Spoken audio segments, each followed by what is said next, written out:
Hello, hello. Good Monday morning, everybody, or evening or afternoon, depending on where you're watching, or maybe Sunday night still. What's up, everybody? Hope you had a good weekend. Welcome to the Monday stream. Scatters in chat right now, or arrives, or whatever you feel like. Hope you had a good time on the weekend. What's up? We have plenty of things to talk about today. Actually, today is going to be a good one, I think. We've got some new cards. We've got regional deck profile ready to go. We've got a little bit of a React Andy set up for later. We've got some Master Duel to play. We've got Jesse collab later. All kinds of good stuff. Yeah. Has it been a long weekend?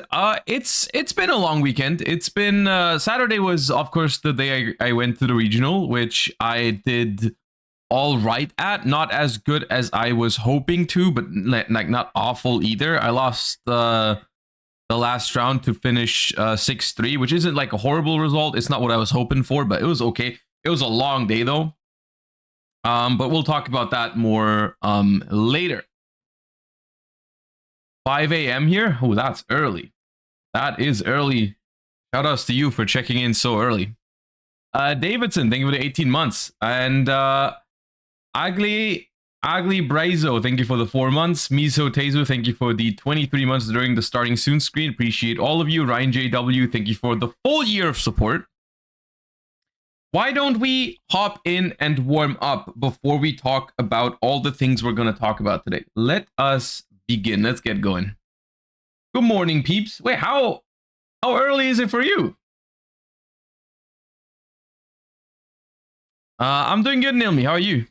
All right, let us proceed.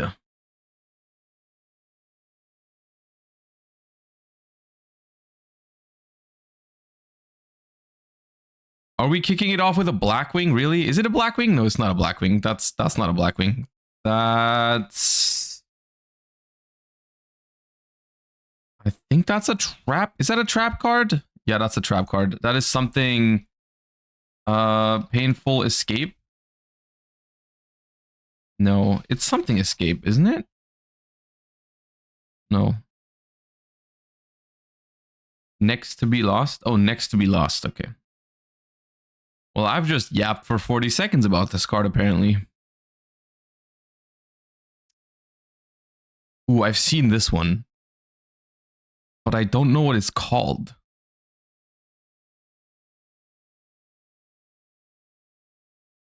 Catobal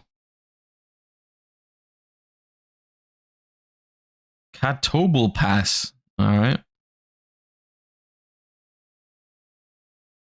And this is a Gravekeeper? Question mark? No, it's not. Is it? Mana? Oracle?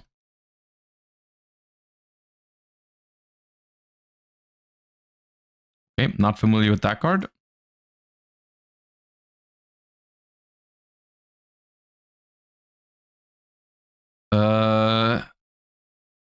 It's not Morphtronic Boombox, and it's a Symphonic. EJJ? EJJ.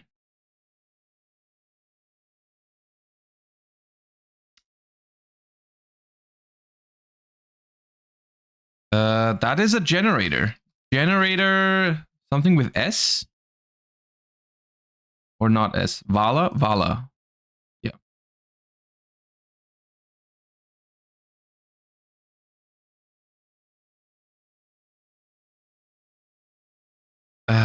Is that a Fleur card?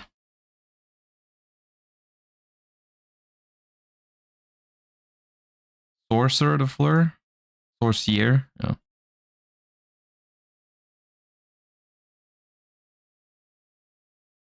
That Card Trader? That is Card Trader.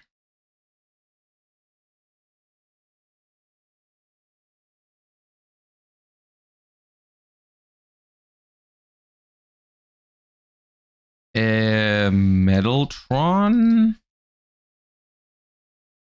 No. Stardust Chronicle? Ah, okay.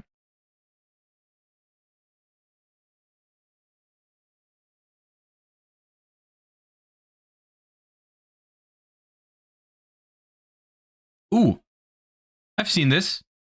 But I don't know what it's called.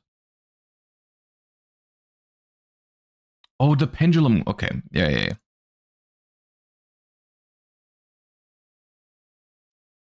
That's scrapyard. No. Attack the moon. Yeah.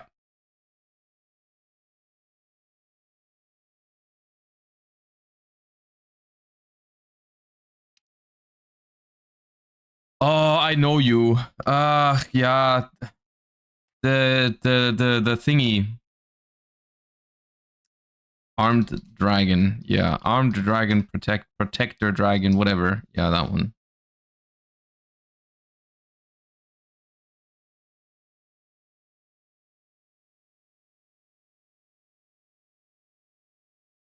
I've seen this guy as well.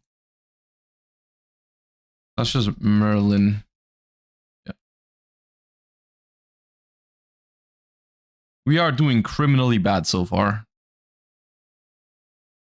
I feel slow today. Okay, this I just don't know, I think. Yeah, I don't know this one.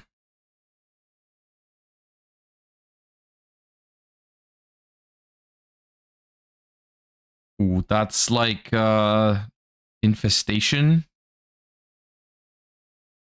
Um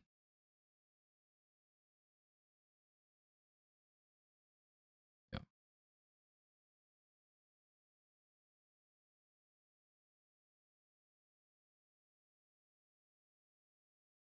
This feels like Sword Soul stuff. Lore. Ice Jade manifest. Is Ice Jade part of the Sword Soul lore? Maybe not.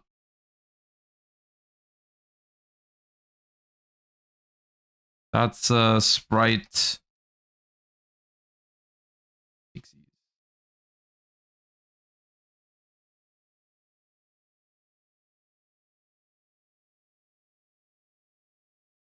They're all part of Albaz.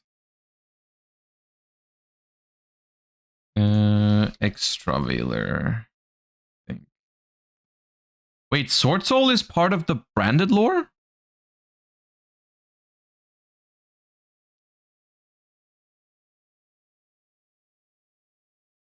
Yeah. I don't know if that's news to me or if I knew that once and just forgot about it. I may have known that. The hell is this? Oh yeah, of course. No, Ecclesia. Yeah. I definitely knew this at some point. I just forgot about it. That's Deep Beyond, I think. No, definitely a goatee. Exceep. Deep.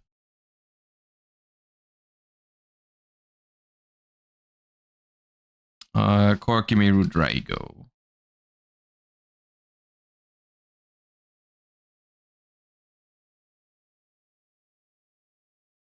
Not the Flower Guardian. Not the Flower. No. I'm skipping the Flower Guardian. Screw that. Screw that.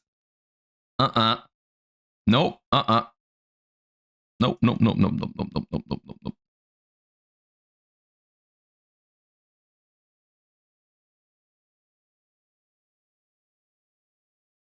Well, I think that's Astrograph on another card. I have no idea which Pendulum support card this is. Magical Star Illusion. Yeah. All right. Fusion Recovery. Yeah.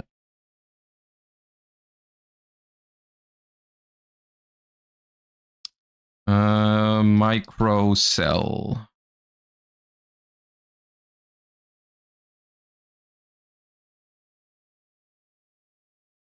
Rare value.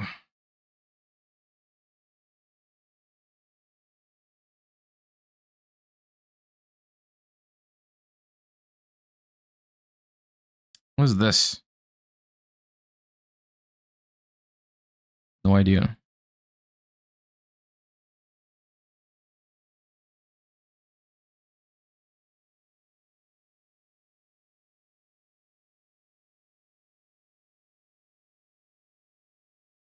Those are Gradles. Gradle Impact? Gradle Impact. Oh, that's the bird. I mean, yeah, the glyph.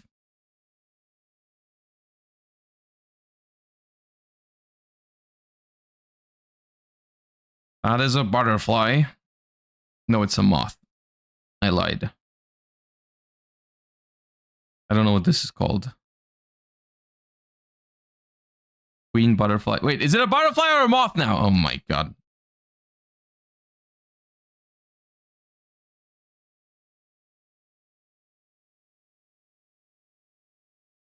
Both? There's no way it's both. What is... I've seen this guy. Beowulf. Oh, that's a DDD.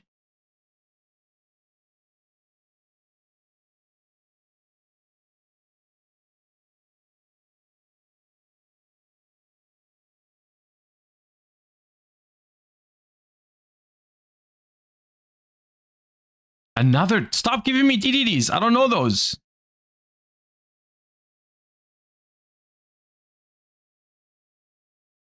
Oh, now you're giving... Is that a Blackwing? That's... Yeah, very funny. Very funny.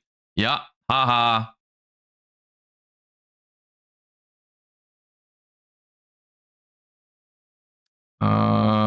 That is the big Karakuri synchro.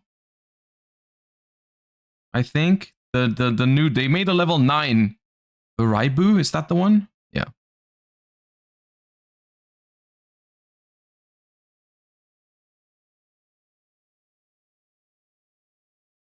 That is a biz lead.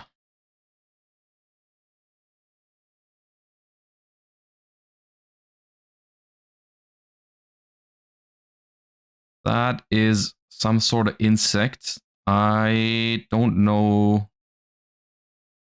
Ugh. What's going on here? Oh, that's an amorphage. Okay.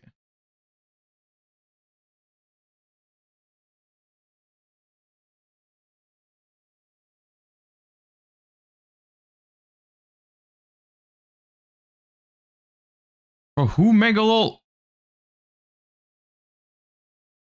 Ice Knight. Alright, that's what it looks like. Fair enough.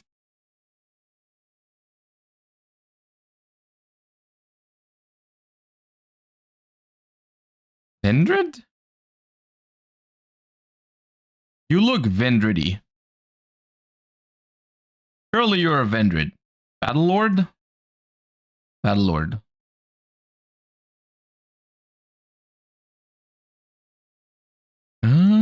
What's going on here? It's Pikeman? It's not Marksman. Yeah, it's Pikeman.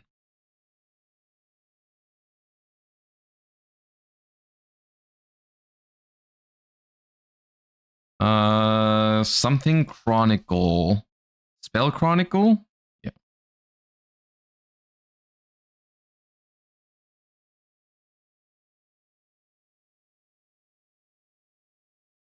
Ooh, I know this one. Like local... Is that... It's not... No, it's not localized tornado. It's like special...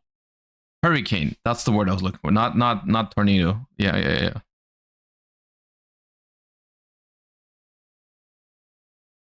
Wait, that's increase.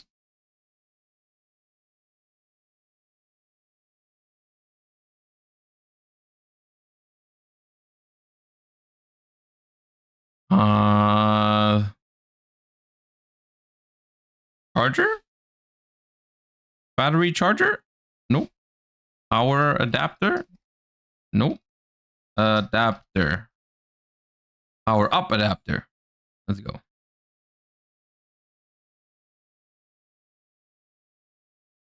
That is wailing, I think. Yeah.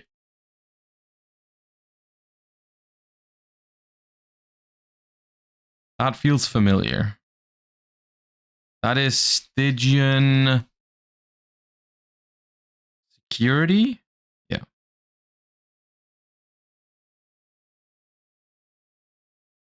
Oh, I know this thing. Yellow luster shield.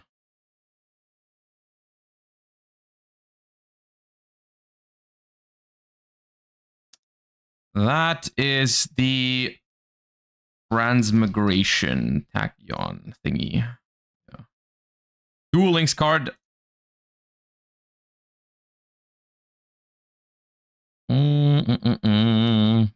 That is some sort of plant thingy.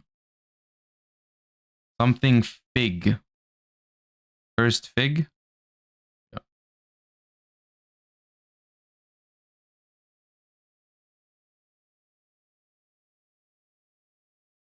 You are...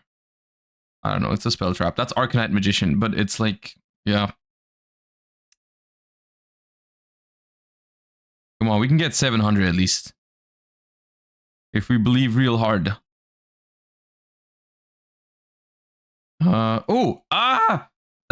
Something blast. Magical blast.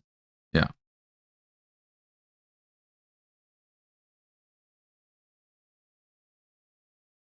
No. I think that's the first time. That was I think that was the first time in 3 years of streaming that we had Maxi in this.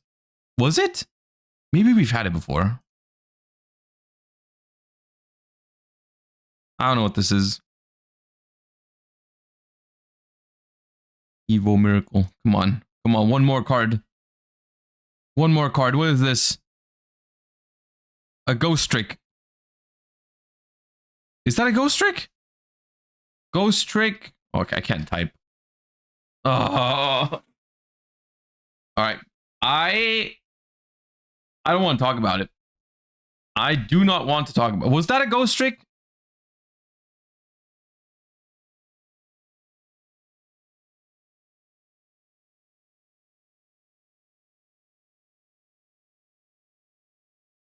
Don't do that. Don't do that. Come on.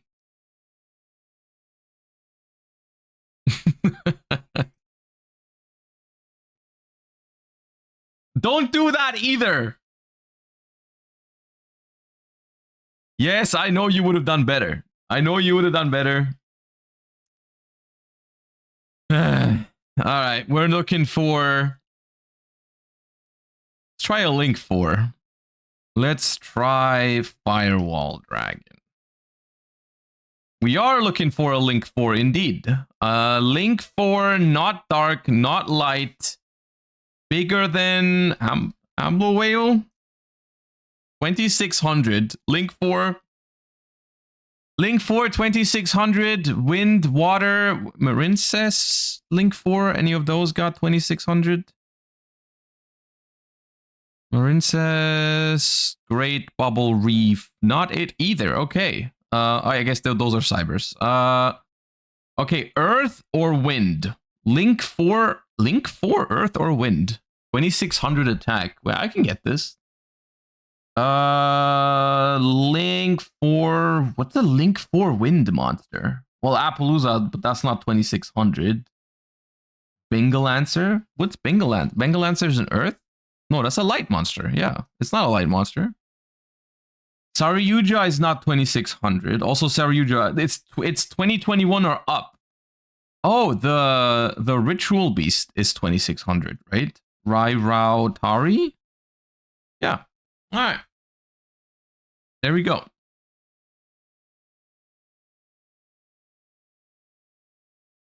Easy.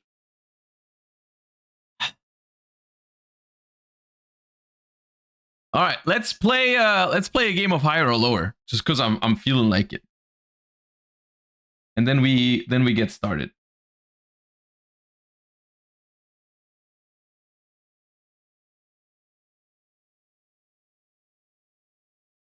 Effect.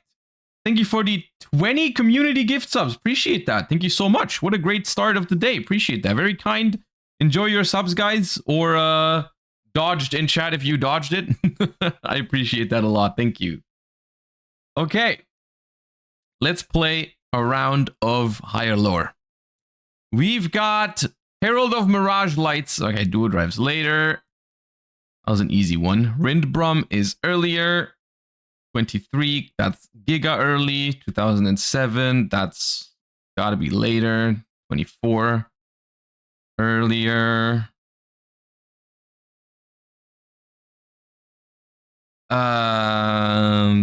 That's later, right? Earlier? Earlier? Wait, that was original wave? Oh, okay, I didn't know that. I have no idea. Later? Okay. Altergeist is after this. Earlier? Later. Earlier. Earlier. Let's play another round of high or lower, all right? That one was okay. Prediction Princess Coin Norma is later. Chronomaly is old. Exhausting Spell is old as hell. This is not as old. 2020. I have never seen this card in my life. Oh my god, that was 6 months. Okay, nice. Yeah, that's giga old. Raid Raptor Blade. I mean, thank god this is, yeah, that's also very old. Give me more of those super old cards. Zoma is later. That's very old. Thank you. That's definitely after. Probably after. Yep. That's very old. Not as old. 2013. Noble. Yeah, okay. Give me more. Give me like new stuff and then very old. New stuff, then very old. 2014. Oh, God. Oh, God. Oh, okay. Silver Sentinel is later. Okay.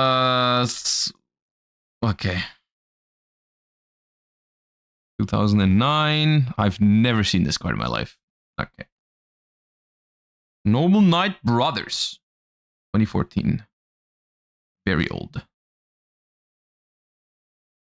Also very old, but not that old.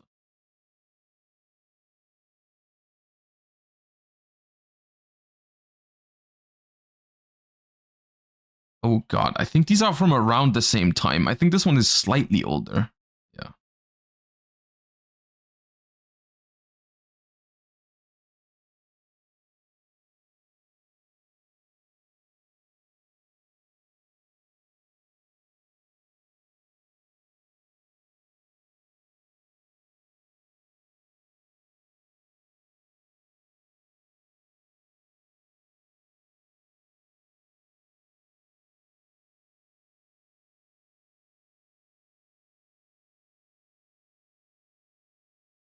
Okay, what the hell is a Dino Wrestler Giga Spino Savate? Oh.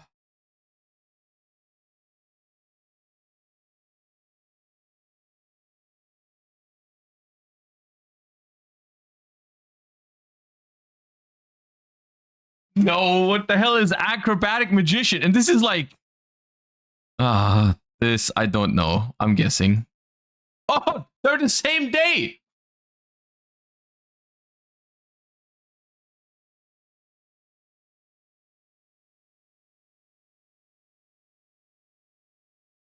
The hell is Tension? Oh, whoa. Prophecy is later, right? Even though this is one of the first Prophecy cards? Yeah. These are close to each other. Okay, this is easy. Oh, this is Ancient Sanctuary, I think. And this is... It's gotta be, yeah. Oh no, this is not Ancient Sanctuary then. Evigishki Soul Ogre. Gagaga Shield.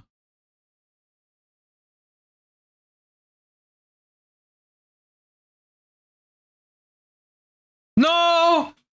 Ah! Raptrix Nepenthes. I thought that was a new one in the structure deck. Ah, god damn it. I didn't know that was a first wave Traptrix card. I thought that was a structure deck Traptrix card. All 54 is pretty good. 54 is pretty good. We can definitely, this game we can definitely get to 100 at some point. I know we can. We can and we will. Not today though. Not today. Another day. We'll get there. We'll definitely get there. They should make a hardcore mode where you can't see the year. Oh, that'd also be interesting. Yeah. That'd be interesting too, where you have like no idea where exactly you are. That'd be fun. Yeah. That'd be fun. I mean, you could make it yourself theoretically. Like you could cover up the thing somehow, like the just where it says the date. But that is that'd be a fun hardcore mode. Yeah. What is the game called? I can even go as far and drop you the link if you want to play it yourself. Give me a second. Pop, there you go. All right. Chat, today we have got plenty of things to talk about for different reasons or for different things.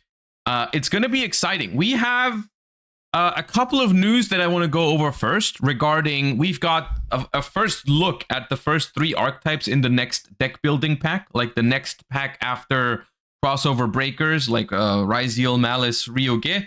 We have another one of those coming up in the OCG, and they have announced the 3 archetypes that are going to be coming out in that one.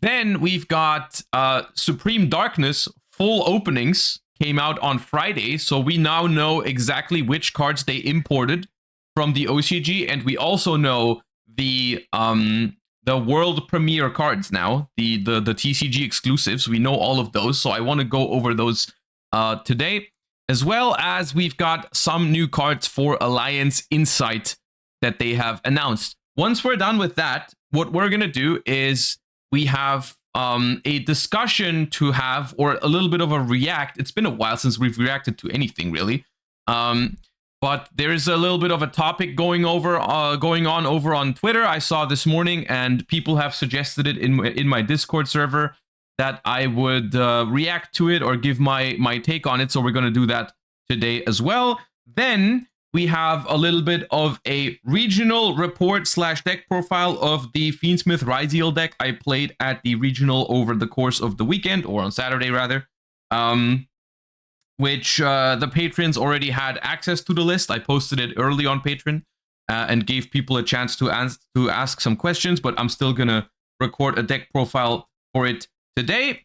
And when we're done with that, we're going to hop into the Master Duel, because we have Jesse over later. We're gonna have a new selection pack conquest duel, as we usually do, and I'm gonna have to, like, the thing is with the new selection pack and Master Duel, I found out yesterday that it is quite hard to actually build 3 decks from the new selection pack, because there are not that many different archetypes in there that can even be considered like their own deck. So there's actually no way except, like, I'm gonna have to play Drytron. I have to play Drytron. Yeah, I do. And I have no idea what any of the new cards do. So we're probably gonna take Drytron for a little spin before the Jesse collab, because I want to at least know somewhat what I'm doing. Because there's literally nothing else in there. Like Jesse messaged me and said, like, hey, I think it'd be cool if we just didn't play Yubel just because there was Varudras. And I was like, yeah, sure. I didn't want to play against Yubel either. Like, let's just not play Yubel. And I was like, okay, what am I left with? What am I left with in this? Like, I'm going to have to play Ascent one last time. The strategy, by the way, is Ascent is going to be my last deck that I'm going to queue. I'm not going to queue Ascent, because then if I just lose 3 times beforehand, I don't have to play Ascent. And worst case scenario, if I win, I'm gonna have to play Ascent like one. I'm hoping I only have to play Ascent once or 0 times. Anyways, Ascent is gonna be one of them. I built a dragon deck with the new dragon cards. Like, I tried to put in like as much emphasis on the new dragons as possible. So it's I'm trying to make it not just be standard Dragon Link, quote unquote. And then I also have Drytron. Those are the 3 decks I have. And I don't know what else you can even build with the new thingy.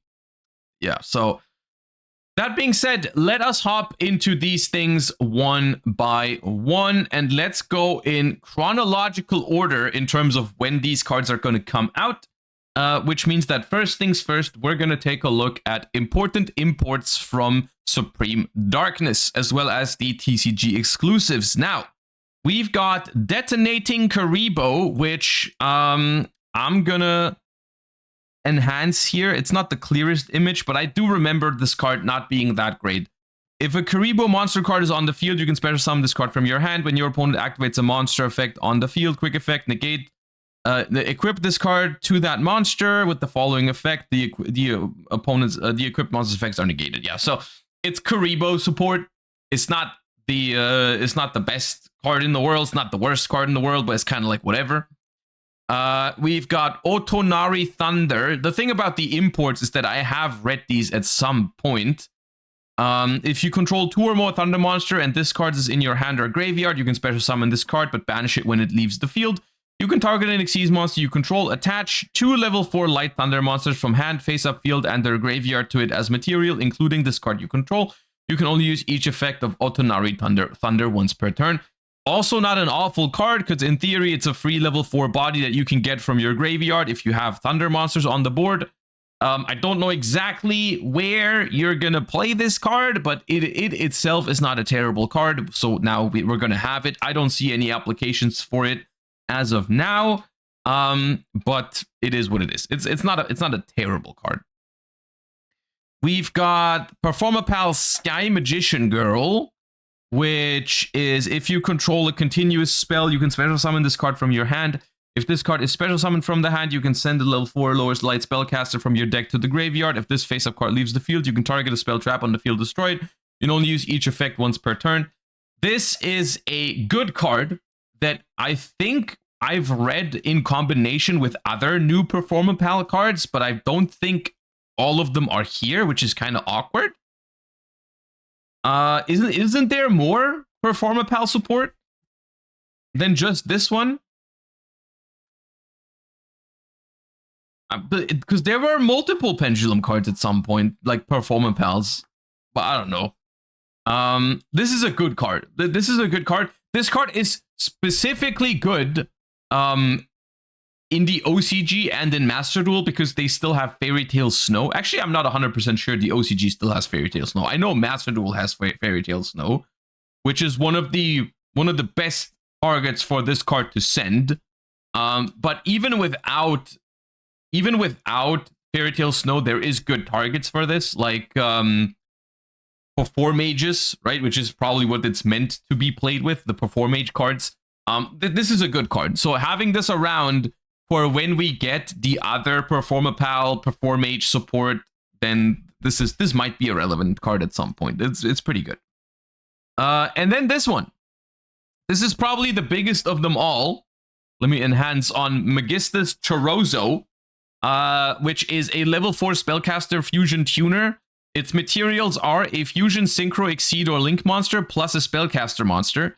Must be either fusion summoned or special summoned from your extra deck by sending the correct fusion material monster cards you control to the graveyard. Once per turn, while when a monster declares an attack, you can target it, negate the attack, and if you do, this card gains attack equal to that monster's attack until the end of the turn. Then you can negate that monster. You can return that monster to the hand. This card is pretty good for, I guess, 2 reasons. The first reason that is not so important is the fact that it's a pretty good super poly target.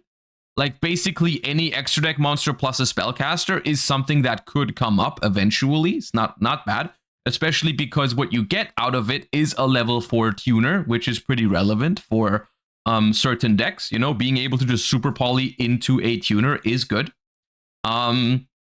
But the even bigger deal with this card is that it's kind of like a Necroquip princess.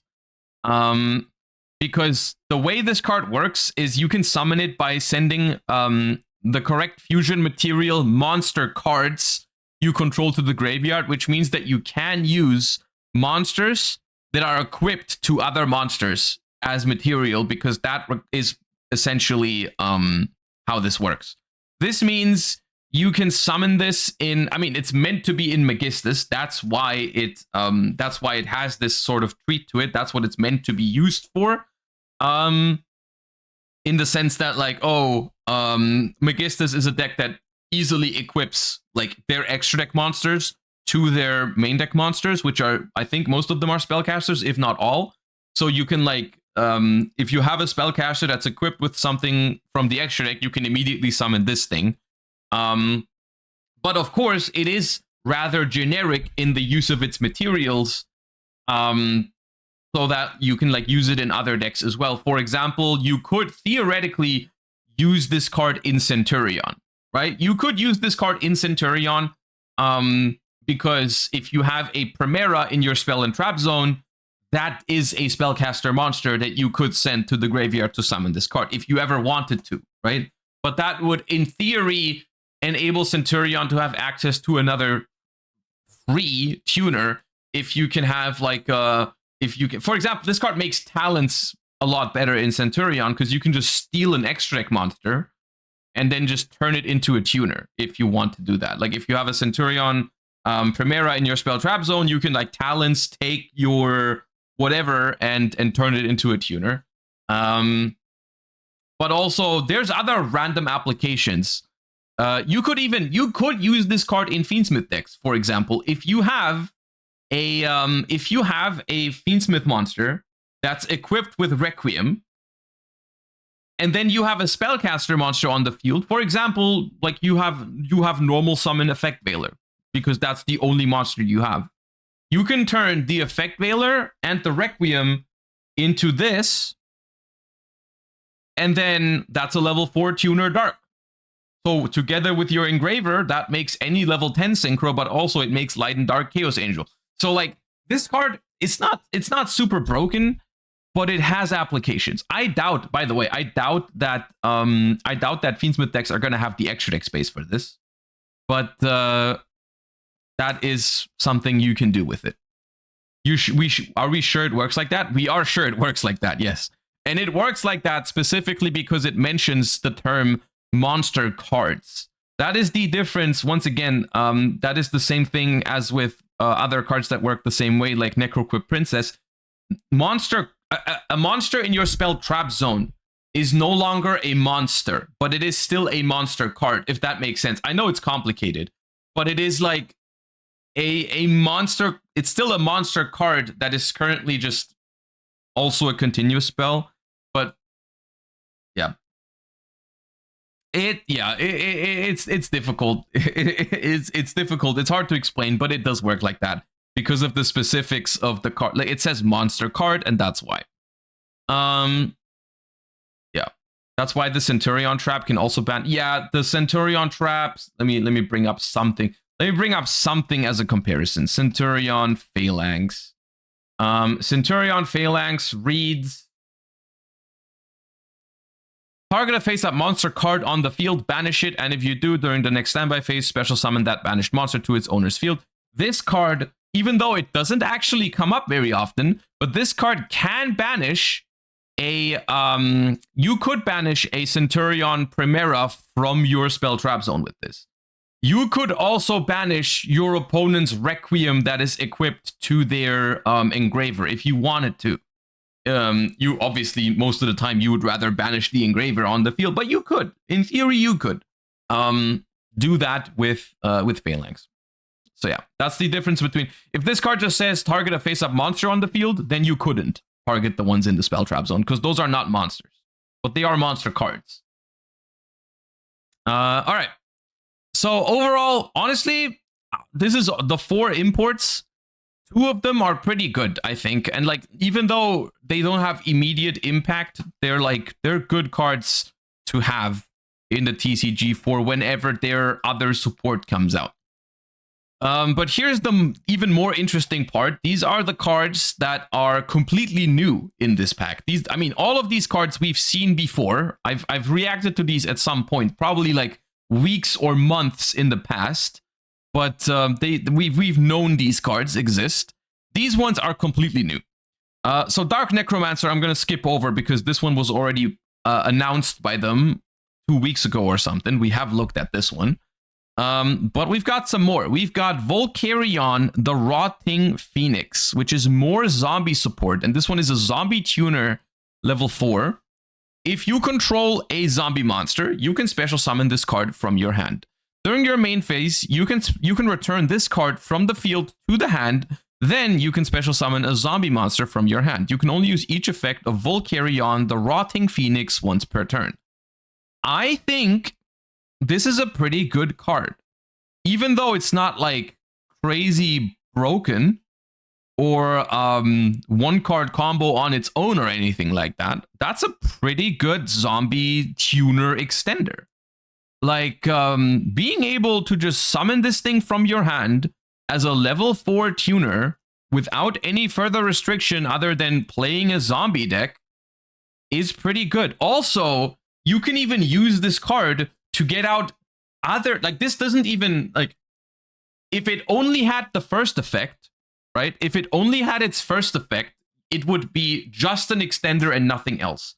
Giving it the second effect is pretty cool because it gives it utility in the sense that you are able to, you can pair this with cards that aren't normal summons, for example, right? Like you can pair this with a level 6 zombie, because what you can do is you can normal summon it first, then you can use its effect, return it to your hand, special summon out a level 6, like, I don't know, the Spirit Dao card or whatever, right? And then you still summon it, you can still special it from your hand, so you still get both of those onto your field no matter what. And even if you don't want the tuner, you can also use it to get another zombie out of your hand. Like you can treat this as like a sort of double summon kind of thing, because you can like normal summon a zombie, special this, return it to your hand, and special a different zombie from your hand. So even if you have multiple zombies that you want onto the field, this can help with it. So I think this card is pretty good. Now, I'm not that deep into zombies at the moment. Like I don't really have an overview of where zombies as an archetype or as a deck really stands. If this is the card that was necessary and now it's going to be crazy. So I can't really tell you that, but what I do know is that I do think this card is pretty good. It's a nice card to have that, yeah, it's definitely, it's good that it exists, and it's probably searchable, right? Like, I mean, I don't know if there's any way to like abuse cards like Goblin Zombie anymore or something like that, but like it might be a searchable card as well for the deck. But it's cool, yeah. So that's Volcarion, the Rotting Phoenix. Curse of the Ancient Turtle is another zombie support card that we've already seen, but it's also not bad. Then we've got Mini Malian, who is a water level 4 psychic. You can banish one other card from your hand, special summon this card from your hand. You can banish a face up level 4 or lower monster you control, special summon a monster from your deck with the same original type and attribute that the banished monster had on the field, but 1 or 2 levels lower than its original level. You can only use each effect once per turn. This card, I think, is also surprisingly good, even though I'm not sure exactly where I would put this card. This is like a very flexible extender for certain types, and it kind of works like a mini, what's it called? It works like a mini. What was the name of that spell card that you would tribute a monster and then summon one from the deck that is like a level lower or higher or something like that? It was a card they used in Infernity back in the day. It was called Transmodify. That's the one, Transmodify. Which obviously Transmodify is not seeing any play. But this card just being an extender that can also turn one monster into another monster. The obvious thing about this card is that itself, it can summon any water psychic from the deck that is level 2 or 3. I personally am not aware of any good targets for this. Like if you banish itself, right? If you banish itself, you could summon a water psychic level 2 or 3, which I don't know exactly what that would be.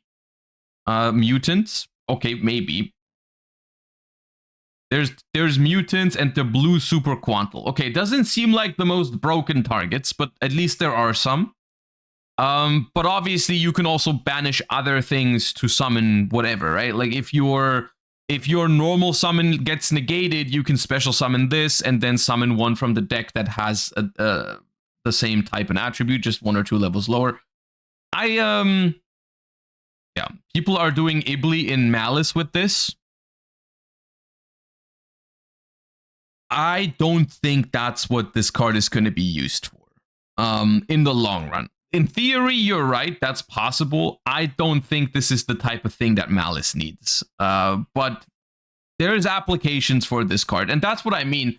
I don't think it has any immediately broken applications, but this is the kind of card that you might want to take. Like you might want to keep this in mind for when there might be a deck that really needs it. Right, there could be a deck that really wants this card at some point. And level 4 water, honestly, level 4 water is not the worst combination to have. Think of Bahamut Shark, for example. It's one of the better. It's one of. I mean, it's not the most broken combination either, but you know, if there's ever a deck with a bunch of water monsters that you can slot this in as a free extender, level 4 water. I mean, you have to banish a card from your hand, but well, that's not bad. We've got Shadow Severing Strike, continuous spell card.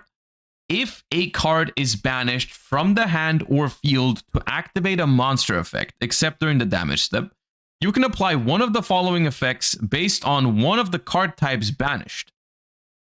Monster, negate the effect of a face-up spell trap on the field until the end of this turn. Spell, draw 2 cards. Trap, banish a monster on the field.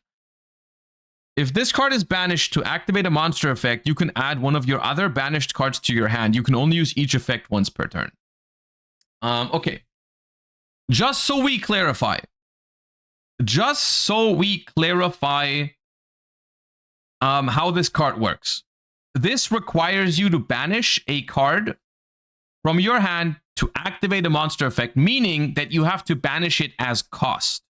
You have to banish a card as cost to activate a monster effect, which is, you guys are saying the one card I thought about the moment I saw this card was Fairy Tale Snow.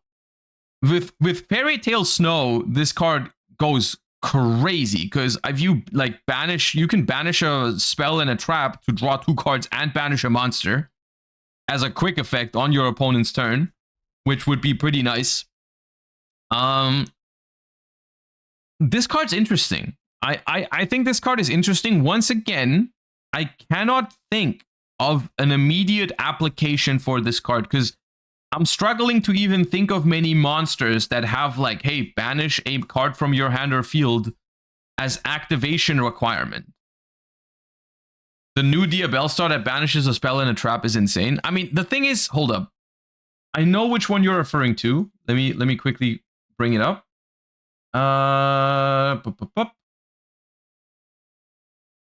Where was it? The new Diabellstar.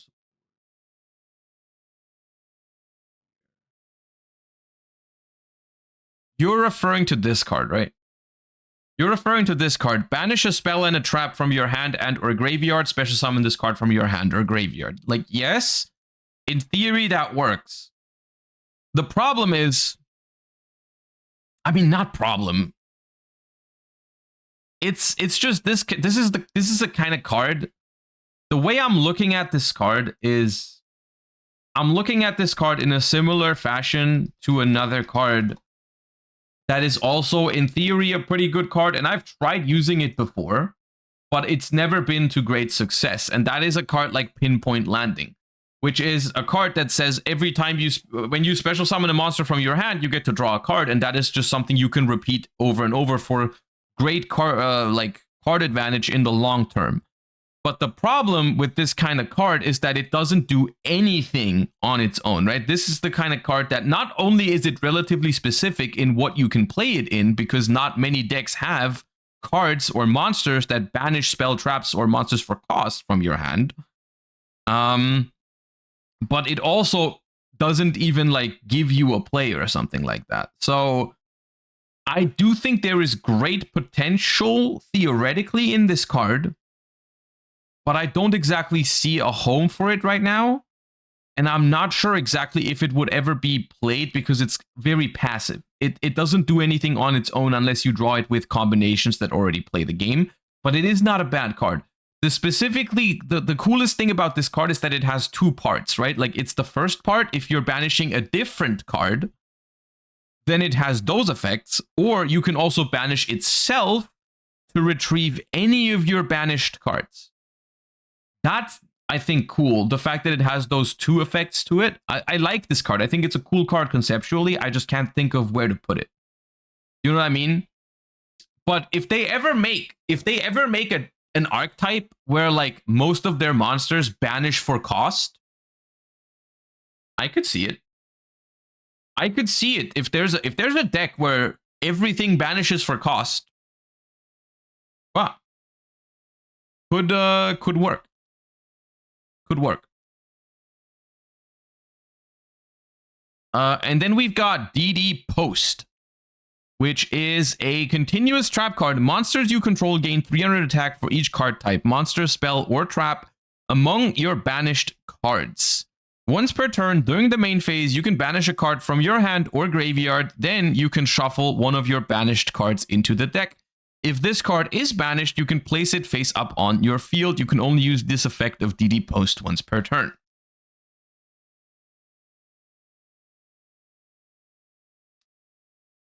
Monsters gain 300 attack for each card type. So max plus 900. During main phase, banish a card from hand or grave, then shuffle a banished card into the deck.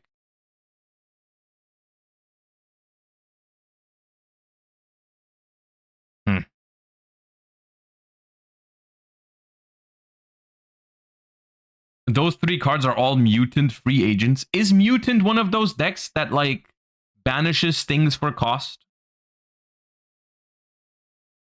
This card just doesn't. This card doesn't seem impactful enough to me. Because I mean, it's cool that you can basically banish it for cost and then it comes back for free. Right, and then you can recycle your banished cards infinitely, basically, right? Banish a card from hand or grave, then shuffle a banished card into the deck.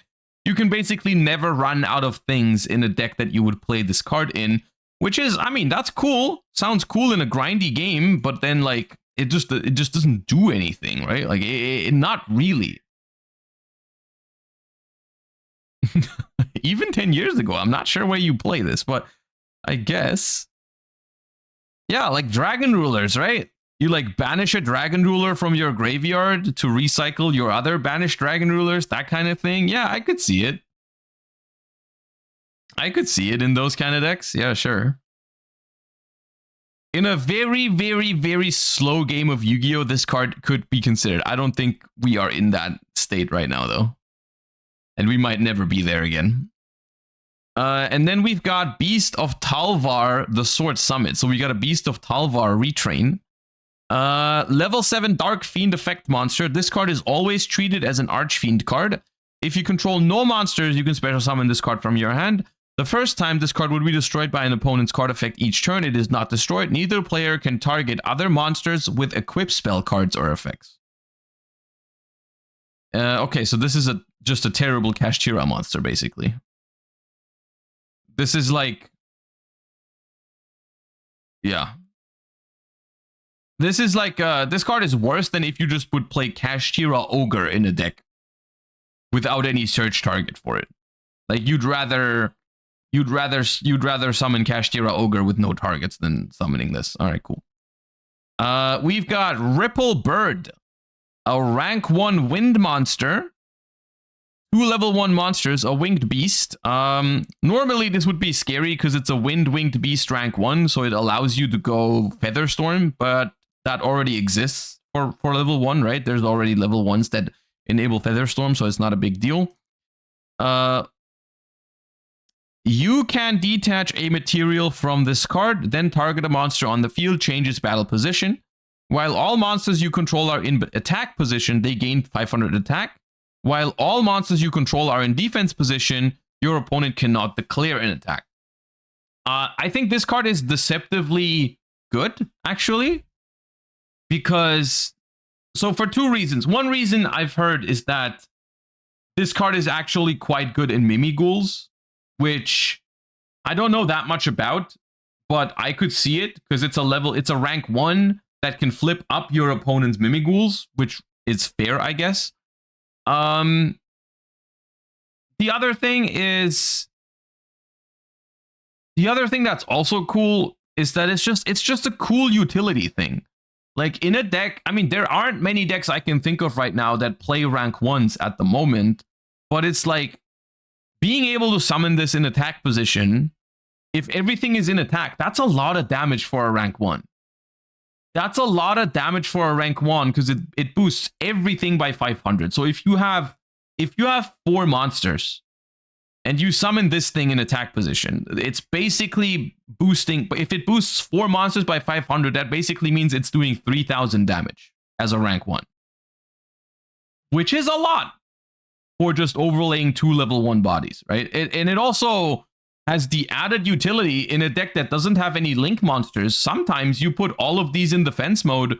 It could be annoying for your opponent, you know? It could be annoying. I don't think this is a terrible card. Obviously, it's not broken or anything like that, but it has applications. You know, it has applications. I don't hate this. I do not hate the Ripple Bird. I think there's the potential for this card to be really annoying in certain situations.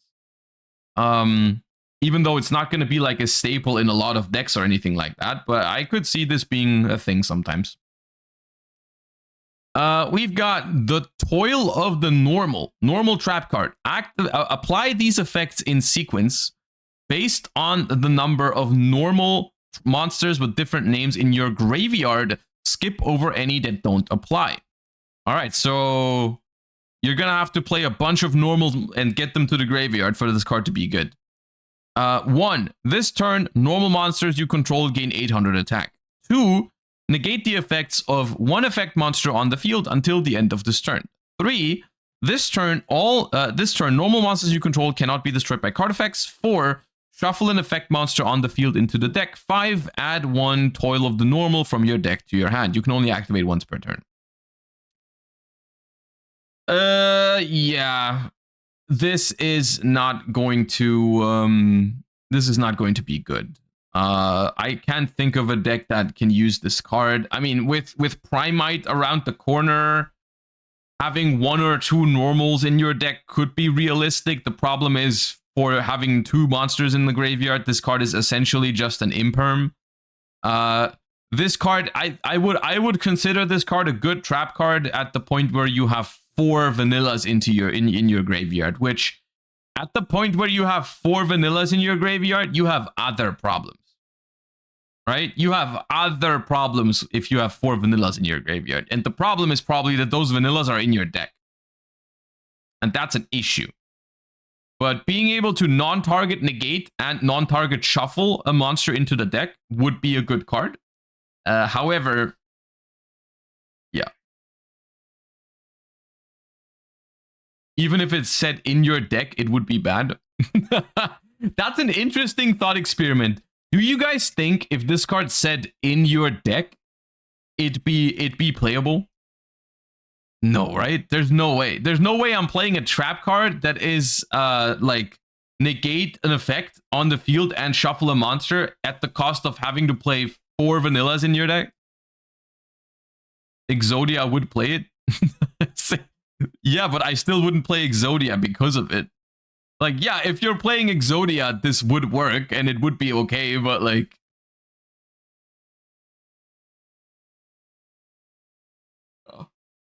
I mean, it's a fun gimmick. We don't have to talk about it too much. Yeah. And so those are the TCG exclusives for Supreme Darkness. Honestly, and please don't get me wrong, I'm not saying this is insane or anything like that, but overall, compared to previous sets, I feel like these are slightly better than they used to be. I mean, the zombie support, I feel like seems useful. Nothing broken here, but like useful cards. I do think Minimalian and the continuous spell are like fine cards that you could. I wouldn't be super shocked if these saw play at some point. Not right now, but at some point. The last couple ones are kind of meh. Ripplebird is okay. I think seems okay.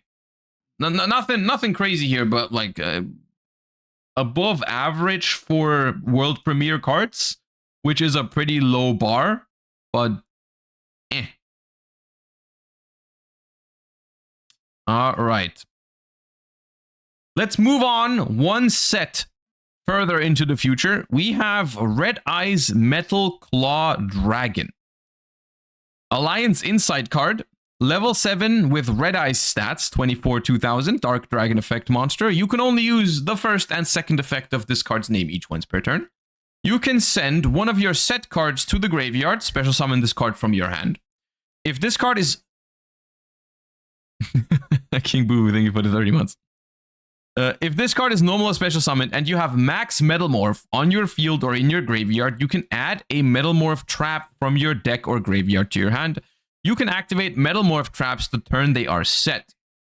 I think the only reason why this card is interesting to me is because Metal Morph already has a bunch of synergies with Red Eyes. Hold up.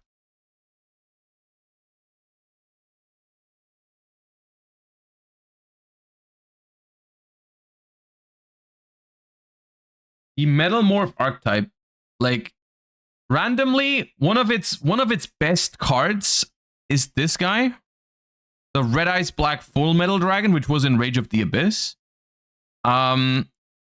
Because this is the one where if you tribute a dragon for max Metal Morph, you can summon it out and it's like an Omni Negate.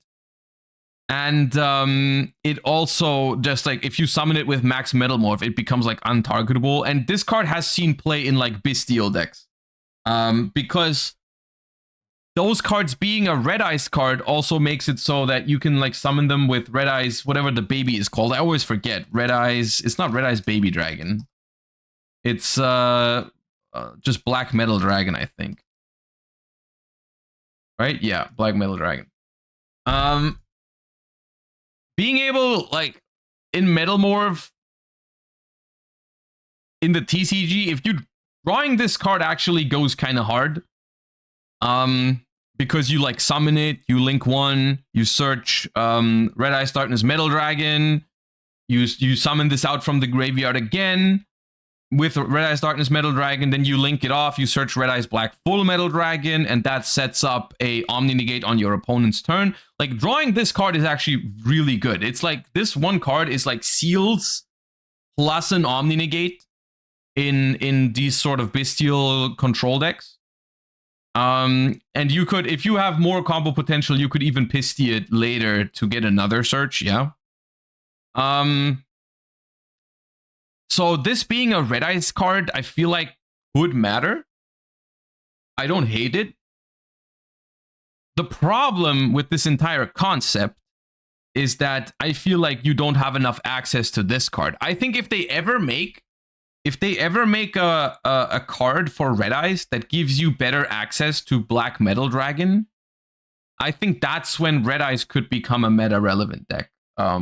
Because I think, and I think it's not even close. I think Black Metal Dragon is the best Red Eyes card in modern Yu-Gi-Oh! Simply because it's like the normal summon of the deck and the non once per turn searcher that you can reuse a couple of times. If you have access to this card consistently, it'd be really, really, really, really broken.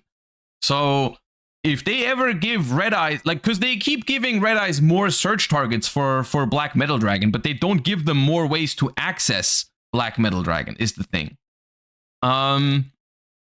So yeah, this is what this is. It's just another little search target for Black Metal Dragon. But yeah, it's, yeah. All right. And we have Legendary Lord 6 Samurai Kizan, another Six Samurai support piece. I don't know exactly what they're on about with the Six Samurais right now. But I suppose it is one of the archetypes that was present in this sort of anime trailer, right? So Six Samurai was one of them. It feels like most of the decks in that trailer get just a lot of support in 2025. So we have gotten a synchro version of Kizan now, which has is level 6. It's a generic level 6 synchro, 1800 attack. You can only use the second and third effect of this card's name each once per turn. 6 samurai monsters gain 600 attack and defense during the battle phase.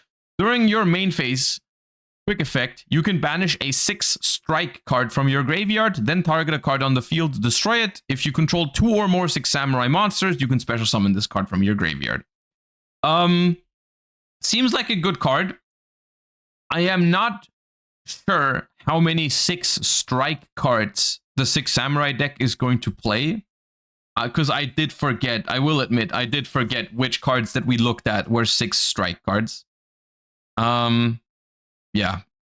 But the idea with this card basically is you want to summon it on turn 1, you want to synchro with it, because it returns from the graveyard for free.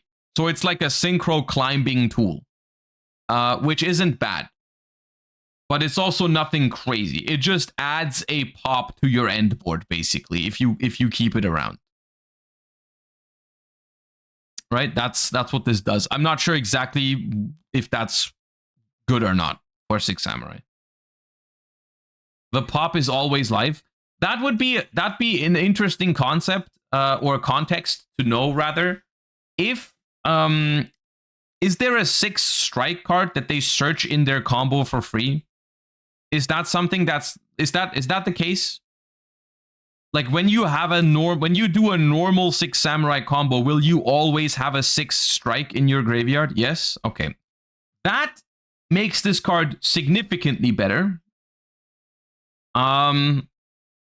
Because then it basically always adds a pop to your end board, which is neat. Nothing crazy, but neat. Yeah. Well, I'm sure it's welcome support for Six Samurai, but I'm not sure if it fixes the problems that the deck had beforehand. Like if any of you guys have been trying to make Six Samurais work with the new support, because I haven't yet. But if you did, I'd be interested to hear whether what you thought the problem was. Like, is the problem consistency? Is the problem the power of the end board? Like, what's the issue? Like, why has Six Samurai, even with the new support, not seen any play? Like, is it because it needs more power at the end board? Or does it have other issues? It's an FTK that's easily stoppable. Okay, so what I'm getting from that is that its end board is already good enough. And it's rather, it would need more like resilience to hand traps, more consistency, that sort of deal, right? So that this does not feel like it solves any of the problems that Six Samurai has, even though it is a good card, right? That's what I would interpret into that. But once again, take that with a grain of salt, because I haven't really tried to make Six Samurais work with the new cards. But we actually will talk about that a little bit later, because that is also part of the discussion that I was referring to earlier, that we're going to react to in a moment, because they were also talking about Six Samurai among other archetypes in modern Yu-Gi-Oh! So yeah. That only leaves one thing to look at, and we don't have even the effects of these cards yet, but they have announced the first details about the deck build pack Justice Hunters. We've got 3 new archetypes where we only have 1 artwork each, and we know roughly what they're trying to do. We have the first archetype, which is Dragon Tail. That is a very cool sounding archetype name. And the first card that they've shown for this is Dragon Tail Altharion. And supposedly, they haven't announced the effect of this card yet even, but it is a fusion monster archetype. Fusion monsters that wield the power of dragon magic is what this is supposed to be. So we're getting a dragon-themed fusion archetype in the next deck build pack. We have Yummy. Yummy is the other theme. The other archetype is called Yummy, and they've shown us Cupsith, Yummy Way. I'm already annoyed by the star, by the way, because specifically, this makes me think of Evil Twins and Life Twins, and some people here will know what I'm talking about, but finding those cards in Master Duel is a pain in the ass because you have no way to search for the stupid star in their name. Sometimes it's annoying. Or yeah, Card Guesser as well. Yeah, that's just a little bit of a nitpick. So this is the archetype's called Yummy, and they are synchro monsters that catch cute and quirky little guys who are the sweetest treats imaginable, that are light beasts.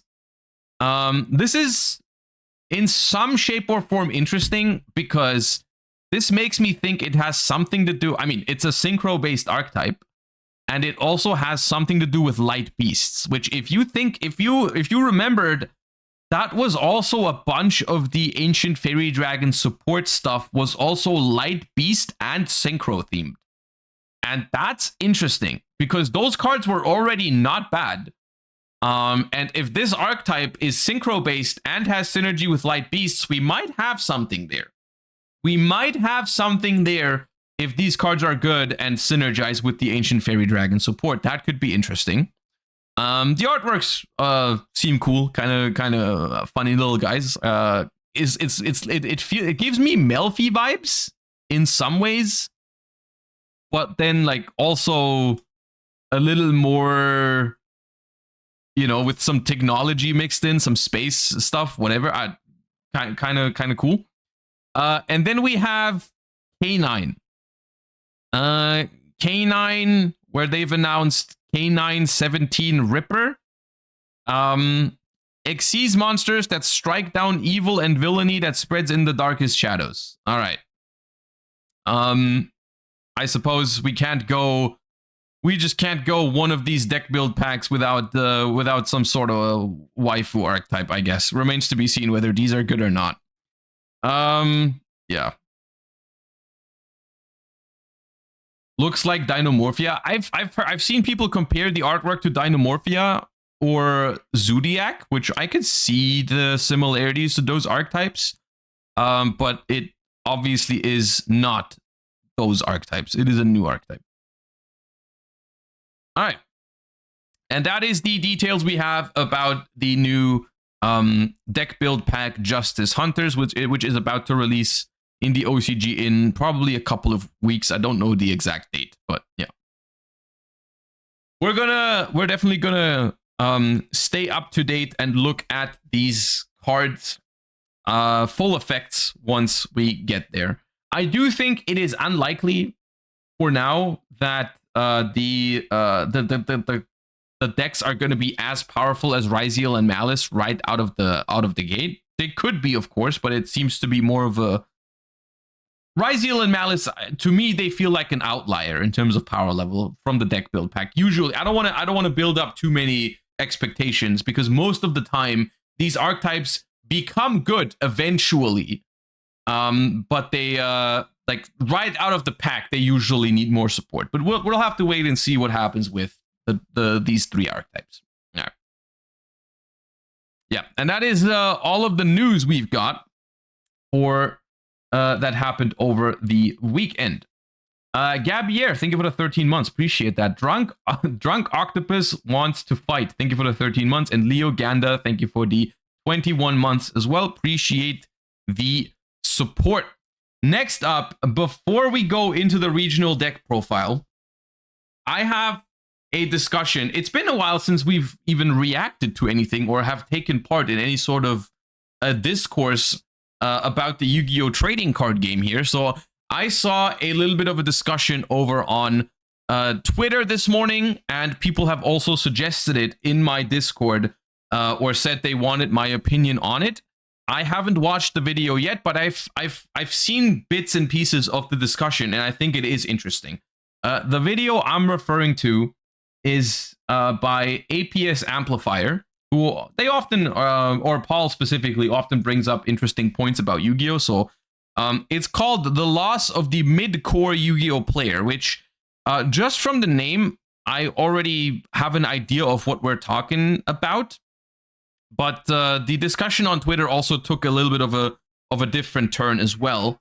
So let's just go right in without any speculation and see exactly what we're talking about. And you guys let me know about the volume, whether it's good or not. Hey guys, Paul here. So today I wanted to talk about That a seemed Yu-Gi-Oh! loud. Phenomenon that I have been observing a lot more in the last couple of years. It's something that I also alluded to on Twitter, but I felt like bringing it to a full discussion. APS drama again. Okay, is this sort of like a meme? Is this a sort of meme that's going around? I feel like Paul never really stirs up drama. I feel like Paul always just brings up Paul's way of doing it always feels very valid criticism-esque. Which he does make regularly, but I don't feel like it's drama. It's more like, I feel like it's more in the vein of constructive criticism usually.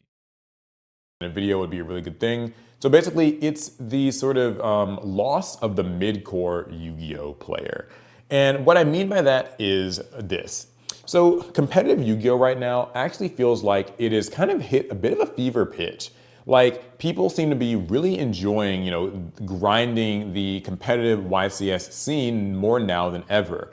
I see a lot of videos that are, kind of these niche, nitty gritty, getting into the highly incredible specifics of like combo lines, where to use hand traps, things like that. And people seem to be enjoying the Malice and Ryziel format. And for the players that, travel to these YCS events, playtest rigorously, they can afford the best cards and that's not really an issue for them. They seem to be really enjoying competitive Yu-Gi-Oh! Right now. And that's true, I think. I think it's very hard to argue against the fact that competitive Yu-Gi-Oh!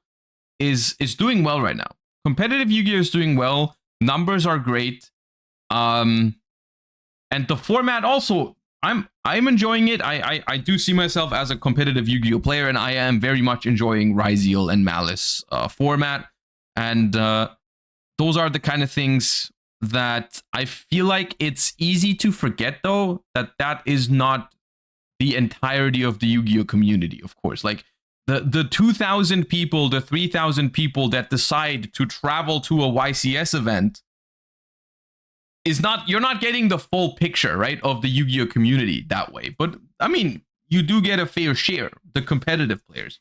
And I suppose that maybe that's what we're getting to here, is that like that part of Yu-Gi-Oh! Is doing great, but maybe he's worried about other parts of the game. This is good. I want to be clear that I think that this is a good thing. They're having fun with competitive Yu-Gi-Oh! And that's great. I'm not saying there's anything wrong with that.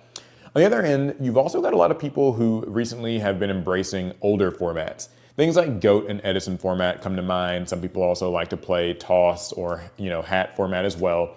But basically these older snapshot formats. And you see it a lot, especially in content creation now. A lot more people are doing, some sort of a spin the wheel, wheeled GOAT, wheeled Edison. It's kind of expanded to include things like cubes and draft as well. And again, that's really cool. Getting to sort of take a dive back into these nostalgic old Yu-Gi-Oh! Times is great. There tends to be a lot of sort of popular viewership among casual and nostalgic fans there. So if you're a content creator, that's great. We did our Retro Rivals series with the Retro Pack, and that was a lot of fun.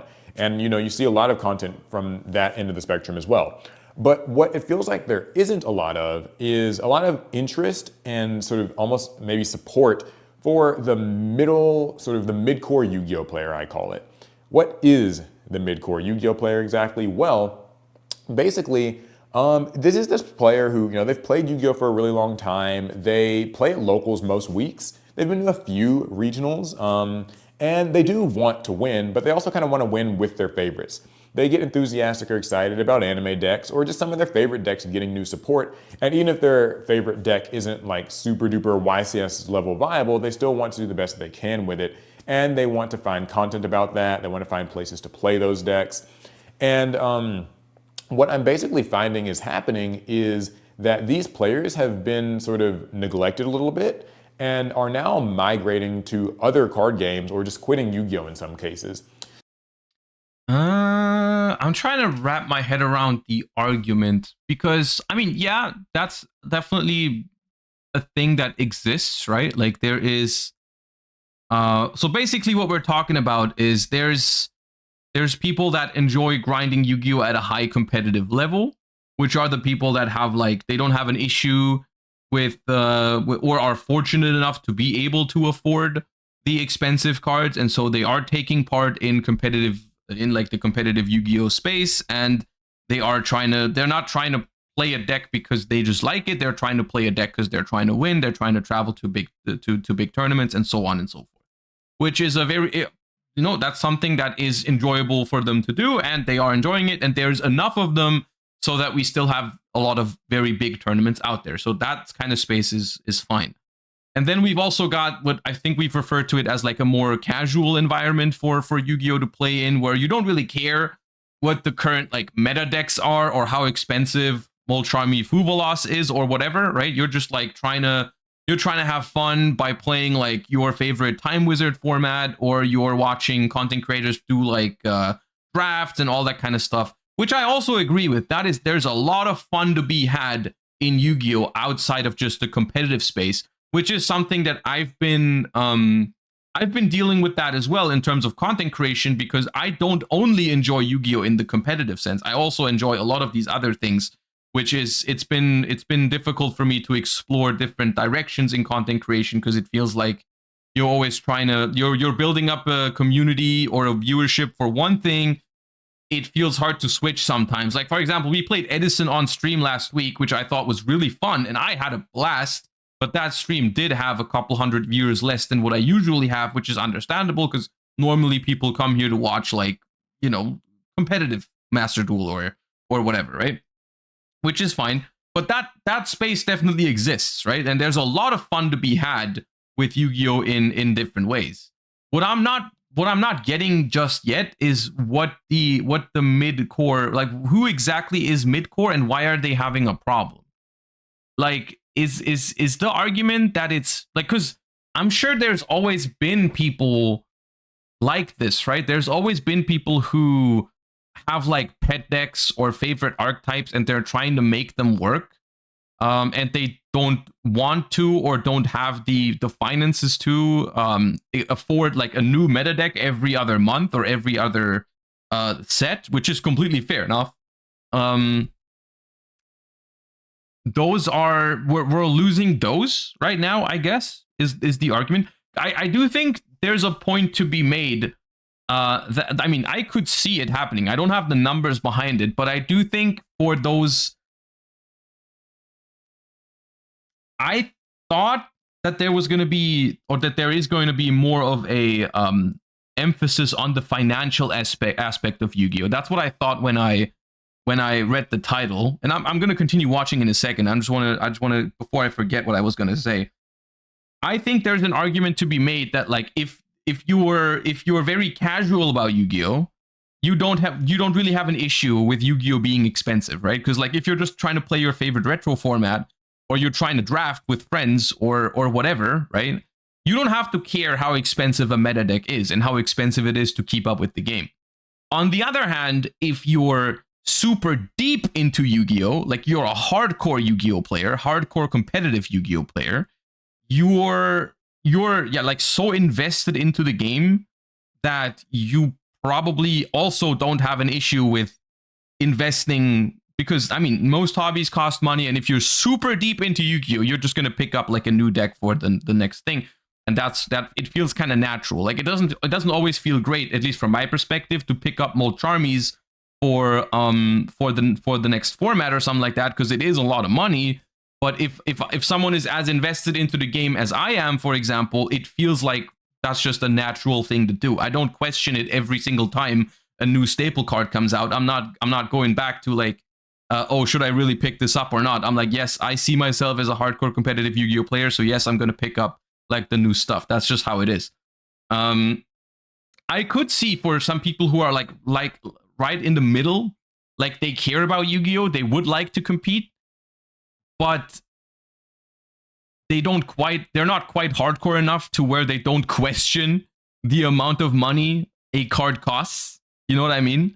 I could see that being an issue, and those kind of people would then naturally maybe look at other card games because they're not so invested into Yu-Gi-Oh that it feels like impossible for them to switch.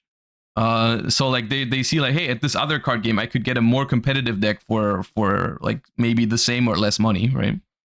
So this past weekend, we went to Bandai Card Games Fest. It's basically the nationals that they have for all the different Bandai games. That's One Piece, Union Arena, Digimon, Battle Spirits, and I feel like I'm forgetting something else. Dragon Ball, Super Fusion World.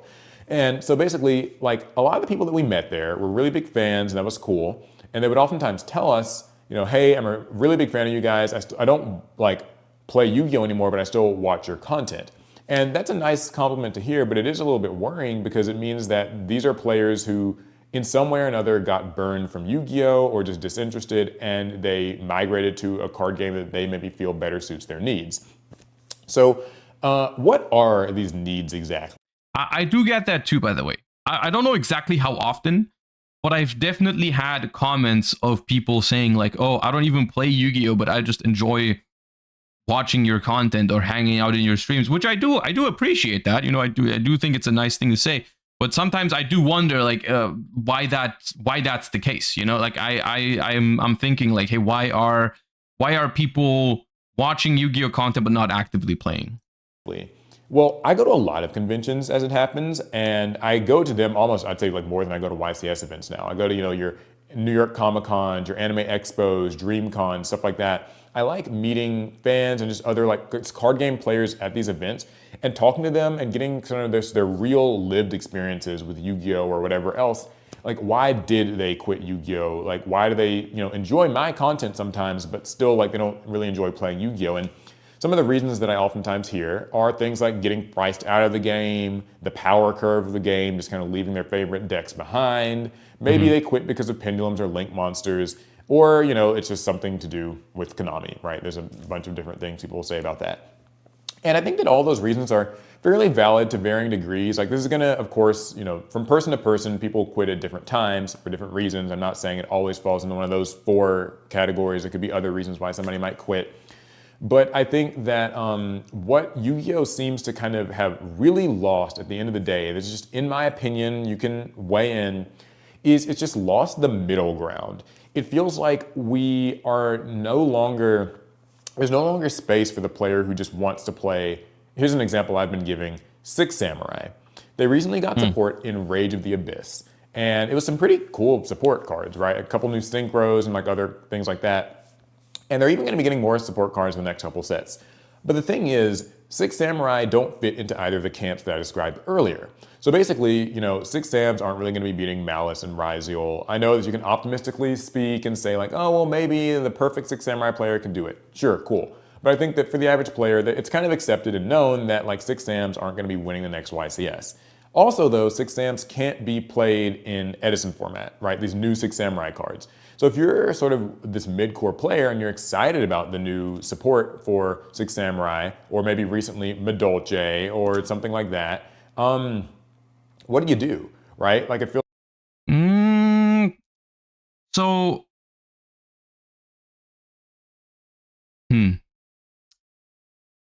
this, I don't think he's wrong in the sense that, like, yes, that is true. If you're a big fan of Six Samurai and you're getting the Six Samurai support from the recent packs, it turned out that it didn't really like get the deck to super hardcore competitive meta viability. I'm like the question I have, I suppose, is has that ever been different? Like, I feel like there's always been this sort of thing, which is very natural with card games, where you are simply not able to have every single deck release at a similar power level. Like, you will always have decks from a meta perspective that'll be better than other things, right? And it is simply not possible or not realistic for everyone to be happy in the same way. Like, you're gonna have people in every single camp for every single archetype. You're gonna find someone who loves that archetype, and you simply can't really satisfy everyone with just like every one of those decks being meta. And maybe that's the point. Maybe that's the problem. Maybe the problem is we don't have enough ways to play Yu-Gi-Oh! Because if it's only, hey, you either play Time Wizard or you play Modern, like current format, that's not enough formats to put all of these new archetypes into, and you can't really give support to Six Samurais. The argument I have for that is like, I think we're underestimating the ability to play Six Samurais at locals. I'm sure you could like do okay or well at locals with it. But if what you're trying to do is, I want my Six Samurai support to be able to go to a YCS with and actually win the tournament, then yeah, I guess that's not the case.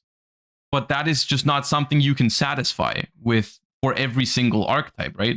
That's always been the case. That like some people, like, I mean, I'm waiting for paleo support and for paleo to be meta viable for forever, right? But like, it just turns out that if I want to play paleo, either I have to go back and play a retro format, or I have to accept that I'm just going to be playing more casually at locals or on Master Duel, or I'm going to have to find other people who are willing to play. I mean, you can sit down with friends and just be like, yeah, we're just going to play without like Ryziel or something. You can play with friends and just everyone plays rogue decks. That's not impossible.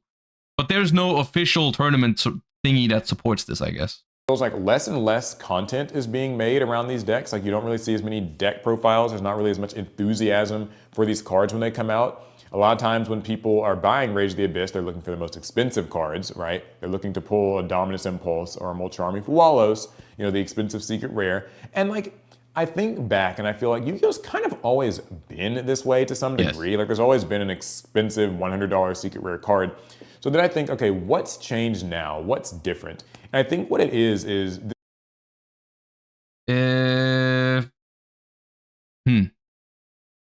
I don't know if this has been different.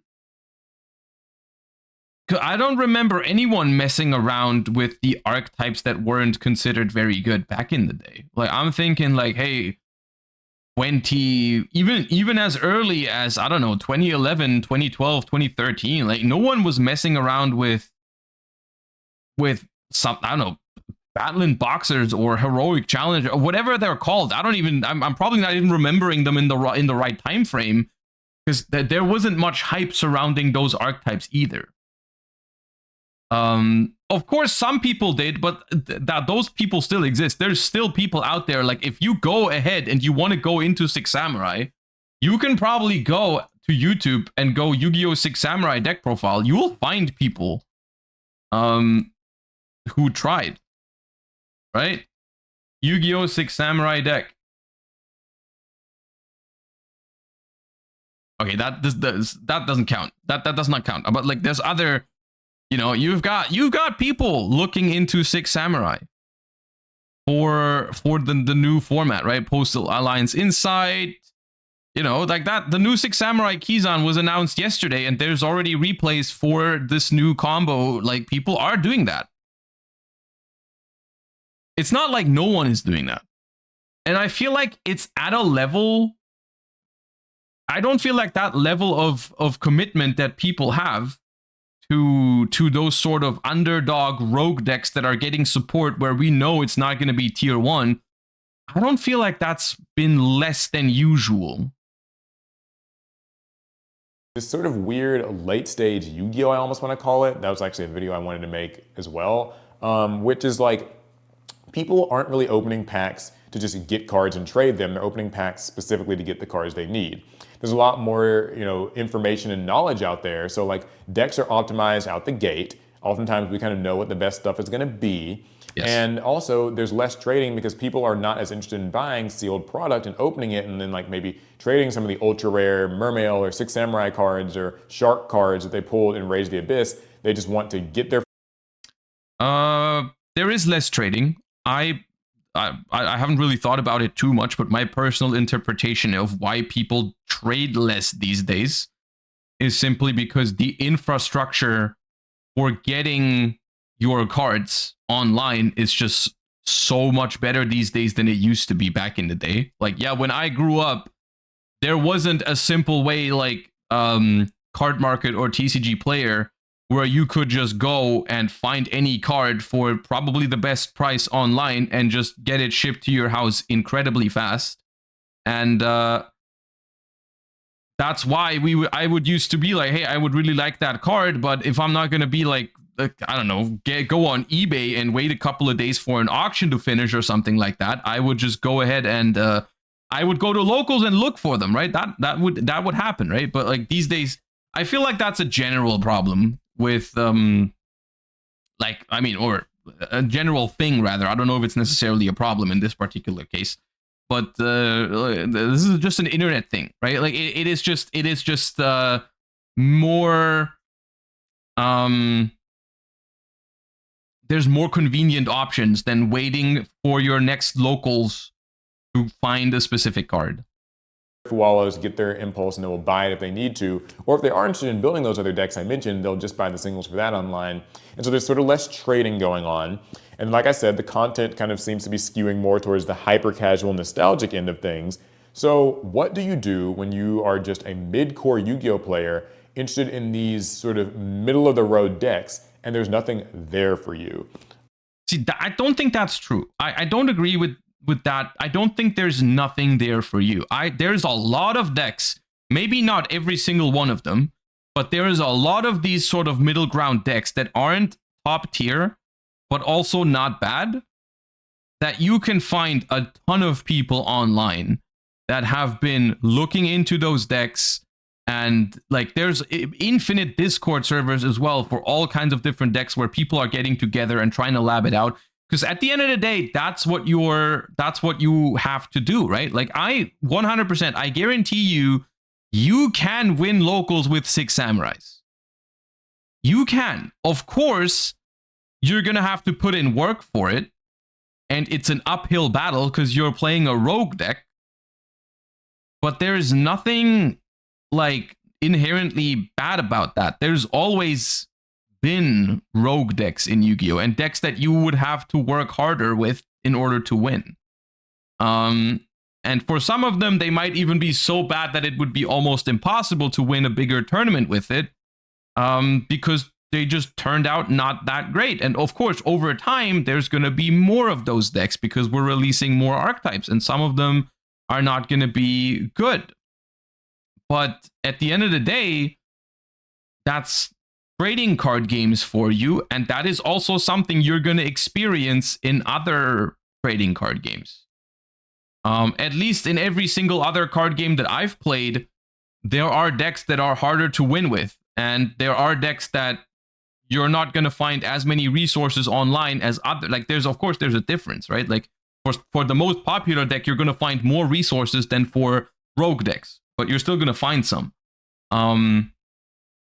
And eventually, over time, there's archetypes that used to be good that you can't play anymore because they've fallen out of favor. More powerful cards have been printed. No card game is immune to this, right? There's always things, play styles, archetypes that get left behind over time because newer decks are printed that are just better than it or whatever, right? Like that happens in every single card game.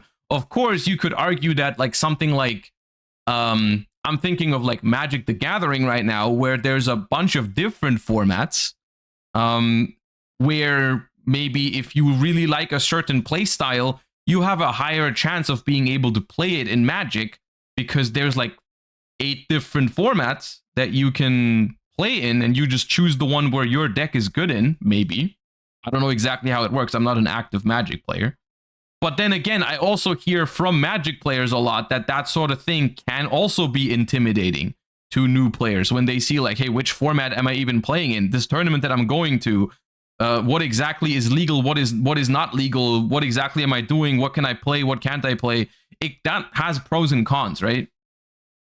I don't want to say that it's completely hopeless. Like, I feel like there are still Yugi tubers and stuff who are making, a deck profile for these things or kind of combo bits for these things. I don't want to, say that that's not happening at all or sort of discredit their work. It's just that it seems like some of the buzz around like lots of archetypes getting supported that I felt a few years ago. It felt visceral and tangible. It's not there anymore. And it's really tough to describe. And so that's why I'm kind of putting this discussion out there, because I think that you guys tend to have a good way with words in the comments. Sometimes people can, better, just better explain kind of like what it is that I feel like I'm seeing. And I wonder if this is something that other people are seeing at their card shops. Because it does lead to the bigger issue maybe, which is that Yu-Gi-Oh! Is sort of bleeding players to a lot of these Bandai games. They are oftentimes seen as more accessible. They are oftentimes a little bit more affordable. Sometimes they have like better pricing and things like that, but I think that just the general thing is that the mid-core Yu-Gi-Oh! Player feels more seen and more recognized and maybe more cared for by these Bandai games. And it could also be Magic or Lorcana or something else. I'm not saying it's only those, but then maybe what Yu-Gi-Oh! Seems to be giving them. So yeah, I want people to weigh in. How do you feel about this? Do you think that this is a problem? Like, what's changing here? What's caused it? I don't want this to be one of these videos where it's like, Yu-Gi-Oh! Is dying, right? I'm not saying that Yu-Gi-Oh! Is dying or it's dead, but I think that it's a phenomenon where like Yu-Gi-Oh! Is changing, and I think that maybe Konami should be aware of this. Maybe they're planning something. I think that there still needs to be like a mid-power level format where somebody can play new support cards for their Sharks or their Six Sams or the Madolche or whatever, because those can't be played in Edison, but like still with a power level where they're viable and don't have to deal with like, the current top tier decks. That's like one of the big things. There's other stuff too. I think that Yu-Gi-Oh! Could still use leagues. That's exactly what I like about Yu-Gi-Oh! That it is possible to compete with my pet deck, and I love that Konami prints legacy support to help my pet deck keep up with modern game. Yes, it's an uphill battle, but I love it. I have a hard time evaluating this because, I mean, to be clear, I am not representing the entire Yu-Gi-Oh! Community. I can only offer my perspective, and my perspective is the one of a highly competitive player, right? And also as someone who, when I'm saying you could go to locals and win with your pet deck, also I'm implying like, hey, you need to play well with that. And I am aware that like, not everyone is maybe in the position to even be able to do that, because like, hey, maybe they'd be able to play their pet deck, but they would be missing, I don't know, staples or even like the knowledge or the time to keep up with what's been going on in Yu-Gi-Oh!, those are different topics. But I am not entirely sure what we're expecting out of Yu-Gi-Oh! Here. And I also don't know if I agree, or I don't think that that's why people are leaving. I don't think the reason people are leaving is because their pet deck isn't good right now, or like they're yeah. I think some of the other arguments made here are completely valid reasons why like the mid-core Yu-Gi-Oh! Player, let's just call him the mid-core Yu-Gi-Oh! Player, because I do think it's a fine term. Like the people that are not casuals, but they're also not hardcore invested. They're kind of just like playing Yu-Gi-Oh! But like they're not super invested into the game. They're just having fun with it right now, but they're not super attached, right? They might leave because they feel like another card game is offering them a quote-unquote better deal on their experience, right? Maybe they do think like, hey, Yu-Gi-Oh! Is pretty fun, but One Piece is also pretty fun. How can I decide between the two? Well, let's just go buy a One Piece deck is less expensive or something like that. Sure, that I'm sure there's people out there where that happens, right? Where they think about it and they're like, hey, I like both games, but right now I would just rather spend whatever a One Piece deck costs over what a Yu-Gi-Oh! Deck costs, because I don't really have a preference over both of these. Like, I think both of them are fun, so I'll just go and play the cheaper one. I'm sure that happens. 100% that happens. With regards to the viability of pet decks and other and older archetypes or whatever, there were things like yeah, so this discussion carried on over to Twitter, where Team Sam posted like, what if this person wants to play a Six Samurai deck, for instance? They just got new support, but where do you play it exactly? It's outclassed by Malice and Ryziel, and obviously you can't play these new cards in Edison format. How about Generator, Vanquish Soul, Nouvelle, all this sort of stuff? And then Peeps said, I'm so happy to see Paul talk on this. Nouvelle, Six Sams, Battling Boxers, etc. A whole host of unique decks with interesting game plans that'll never see play unless the benevolent card designer gods give busted legacy support. Why print them if there's nowhere to play them? This is not wrong. However, this is something that's, I mean, first of all, it's always been the thing, which also is not a good defense, to be fair. Like, only because something has always been the case does not mean it's a good thing. Like, that is not, please don't use that argument too often. But I don't feel like this is something that has changed. And the next thing is that this is very natural to card games in the sense that I can tell you the reason why they print them. I can tell you the reason why filler cards are being printed into packs, and this is not unique to Yu-Gi-Oh! This is not something that only Konami does, right? But like common cards that are completely unplayable, and so on and so forth, like pack fillers are being printed to dilute the card pool, right? They're so you can make the better cards rarer. That's why there's like quote unquote useless cards in there. You're not meant to play every single common card and be able to build a meta relevant deck with it, right? Like in no card game that's the case, right? There's no card game where every single card in a set is playable. I'm not sure if in Yu-Gi-Oh, like the ratio of pack filler to actually meta relevant cards is worse or better than in other games, right? But like for that's just something that, I mean, I can get behind the argument that that's not a great thing to be, but like worse for sure. I haven't looked into the numbers, and I don't feel like you have. One argument that I can get behind is that for Yu-Gi-Oh, it's worse because Yu-Gi-Oh is not draftable. Yu-Gi-Oh is not meant to be drafted, so maybe a terrible card in Magic the Gathering that doesn't see play in competitive Magic is still fine to exist because people can have fun with it in a draft environment or whatever, right? That fair enough. I have fair point.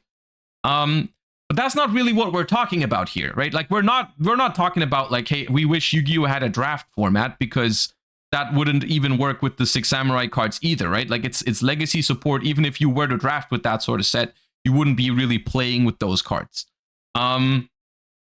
But in general, the one thing that Yu-Gi-Oh has, the thing is, these cards are from a competitive perspective. If you're a hardcore competitive Yu-Gi-Oh player, these cards are pack filler, yes. But if you are a 6 Samurai pet decker, they're not pack filler to you, right? You can pick these cards up and you can play at locals with them. And the thing is, something that Farfa said, yeah, you can play Rogue at your locals because the average homegrown meta player isn't at a YCS competitor level, sure. It also doesn't feel great to have to play out of your mind to beat a below average player because you can't afford 3 engraver. I just really dislike the you can definitely play X deck at your locals argument, because it implies that most locals are filled with dribbling goats who can't tie their shoelaces, when the reality is that there's a lot of genuinely good locals out there that have fostered champions. Which is, look, it's not entirely wrong, but then exactly what are you expecting? Like, what are you expecting the situation to be like? Are you expecting to beat someone who has a better deck than you, but you also don't want to play better than them? And you also want the cards to be cheap. So like what kind of situation did what would you want the game to be like?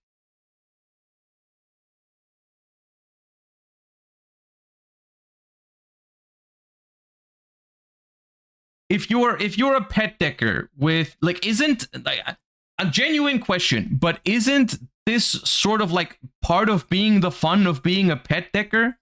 Isn't the fun like, hey, I'm working hard on this deck, I'm spending time, I'm labbing it out, I'm finding a way to make it work, and it's rewarding because I can now beat meta decks with my pet deck?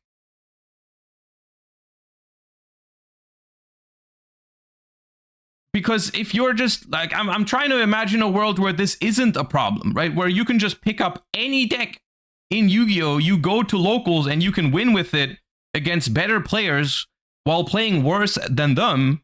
And then we have the reverse argument. Then everyone else is complaining because you're playing a deck that's obviously not designed well. If your deck beats better decks than itself, technically, while playing worse, what kind of game is that fostering? What is that? I don't understand. What I think is a fair argument is Yu-Gi-Oh is expensive at a high level, which is 100% true. And that's frustrating. I get that, especially for people who aren't as attached to Yu-Gi-Oh, who aren't hardcore competitive. But this argument about, like, I'm mad that my Six Samurai deck is not as good as other meta decks, and I have to work hard to win with it, I don't think it makes that much sense. Because that's the case for every single trading card game out there, and there's never going to be every single deck on the same like level in terms of power level. And it sucks. If you're a huge fan of Six Samurais, it's disappointing. Because, hey, why is the Six Samurai player not getting the same love as the Yubel player? I get it. It sucks. But there's no way around that. There's always going to be someone disappointed. There's, I don't know how many archetypes in Yu-Gi-Oh! We can't have 500 different tier 1 decks that are all operating at an equal power level. I don't think that's what we are talking about. So what are we talking about? Because I don't feel like we're really bringing up much of a in the APS video. It wasn't that much about card prices.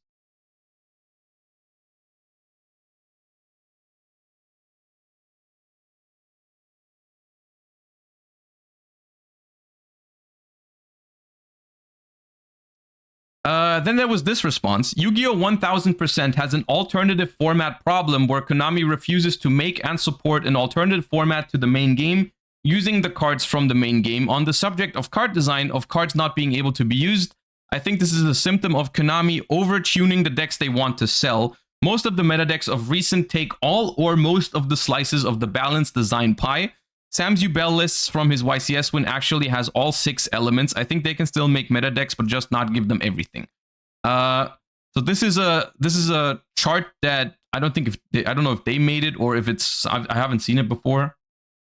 Hand trap resilience, consistency, power, non-engine resistance, non-engine space, grind game. Examples: Salamangreat has 4 out of 6 with non-engine space, grind game, hand trap resilience, consistency, but lacks power and non-engine resistance. Exo Sister 3 out of 6 with non-engine space, grind game, hand trap resilience, but lacked the others. Rickason Avalon has 4 out of 6 with hand trap resilience, consistency, power, non-engine resistance. Full Power Cash had 4 out of 6 power, consistency. This one I might get black for, but the deck had 10 1-card starters and had more available, but chose not to play for non-engine room. Grind game lacked. An example of a deck that wasn't okay was Tier, which had 5 out of 6 with the most hand trap resilience, grind game, power, consistency of every format before. It had everything but non-engine space. Ryziel also has 5 out of 6 with consistency, power, non-engine space, grind game, hand trap resilience.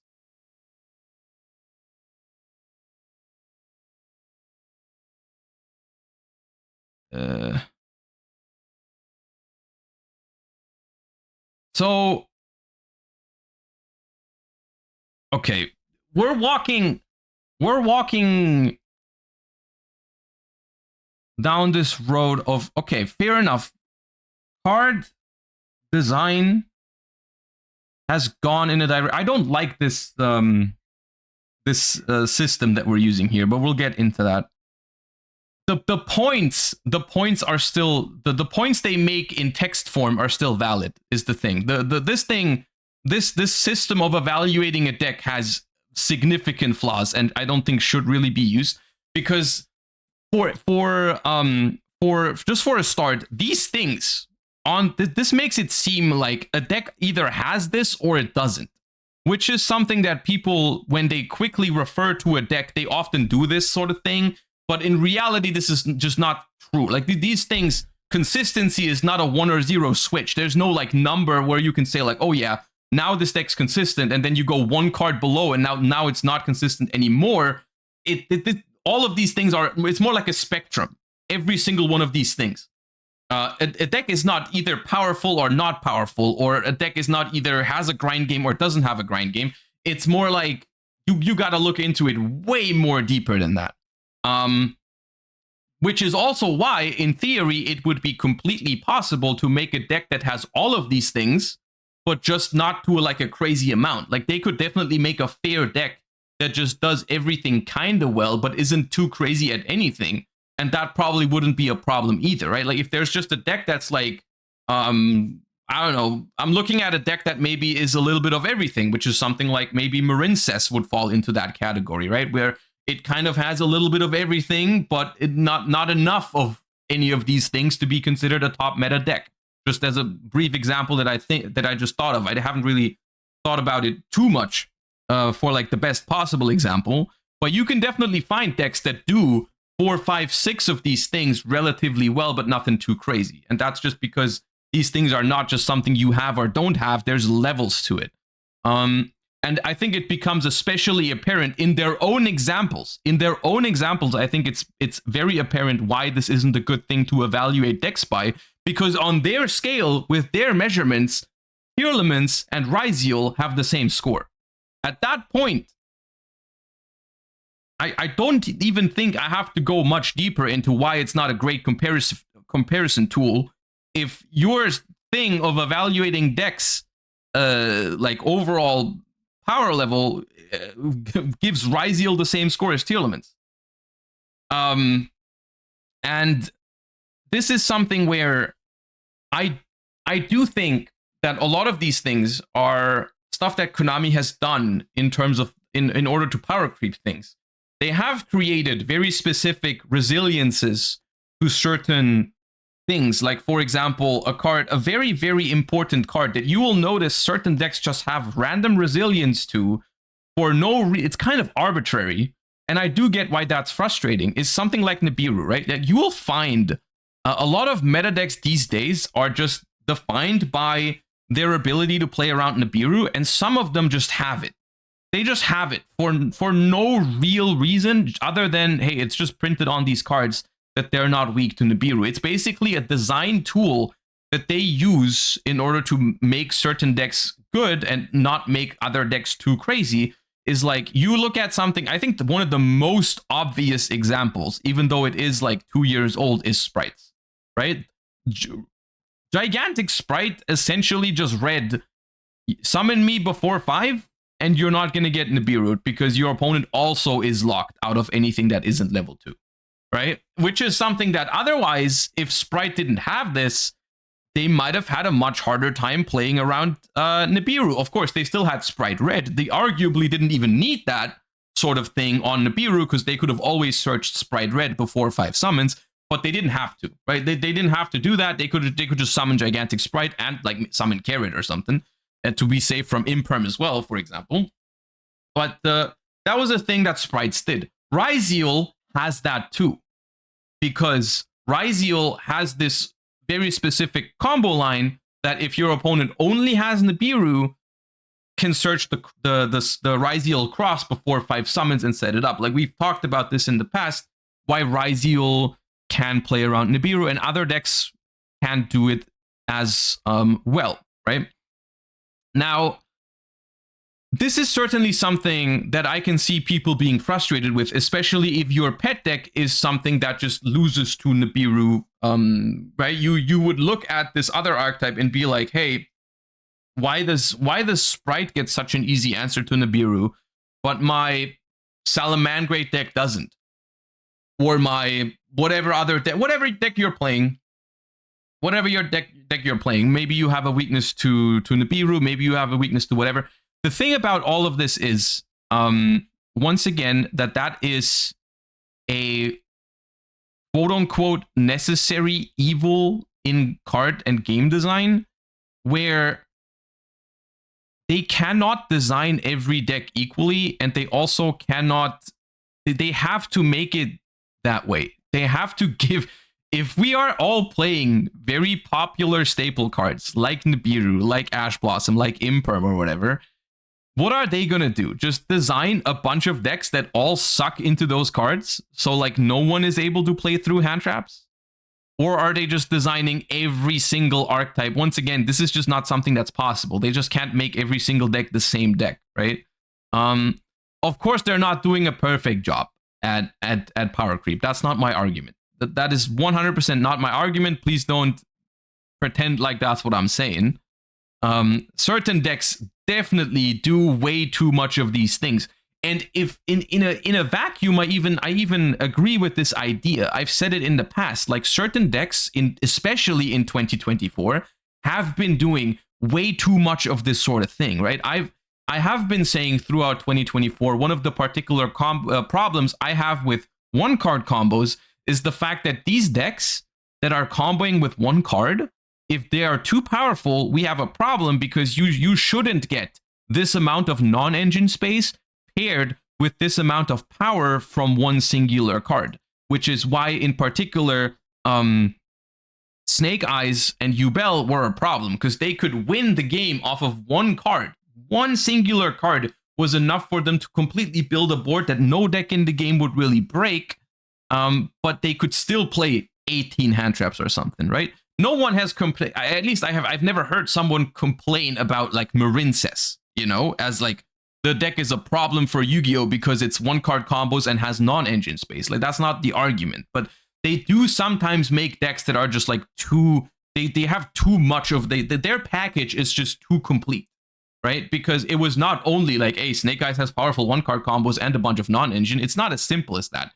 The deck also had immunity to Nibiru, a bunch of extenders to play through hand traps as well, crazy follow-up and grind game. Like, yes, if you phrase it that way, it did have too many of these things. But using this as a simple 1 or 0 system to evaluate whether a deck is a problem or not doesn't work. Ryziel, for example, is one of the best examples of a Yu-Gi-Oh deck that that is well designed for where we're at with the game, right? Like we are in a spot where honestly, if during full power Snake Eye format, if you showed me Ryziel and told me this is what you're dealing with next year, I would say like, hey, good job. How did they manage to do that? The fact that we've went from Snake Eye format and Yubel format to Ryziel format is a crazy achievement in card design.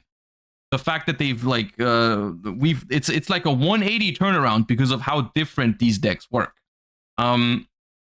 The thing is,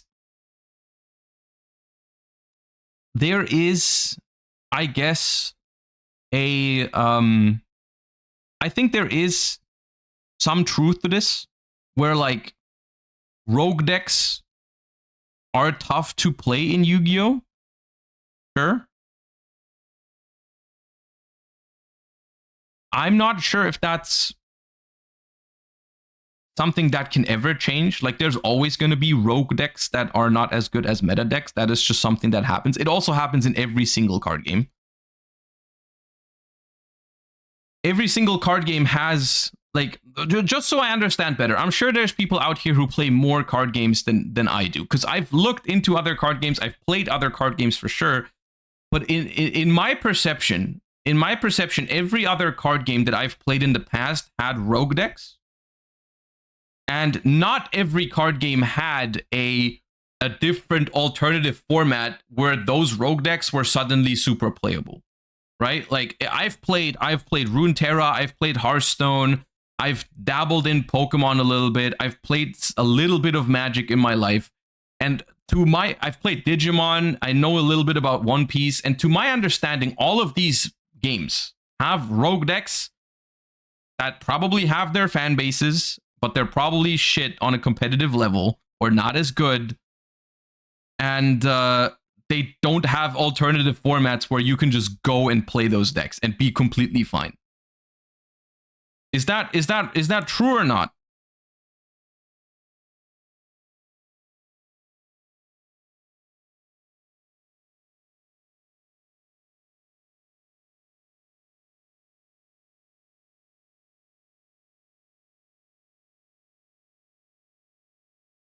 I don't think the gap in One Piece is as big as Yu-Gi-Oh. Yeah, One Piece is like 2 years old. Of course, we have more archetypes, and some of them have fallen further behind. Naturally, of course, the gap between Yu-Gi-Oh's worst deck and Yu-Gi-Oh's best deck is massive because our game's been around for 25 years without rotation. Like, yeah.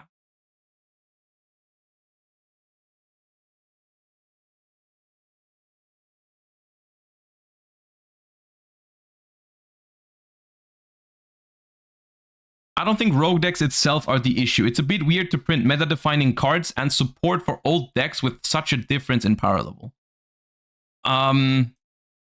So what you're saying, I mean, okay. I think at this point, we're entering a different debate, and that's just like the quality of legacy support. To which I say, I am happy that we have legacy support in Yu-Gi-Oh, but you do have to realize that making legacy support is an incredibly hard task in a game like Yu-Gi-Oh, because these cards are from, in some cases, 10 or 15 or even longer. Like, these cards are old, all right? These cards are old. These cards were all designed for different times of the game. Making support for example, Six Samurai, that makes the deck what you're asking him. Basically, what you're asking is, hey, if you're making legacy support, do it properly, right? Make it so it's tier 1, but not too crazy, please. Please, not another Yubel, all right? Like, don't make him too powerful, but please make me able to... I want to be able to go to locals. I want to be able to win my locals, maybe even like top regionals or win regionals with it. Like, it's got to be good. It can't be too good, though. But it also can't be slightly too bad, because if it's slightly too bad, it's just like tier 3 or tier 2 or 3, and then I'm gonna have to work too hard with it. All right, like I don't want to work too hard with it, but it also just can't be. It can't be too easy, because if it's too good, then I don't want that. It just needs to be perfectly right, and now do that with every single legacy support you do, because if you you know, like, and that's rough. That is rough, because if you look at Six Samurai, all right, Six Samurai specifically is a very good example of this, because Six Samurai has some fucked up cards from back in the day. Because back when they made Six Samurai cards, things like hard ones per turn or whatever, or even soft ones per turn, those were not a thing, right? Like, you can use Gateway of the Six Samurai infinite amount of times. You can special summon Legendary Six Samurai Kizan infinite amount of times. You can loop that shit to infinity. Why do you think Six Samurai has so many infinite loops and FTKs? It's because those cards are from 15 years ago, or even older in like the Grandmaster of the Six Samurai and sort of like that, like 20 years almost, right? Making these cards work in modern Yu-Gi-Oh without completely breaking them is difficult. That is not easy. And I think for Six Samurai specifically, they just wanted to stay a little bit on the safer side. Like, they wanted to give people something that you can take to locals, but it's probably for the better that these are not, like, just barely not good enough to actually be tier 1 decks. Because then we have a different sort of discussion, right? Like, if they made Six Samurai tier 1 and people are out there looping Kizan and looping Gateway of the Six Samurai, do you think that would make more people happy? Do you think that would be a win overall for Yu-Gi-Oh if that's what people were doing, right? If every single legacy support turned that deck into some sort of Yubel deck? Because that shit's hard, all right? That shit's hard. I think in regards to legacy support, it is just something that we have to live with, right? That is just something that comes with having a game without set rotation, that has very old cards in the format that sometimes do not live up to the current times. And it's just something, like, we're accepting this sort of thing with new archetypes, right? They're making new archetypes. It's a very normal thing for us that some of them are better and some of them are worse, right? Why is it different with legacy support? Why is it different with legacy support that, like, we're so disappointed that not every legacy support is meta or is competitively viable? Because I'm not sure. At least that's what I feel like the argument is here, right? Like Yu-Gi-Oh has a lot of archetypes that aren't good enough to be meta.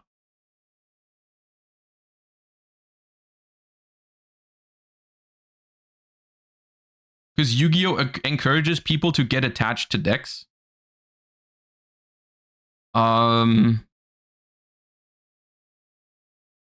Okay. I mean, you're not entirely wrong. I'm attached to decks.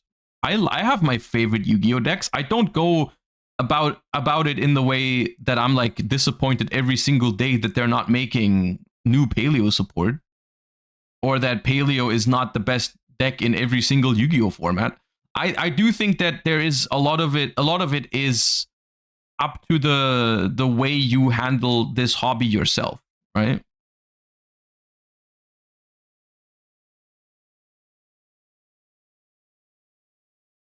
Every League of Legends player has a favorite champion. Yeah, I don't know. I don't know if that is something that is exclusive to Yu-Gi-Oh.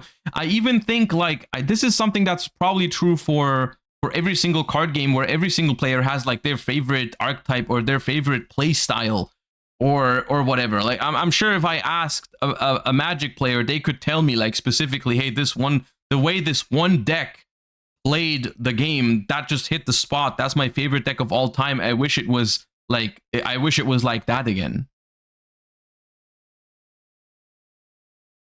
Like I have that myself for like Hearthstone or Runeterra. Like I have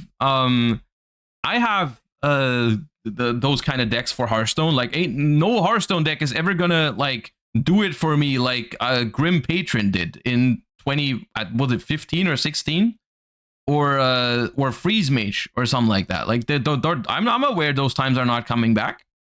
Yeah, or dude, Miracle Rogue with the Tinker Oil and Violet Teacher, you know. But that doesn't mean I can't enjoy, like, if I wanted to. I'm not playing it at the moment, but like I could enjoy Modern Hearthstone.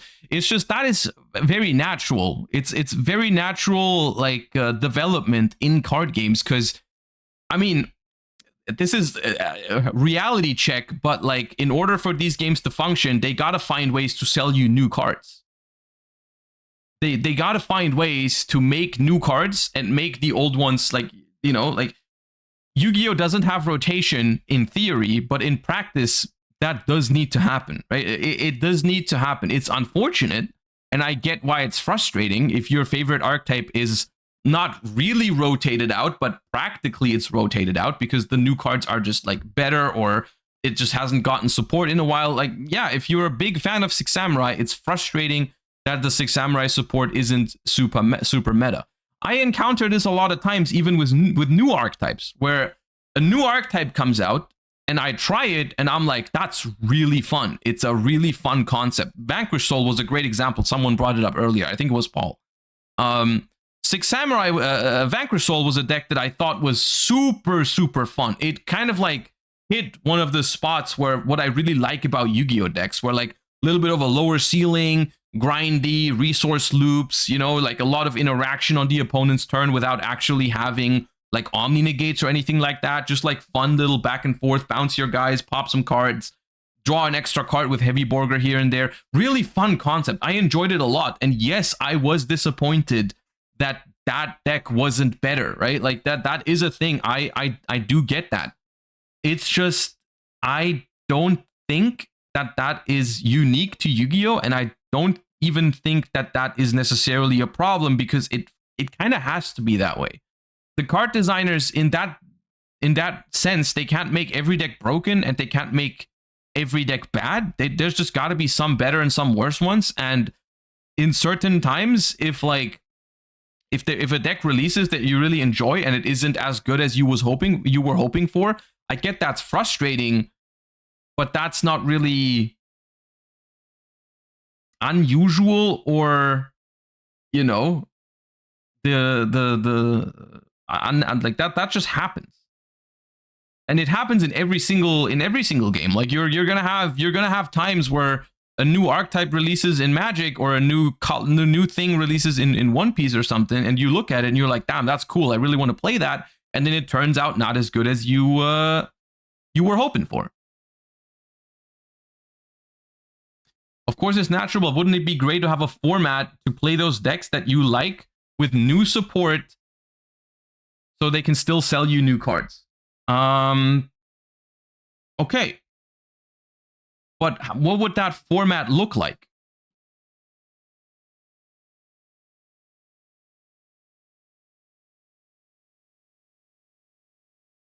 Like, what's the banning all hand traps? What's the suggestion? Because you're making a very, very vague suggestion. So you want to have a format where 6 Samurai are arbitrary example, right? 6 Samurai is supposed to be the best deck in your format, or at least meta competitive, like competitively viable, right? But you want the old cards to be legal so you can play with your favorites, and you also want the new cards to be legal. How does that work? Because if the old 6 Samurai cards are legal and the new 6 Samurai cards are legal, why are all the other cards not legal that are in Modern?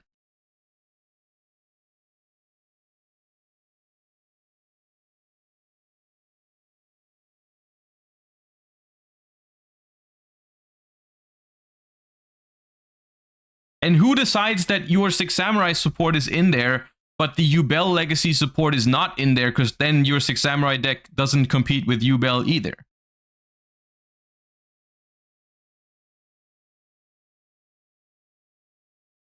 Does domain format achieve that? You tested it? I think the only way to achieve that is to find like-minded people and just be like, yeah, let's play our pet decks.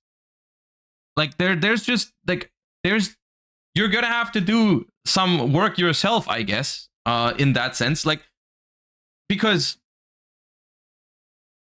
the 6 Samurai deck, I'm just using that as an example because they used it, but like, you're not happy that you have to do too much work to win locals with it, because it's not good enough in modern Yu-Gi-Oh. Sure, all right.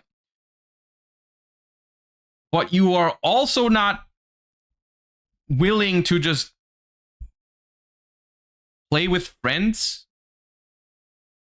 just like saying like, hey, I want to play 6 Samurai, you play your Batlin Boxers or whatever, and then we're gonna have good games. Or I have problems wrapping my head around the concept, because at the end of the day, that should probably just be a community driven thing.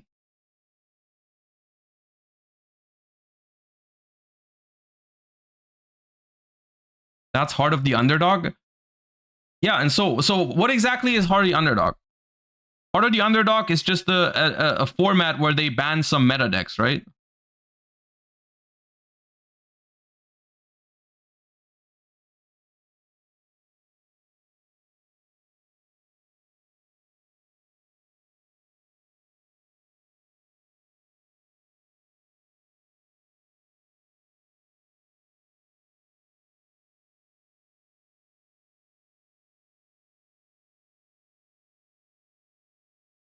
In theory, yeah.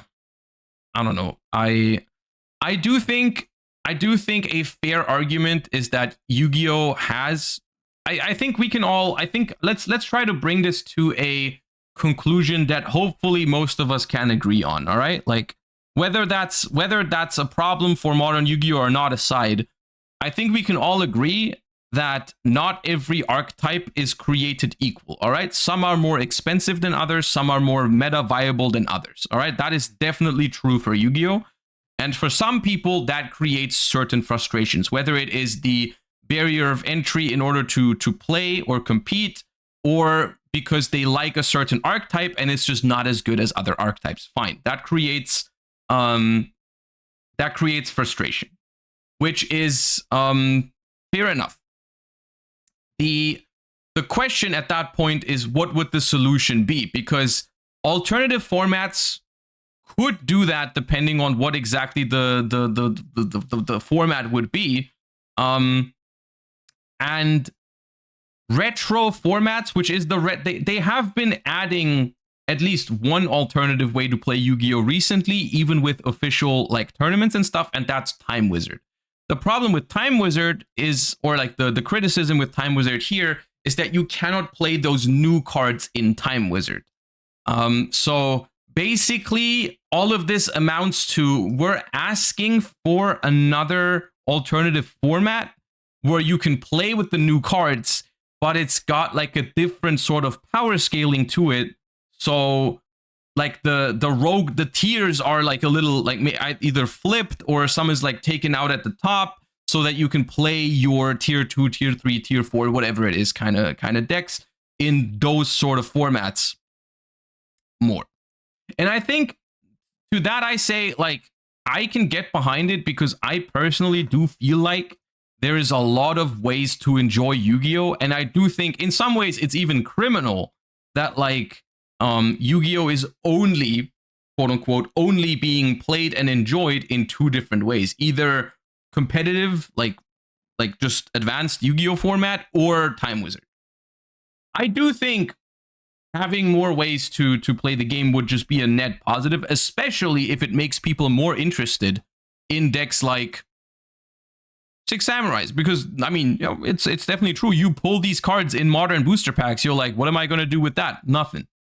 You know, fair point. That is true. You pull these cards, and you're, as a competitive Yu-Gi-Oh player, you're asking yourself, what am I supposed to do with this?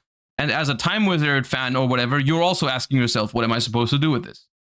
So that point I get behind. These cards do feel, quote unquote, I don't want to call them useless, but you do have to put in a lot of work, and it's still gonna be an uphill battle to play these cards. Right? I do get that. I do understand that. I just, to me, it doesn't feel like that much of a problem, but I am also not really affected by it.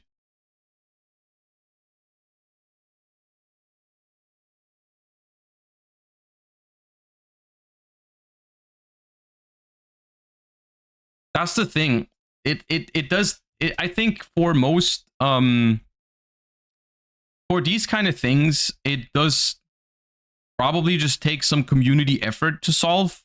If that's something that so many people are interested in, it is something that also it would work, you know. And I mean, I guess in one instance, it has even worked to the point where it eventually turned into an official format. Isn't that what happened with like Commander and Magic? Wasn't that just like a community driven format that people just invented and went like, hey, this is a fun way to play Magic?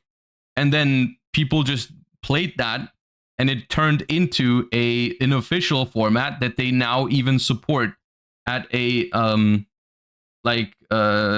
competitive scale. And that also happened with Time Wizard, right? Like Time Wizard was not something that, like, before you say, hey, yeah, but Konami would never do this. No, they did. They did do that with Time Wizard. Time Wizard did not start because Konami said like, hey, now go play GOAT format. The people in the community started playing GOAT format. They sat down with their friends or went to locals, brought a GOAT format deck, and just sat down and played. And people saw that, and now there's official Time Wizard formats, right? It is a development that's happening. What I don't really understand is the exact, like, I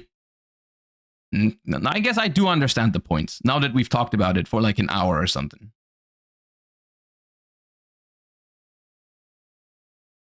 Did they really support it? Let's be honest. There's no product directly for it. There's like hundreds of people attending official Time Wizard tournaments. Of course they're supporting it. They're dedicating venue space, judges, and all that kind of stuff to Time Wizard. Yes, it could be more, but of course they're like supporting it. There's a nostalgia pool in the recent rarity collections. There's prize pools, there's judges, there's venue space. Like, yeah, it could be better, and it's getting better. It's a development. It's just not gone from like 0 to infinite in the span of like a month or something. But like, of course, they're supporting Time Wizard? Like, what's your argument?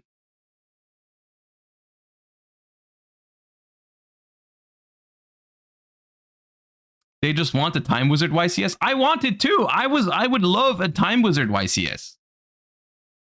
But to say that Time Wizard is not supported is just like you're losing me with that argument. Like, there's a lot, like, I feel like people are always way too extreme and way too judgmental with their with these sort of things. Like, this sort of stuff takes time, and it also takes a lot of community effort in these sort of instances where they're look, Yu-Gi-Oh is doing fine at a competitive level, right? Like, they're making Yu-Gi-Oh, people, it's received well overwhelmingly, right? There's 2,000 plus people come into every single European YCS. YCS Birmingham is sold out like a month in advance, or even longer. I don't know how long it's been sold out for, but I think it is sold out, and it's doing well, right? And if people want other ways to play Yu-Gi-Oh, it is something that you need to make Konami see the demand for. It's not something they're just going to do out of nowhere when their main product is just doing fine.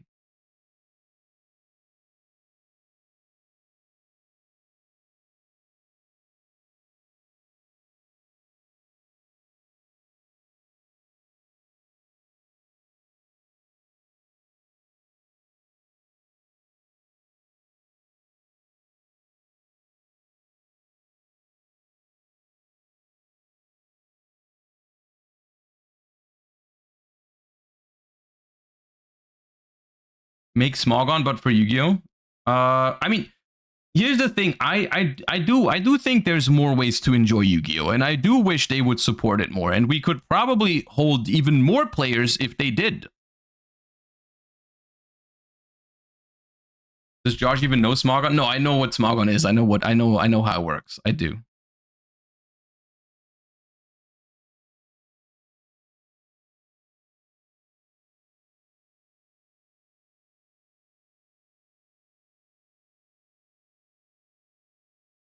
I'm just not entirely sure what to really make of this discussion, other than people wish that every single Yu-Gi-Oh card printed was useful in some sort of context, so that just in case anyone likes a certain archetype or a certain card that was printed, they have a way to play that card. Which I think is, in a way, understandable, in another way, a little unrealistic.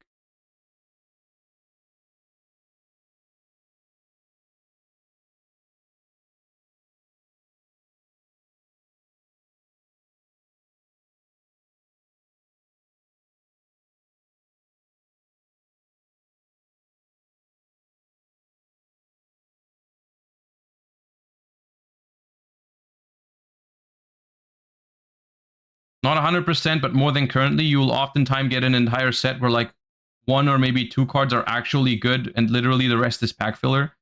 I mean, that is, no, that's not true. If there are sets where not a lot of new additions are being made to the game, except for a couple of cards, but those are usually reprint sets, which are, they do have other purposes of just adding new relevant cards to it. There's almost, I don't think you can name a set right now that outright had just one or two useful cards and nothing else in there was good.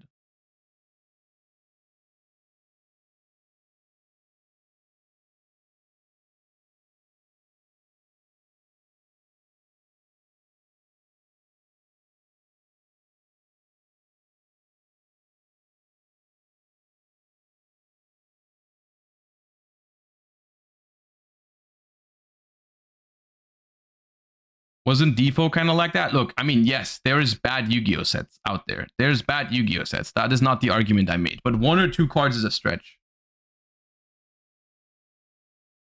Legends of the Deep with just Forbidden Droplet. That is probably the closest to it. Also, the Legendary Duelist with Baron the Fleur. But you know what? They've gotten the feedback on that. They've gotten the memo, right? The Legendary Duelist sets were bad. I agree with you there.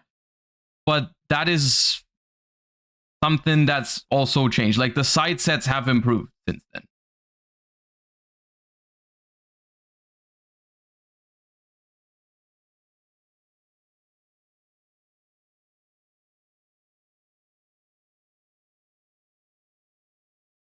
The Baron set had Lyrilusk, which became a meta deck at the time.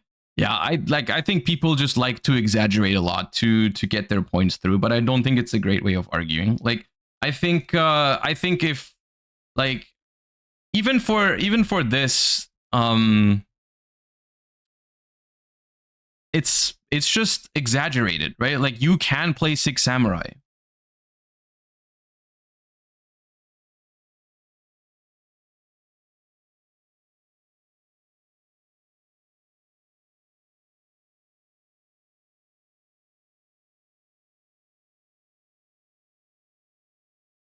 I don't know.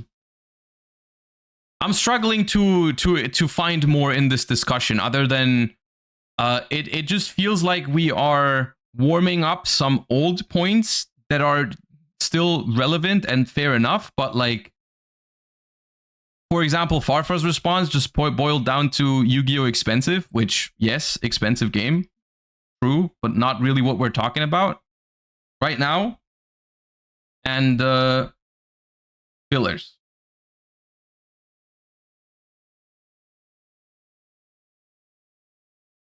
I would have lost to 6 Sam at a regional with Fire King Snake Eye if they didn't misplay. Yeah, see, but they wanted to win even if they're misplaying, because that's what Farfa said. Farfa says he doesn't want to work for winning against the meta decks. So the argument is they should have won with a cheaper, worse deck while playing worse at you than you. That's what should have happened.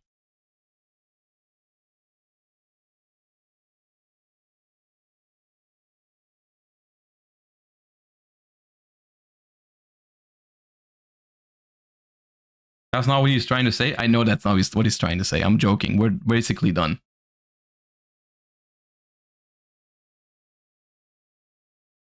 Master Duel is great for all these decks. Master Duel is great for all these decks, and especially Master Duel is finding ways to get people to play some of these decks, not all of them, in like events, for example. There's definitely been events where decks were useful that weren't like meta relevant in other contexts because they just make like custom ban lists and stuff like that for events. But the argument is the like it would also be nice to have that use for physical cards, right? Like because you're not using physical cards for any of that.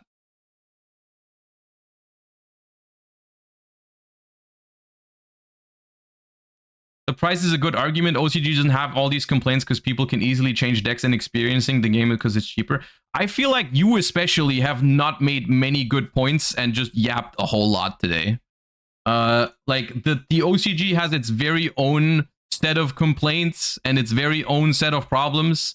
And specifically in regards to rogue decks, like the price is like, yeah, Yu-Gi-Oh! Is expensive. How often do you want to repeat it? Is it not possible that like people still enjoy the game?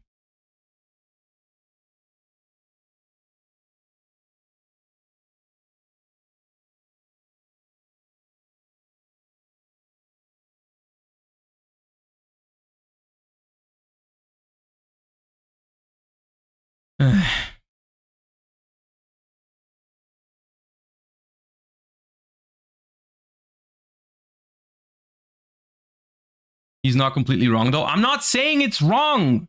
I'm not saying Yu-Gi-Oh! Isn't expensive, but I'm saying there's more to the game than just Huvalos is $70. This game is dead to me. Don't ever talk to me about it again.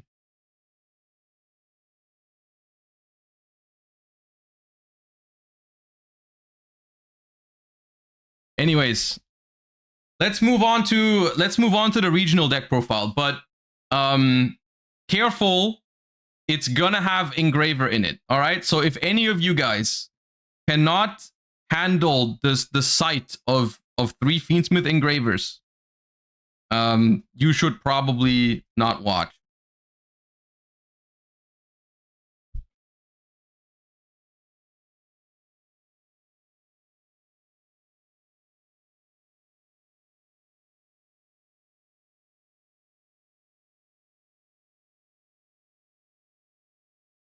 Josh doesn't have a 9 to 5. His job allows him to get better at Yu-Gi-Oh! Naturally. He doesn't get it.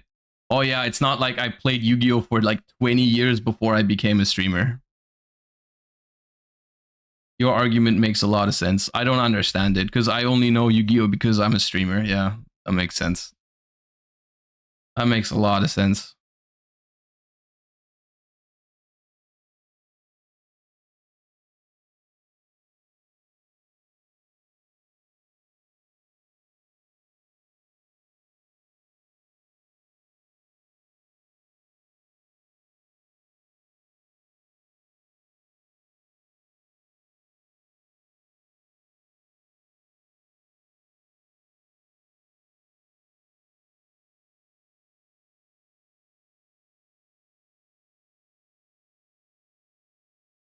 The chatting has been crazy today. It's the thing is, it's a controversial topic. And I do personally, I do find it hard. I do find it hard to talk about. On the one hand, I find it hard to talk about Yu-Gi-Oh! Card prices. Like that entire discussion is something that I mean, I'm not really avoiding it, but I have a hard time talking about it because I personally, I'm not in everyone's shoes. I don't experience it the same way that other people experience it. And I feel kind of bad just ignoring it and just saying like, hey, can't we just enjoy Yu-Gi-Oh! Ignoring the price? Because the price is a big deal for a lot of people, and I understand that. And it's completely fair enough to not want to spend the money on Molchami Fuvalos. At the same time, I do not like the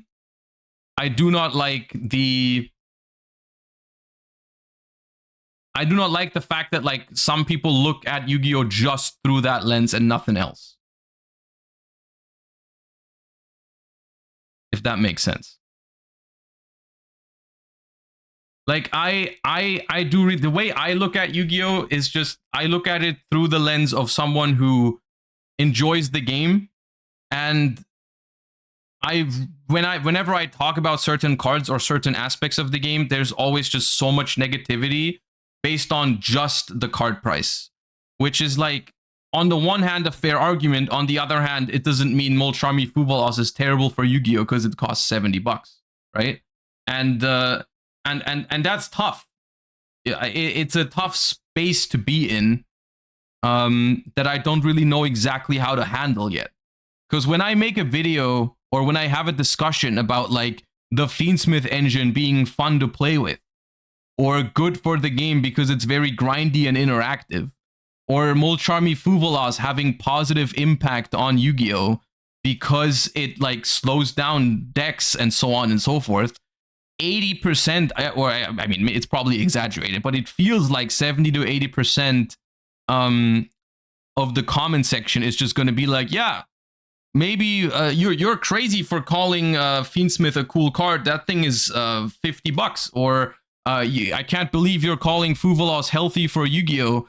when it's $100 at release. You know what I mean? It's rough for me because they're not wrong. I wish it was more accessible. And believe me when I say I would Pulsar, I'm not talking to you like right now. You can stop responding. You're just throwing me off, all right? Like I'm talking to everyone right now. There's 2,000 people right now. It's not about you. All right? I'm not going to bring up your chat logs cuz I don't care.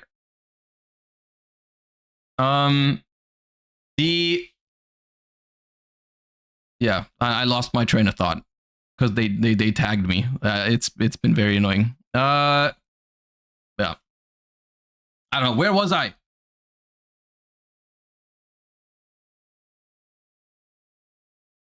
Oh God, Farfa is here. We should probably move on.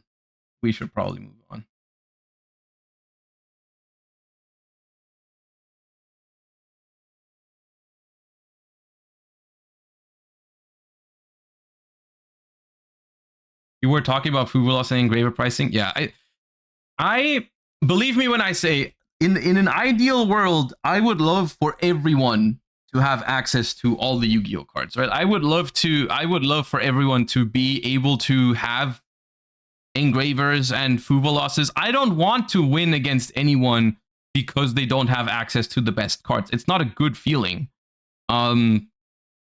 to go like to an event, or like even in theory, the concept of winning against someone because they have a worse deck just because they can't afford a better one is not a great thought to me, right? Like I think that Yu-Gi-Oh should be accessible to as many people as possible, because I love this hobby and I wish as many people as possible could play it. Unfortunately, that is not a reality that we live in, and it's not something that I personally can change, other than and this sort of discussion feels like something we're warming up since literally 2008.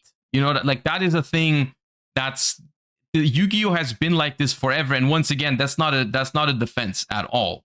But it's just what I'm saying is this discussion is very old to me. It feels very warmed up every time. That's not to say that people shouldn't bring up valid criticism over and over and over again until it eventually changes. But for me personally, it feels like, as someone who's been around for so long, it just feels tiring to talk about a new Yu-Gi-Oh card, and the only thing that people see, they're almost blinded by it, is that Yu-Gi-Oh is expensive. Which is not wrong, but is also not helpful, right? It doesn't add to any sort of discussion about the card game itself, the one that I'm interested in, right? Like the things I'm interested with Yu-Gi-Oh is not like how expensive are these cards. The thing that I like is that like how these cards interact. You know what I mean?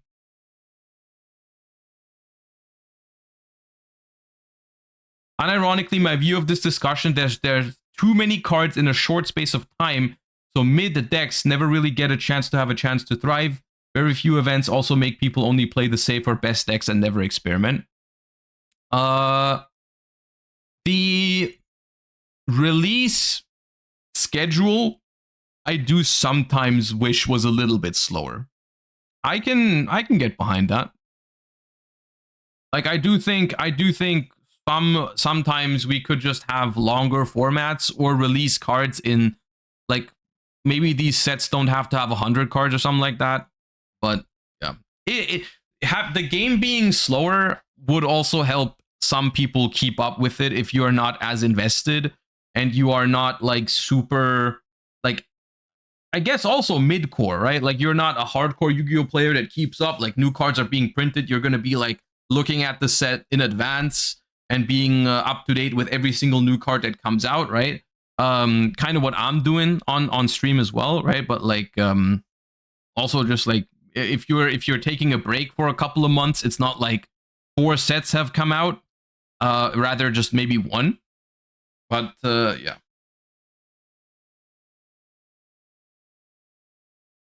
When you can't play for 6 months, it's super hard to get back into the game. Yeah.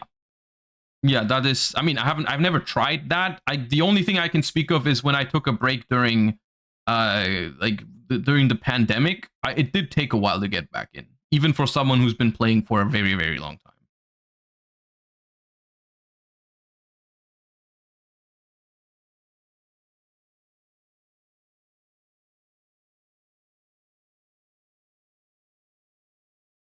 Will this be a topic in the podcast? For this Friday, we had a different topic planned, and we even have a guest for this Friday, so I don't think it's going to be for this week. But this went on for way longer than I wanted it to go, to be honest. I feel like we've lost our train of thought and just ended up. And this is what annoys me sometimes. It's not that this price discussion of Yu-Gi-Oh is just like not necessary and the game isn't expensive. It's just every single discussion about Yu-Gi-Oh will eventually just turn into a Yu-Gi-Oh price discussion. No matter what you do, whether you talk about mold charmies, whether you talk about the mechanics of the Fiendsmith engine, the viability of legacy support, the existence of alternate Yu-Gi-Oh formats, Time Wizard, no matter what you talk about, it always turns into a Yu-Gi-Oh expensive discussion.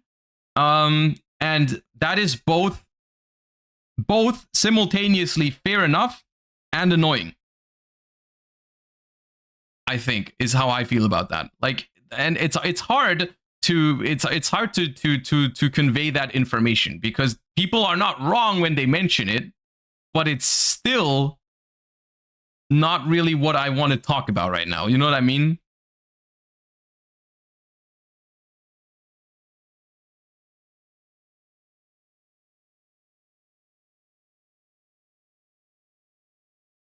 All right, let's move on.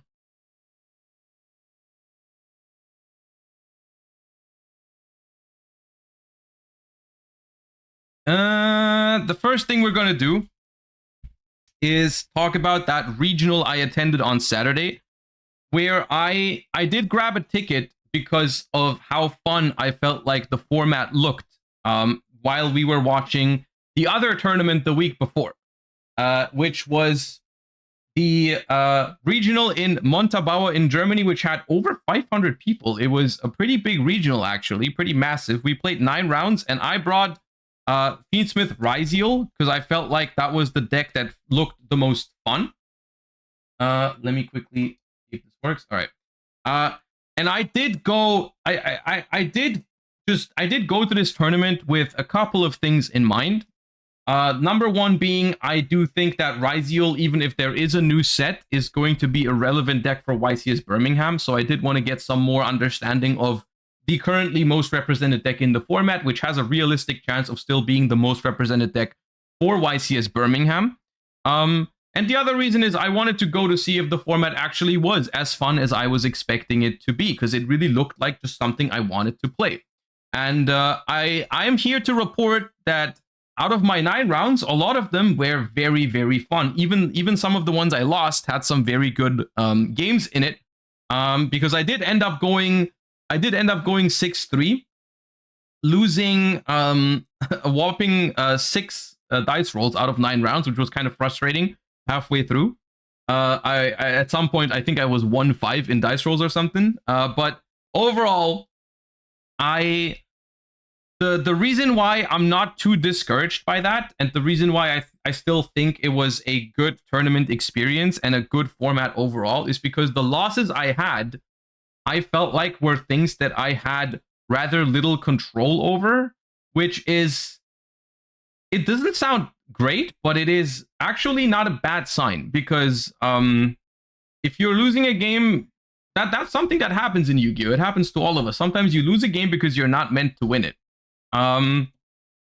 It's not like I played like crazy and still lost. It's more so like I played against certain decks in certain spots that I wasn't supposed to win. For example, I played my first loss was in round 2. I lost to Fiendsmith Malice because I lost the dice roll, and they opened good hands in game 1 and game 3, and my Fiendsmith Ryziel deck played a lot of Bestials as the hand traps, so I didn't have a lot to do against the Malice portion of their deck. In game 3, I opened triple Lancia, but they opened double Fiendsmith cards, so they beat that sort of thing. And then my next loss was in round 7.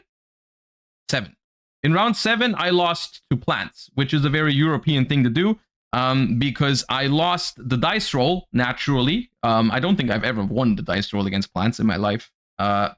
I lost the dice roll to Plants in round 7, and I looked at my hand in game 1. It was 1 Baldrake. No, it was 0 hand traps. Maybe, was there a Baldrake? I don't remember. They activated Unexpected Die, summoned Loci in their 60-card deck, and I scooped it up. It was 5 seconds. Game 1 was 5 seconds. I won game 2 because I went first, and game 3, my only hand trap was Nibiru, and they had an out to Nibiru. So I watched them combo for 10 minutes or something.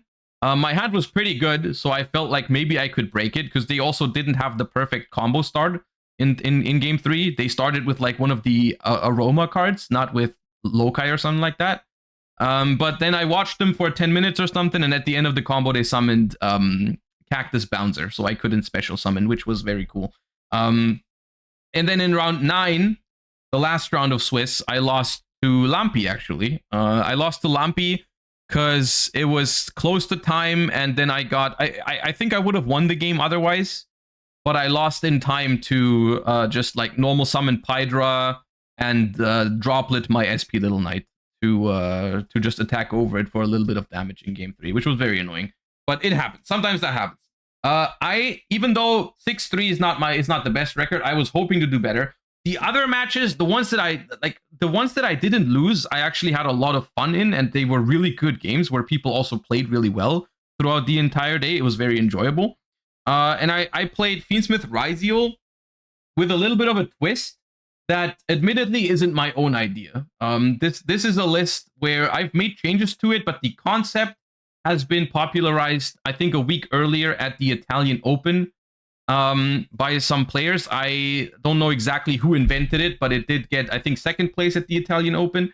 And we made some changes to it. It's a Fiendsmith Ryziel deck, but it doesn't play a lot of the Ryziel one-ofs. Yeah, Danilo. Danilo was the name of the player that played it at the Italian Open. I'm not sure if they're also the one that invented it, or if they also took it from somewhere, but they may have made it. It doesn't play Ryziel Duo Drive, and it doesn't play some of the one-offs that you usually search with Ryziel Duo Drive, like Ryziel Plugin or Cross or Node. So essentially, I still wanted to present it and show you guys and talk a little bit about my experience with the deck. So for the Fiendsmith package, you're playing 3 Engraver, 1 Lacrima, 1 Lurie, 2 Tract, and 1 Fiendsmith in Paradise. In reality, this deck is basically this is basically a Fiendsmith deck, but you're using the Ryziels as the best normal summon in it. It's the way I look at this version of this deck. It's not really a Ryziel deck. It's Fiendsmith Bystial, but because Fiendsmith and Bystial are clearly the 2 best engines in Yu-Gi-Oh right now, and it's not even close.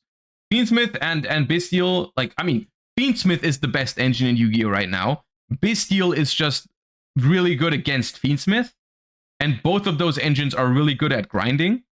But they also both don't really use their normal summon, and you don't really want to rely only on Fiendsmith as your engine, because then you're too weak to Bystials, right? So you're like trying to add another engine into this deck that is a good normal summon, and that best normal summon is just Ice Ryziel.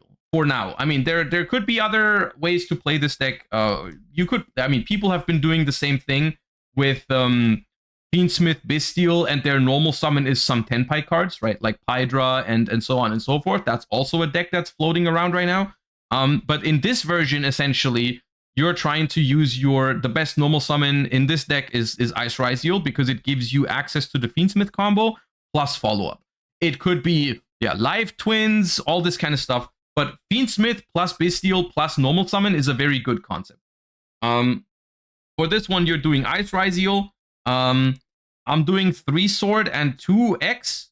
The day before the regional, I was thinking about doing 3-2-2. Simply because Sword and X are not the best starters. You can start with them, obviously. You can start with them, but then you're locked out of doing any of the Fiendsmith things, right? And that's not ideal.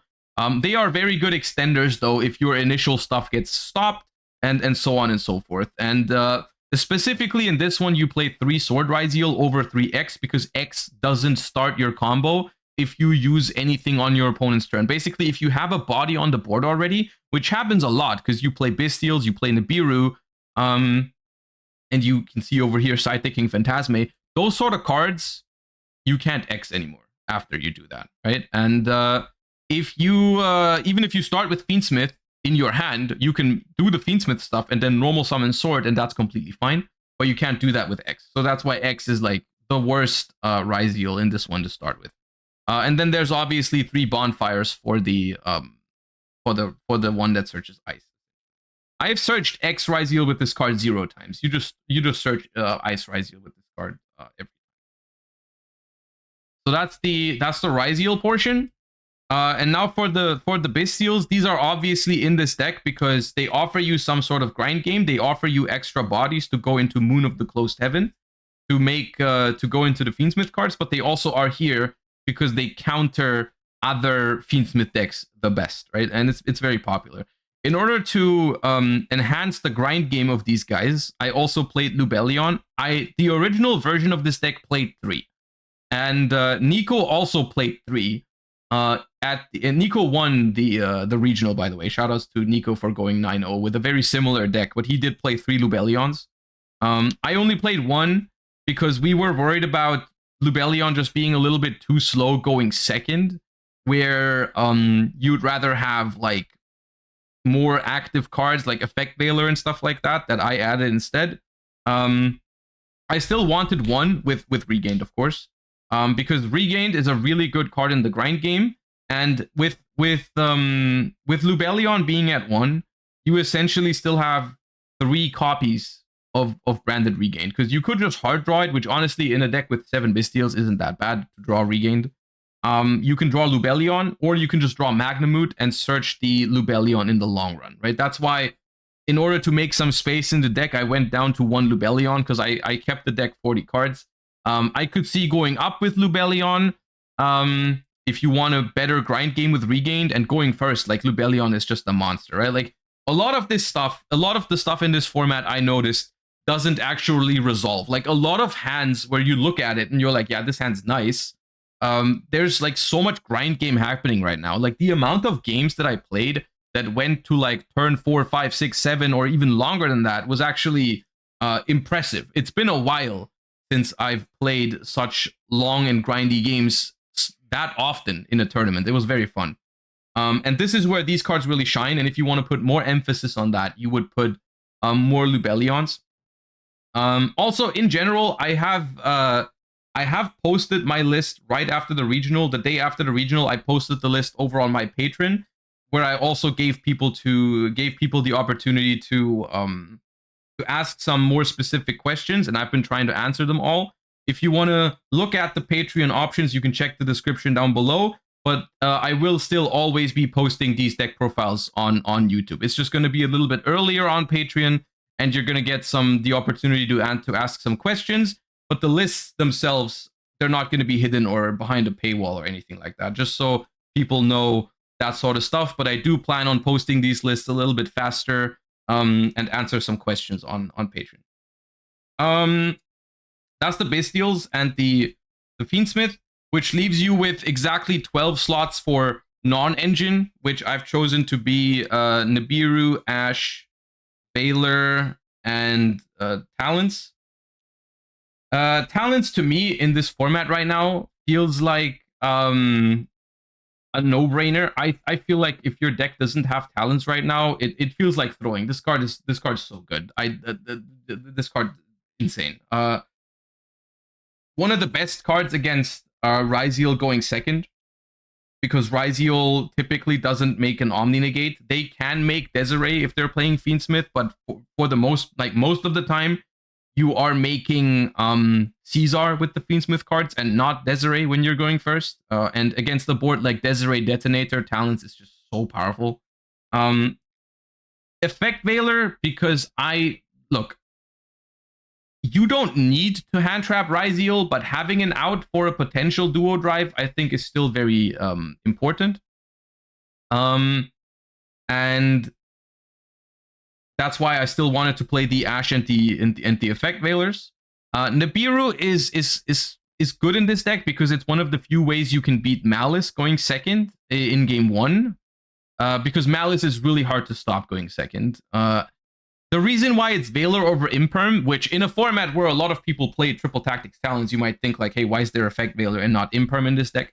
Effect Veiler is a light monster, so it gives you Bystial synergy in some of the matchups that don't play a lot of lights and darks. But more importantly, Effect Veiler can be really, really awkward. Imperm can be very awkward if you draw it together with Bystials. Because the way it works against Fiendsmith is if they start with Fiendsmith, you have to Bystial first. There's no way around it. If you're trying to prevent the Caesar from coming down or anything like that, you need to Bystial first, and you don't want to. Imperm is not good against the Fiendsmith portion, but most decks start with the Fiendsmith portion. That's why with a heavy Bystial count, I didn't like Imperm. I think it's fine to play Imperm if you cut down on some Bystials. But in this version, I didn't think it was necessary. Oh, I also don't think this deck needs an absurd amount of like hand traps, like traditional hand traps. Of course, the Fiendsmith, the Bystial cards against some decks are kind of like hand traps, but they're not really hand traps against something like Malice or something like that.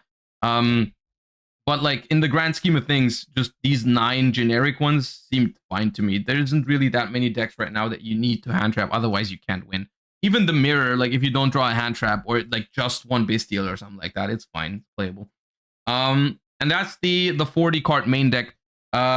Considerations, Lubellion could go up to 3, it could also go lower. I also think that in general, a lot of the times at this tournament, I felt like while Ice Ryziel is certainly the best normal summon in theory that you could have in a Fiendsmith deck, because here's the thing that Ice Ryziel does. If you look at it just from the context, just through the lens of the Fiendsmith deck, like if you're playing a Fiendsmith deck, you go Ice Ryziel, you summon X searches Sword, and you would make Exciton Knight, which is your Light Fiend, right? Exciton is your Light Fiend, which gives you Fiendsmith access here with a sword in hand.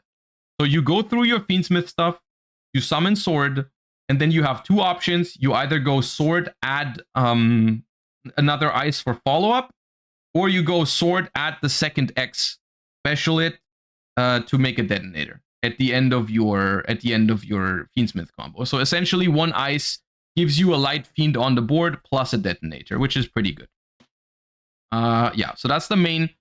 And I do think that deck was the main deck was. I don't really have complaints about it, because let's be real, like the games that I lost, I don't feel like it was a deck issue. Like if I'm losing the dice roll against Plants, I probably should be losing that match because it's a dice roll ad deck. And then against Malice, Fiendsmith as well, it's also really hard going second. I don't really blame the deck for those losses. 40 cards in main. Extra deck is probably the most interesting and intriguing. Like this is where the Ryziel cards have the biggest downside. Because the Fiendsmith engine already has a very tight extra deck, and if you add Ryziel into the mix, it just becomes very, very tight. And I did not play as many of the Ryziel options as I would like. So there's two detonators, no duo drive. There's an Exciton Knight, which is both a very good summon. It's also good into Malice boards, and it's obviously a Light Fiend. But you can also, sometimes you just send this one for X Ryziel to have another Light Fiend in the graveyard, which can be really nice, actually. It's a really nice thing sometimes that the Ryziels can send the Light Fiend. There's an Abyss Dweller, because you are playing a rank 4 focused deck, and this card is very good in some Fiendsmith grind games.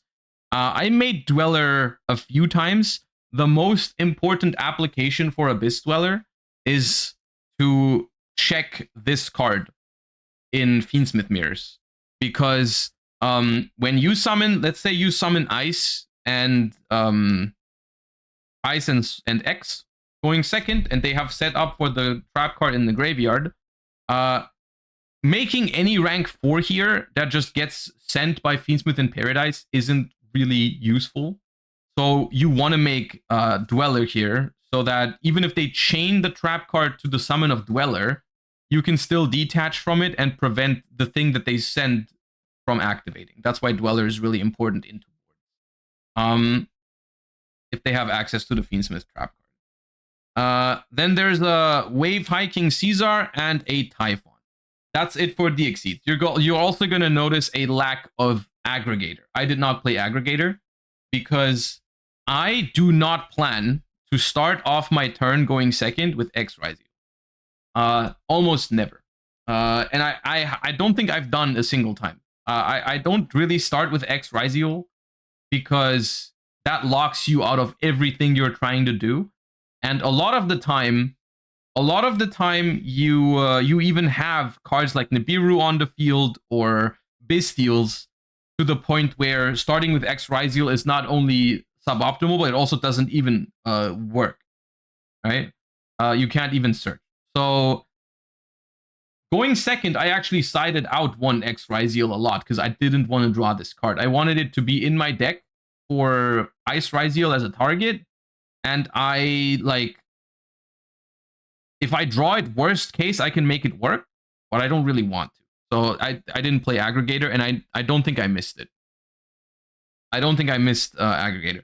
So as a result, you really notice that I do feel like the Fiendsmith part is the important part of this deck. I really focused on playing those Fiendsmith grind games, right? And that's why I prioritized having access to double Requiem, because a very recent trend and a good thing to do, honestly, a good thing to do is to banish Requiem from your opponent's graveyard with a Bestial, because if this card is gone, the whole Fiendsmith engine loses a lot of like grind game.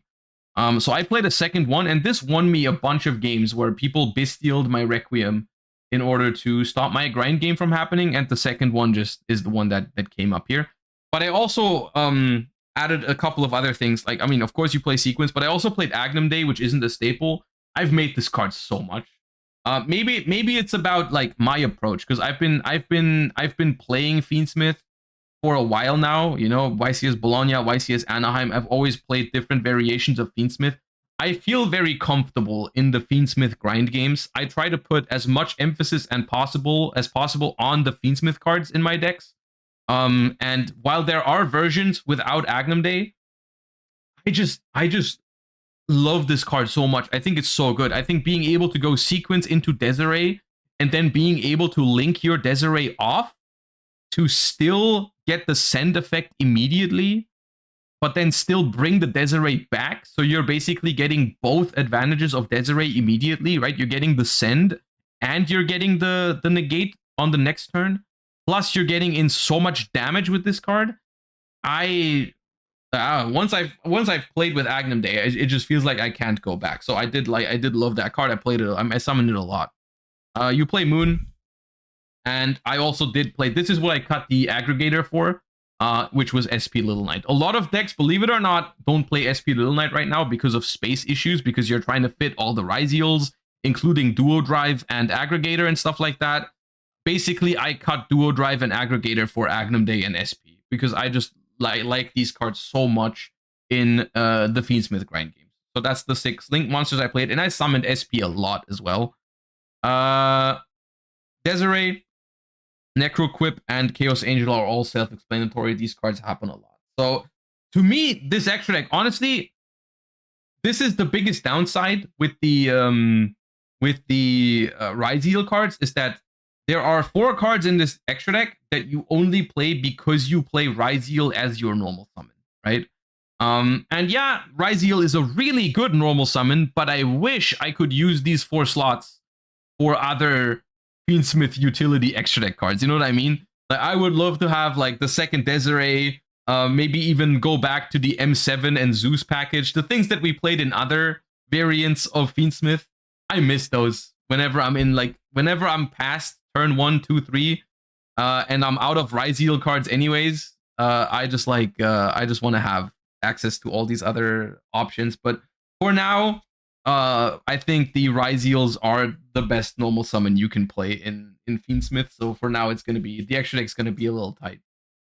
The side deck, Phantasme is one of my favorite things to do in this format. About this format is that you can play Phantasme again. Love that card to death. Was pretty good for me, although I will say it might not be 100% necessary, because you could also just immediately draw another good card, like Purulia or something like that would also be an option here. But I do really like how I do think, depending on the deck you play, I do think you could even main deck this card, because like initially the reason why this card wasn't main deckable is because like it's good against Malice, but it's not good against pure Ryzeal because they don't link summon. Now that everyone is basically playing Fiendsmith Ryzeal, all of a sudden you can basically use Phantasme against both of the top decks, right? Fiendsmith Ryzeal and Malice. Really good card against both decks. Theoretically main deckable even. Yeah, I do like this card a lot. And then there's 3 Lanceas.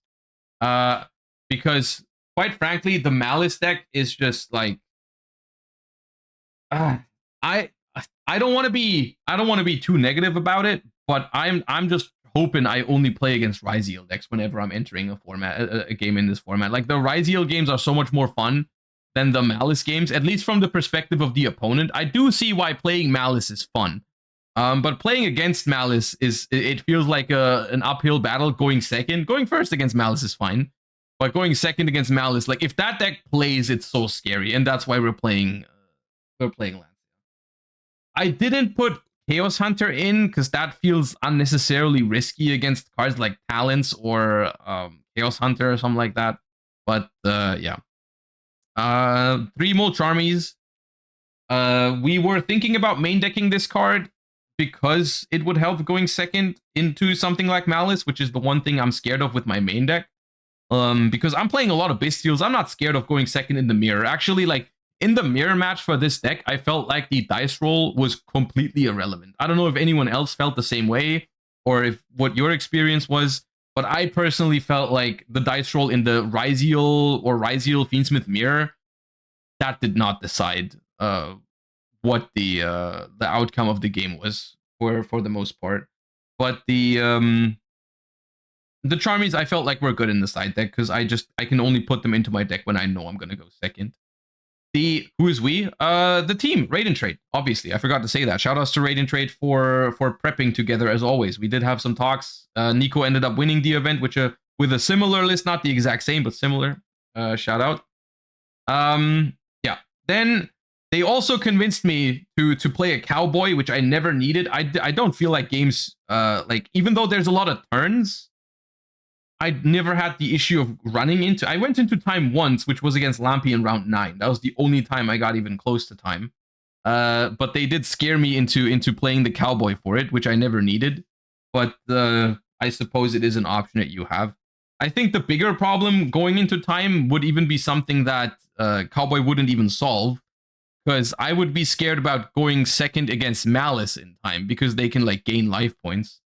I think in the mirror, you don't really need cowboy because worst case you're just gonna have a draw, I suppose, because both don't have burn, so it's whatever. I did cut the 3rd Metaltronus for it, which I kind of regretted because this card. Let me move this over here. This card was really good for me. I like Metaltronus a lot, and it should have been a 3rd one probably. Everyone is playing Dogwood in this deck. Oh no, I didn't understand that either. I saw that Dogwood was in a lot of decks, but I didn't really get that. I didn't feel like the games take that long, if you know, like, yeah. So yeah, I know there's no Dogwood. The last card is just 3 strikes because I wanted something that I can put into every matchup when I go first, and especially against Malice, I wanted something that was really good if I get shifted. So if you get shifted against Malice, you can just like either you can still make a detonator if you open ice. But then if you have strike on top, it's like really good. Isn't Judgment better? I think Judgment is worse because under Shifter specifically, you could still die under Judgment because paying 4,000 is a lot. But you could play both theoretically. Maybe Judgment is better depending on the scenario. Maybe you would swap maybe you could find a way to like put the Phantasmes in the main and also play Judgment. I felt like paying 4,000 was like dangerous for no real reason. Because then there's like random Bystials everywhere that you can't prevent with Judgment. That'll just be there, have 2,500 attack and attack you, and that's scary. But Judgment does beat Talents and Ultimate Slayer, which would be tempting, I guess. Yeah, you could consider Judgment over Strikes. I wouldn't be opposed to that. Yeah, that's the deck. I still wanted to showcase the list, even though I did not do as well as I hoped for. 6 and 3 is not bad. I'm not like mad about it. And I still wanted to offer some input on what I think, like what I thought about this deck, because it is a variant of Fiendsmith Ryziel Bystial that's been running around a little recently. So I wanted to offer my perspective on it. If you have any more tournaments in this upcoming format, I do think this list was for regional purposes maybe a little bit too focused on beating the Fiendsmith mirror matches, because I ended up in 9 rounds only, quote unquote, only playing against I think 4 other Fiendsmith decks, so less than half of my matches. So I did stare at a lot of Baldrakes going second, wishing they were other cards. But overall, if you're preparing for a big tournament where you expect a lot of Fiendsmith decks, I probably still would play 7. But yeah. Would you go down to 1x ever? I did consider that. I did consider even playing a smaller Ryziel package, because drawing Bonfire and Ice Ryziel was insane. Drawing Sword Ryziel was okay. Drawing X Ryziel was pretty annoying. So I could see playing a smaller Ryziel package. But then again, what I did do a lot, just for context, I sided out 1 Sword and 1 X a lot. Not every time, but a lot. And sometimes I ended up missing them. Sometimes I ended up missing the running out of targets for like my searches. But yeah. If you play 1x, you can't even make Detonator after Fiendsmith. No, you have to pitch for the ice. Yeah, you have to pitch for the ice, which I had to do sometimes. I had to do it sometimes. Sometimes that was even an advantage though. I did that when I drew Fiendsmith in Paradise. I pitched it for the Ice Ryziel, I think twice. So yeah, that is a thing you can do. That's the most annoying part, I think, about not having Node in this deck. Is Node pitch Fiendsmith in Paradise would have felt really nice sometimes. But yeah. Did you wish you had the Meteorologic interaction at all? I mean, having Meteorologic Aggregator in the extra deck is definitely nice. And I did have a couple of spots where, for example, I made Detonator on turn 1, and it just had an Exciton Knight attached to it, which could have been an Aggregator, and then my Detonator got hit with Dark Ruler No More, for example, and with the Aggregator, I would have had an extra negate somewhere in their turn, which would have been cool. The thing is, I did win that game anyway, so like it's hard for me to evaluate like how often is it nice to have and how often is it actually needed. Because I did definitely have games that I won because of the other cards I'm playing instead, right? I won games because of SP, I won games because of Agnum Day, and I won games because of Second Requiem. All of that happened. All of these things happened and came up. So I'm not sure if I would play the Aggregator in this deck, where I don't plan on starting with the X Ryziel anyways. But yeah. All right. So that's the deck. The Fiendsmith Ryziel I played. Hope it was insightful. If you're watching this on YouTube, let me know your thoughts in the comments down below. Let me know what you think is the best pick for this current format before Supreme Darkness. And I hope you enjoyed the deck profile. Thank you for watching. Bye, YouTube. Aggregator over Cowboy. I mean, Aggregator wouldn't really be a card that you would side deck. Aggregator over Typhon. Typhon might low-key be the best extra deck card right now. Typhon, I'd rather play this deck without Moon of the Closed Heaven than without Typhon. Typhon is so good against Ryziel.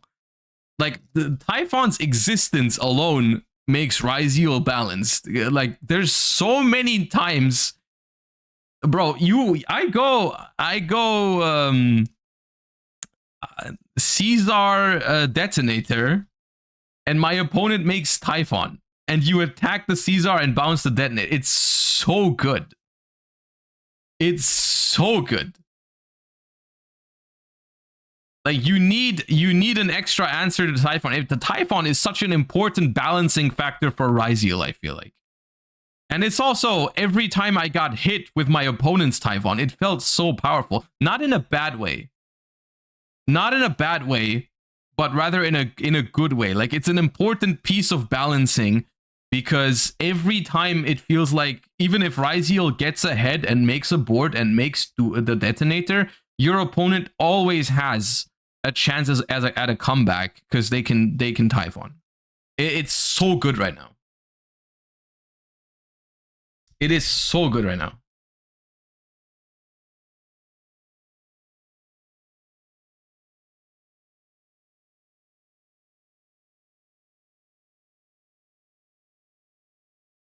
Oh yeah, I am looking forward to how Supreme Darkness will shape up this metagame. But I do think the biggest I suppose the biggest problems and like things to solve for this format and upcoming format is like what's the best way to utilize the Fiendsmith engine? Is it Fiendsmith Ryzeal, or is there maybe another normal summon that's better? Because people have been doing like the Tenpai normal summons as well. Is that better? Or what's like the best way to enable your Fiendsmith cards and also protect your Fiendsmith cards, essentially? Or is there maybe a way to exploit everyone else using anti-Fiendsmith cards like the Bestials and so on and so forth? Like everyone using 7 Bestials. I mean, not everyone is using 7 Bestials in the main deck, but there's a lot of Bestials in main decks. Maybe you can find a way to be immune to those. The problem is, if you want to make yourself immune to Bestials, you're not playing Fiendsmith, which is probably not correct.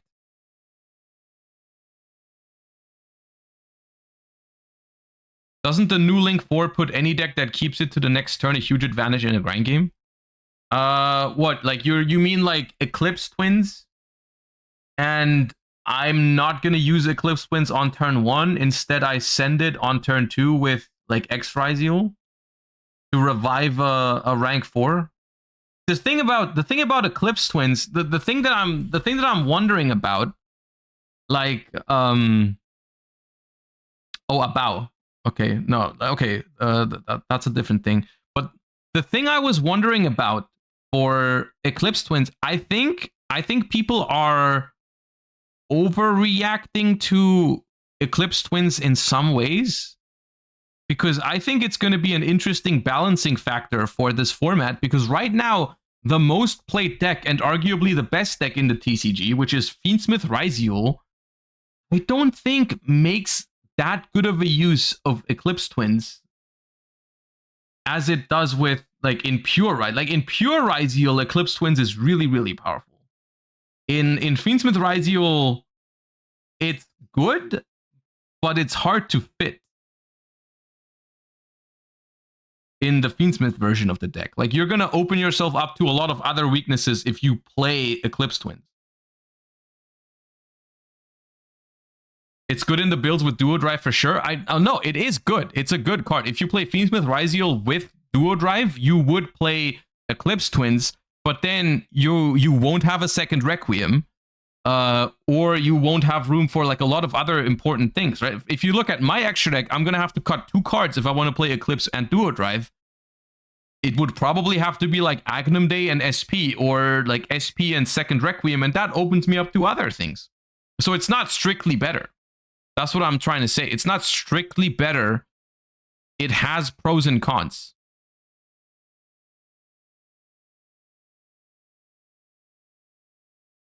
And I think that is often an overlooked factor of specifically Fiendsmith, is how extra deck space is actually an important resource with Fiendsmith, because there is games where if you have the second Requiem, you're going to win. If you don't have the second Requiem, you're going to lose.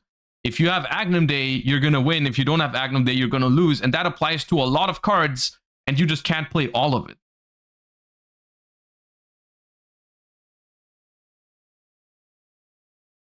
The extra decks I've seen only get to play one of SP, Typhoon, or Dweller. Yeah, that's rough. That is very rough.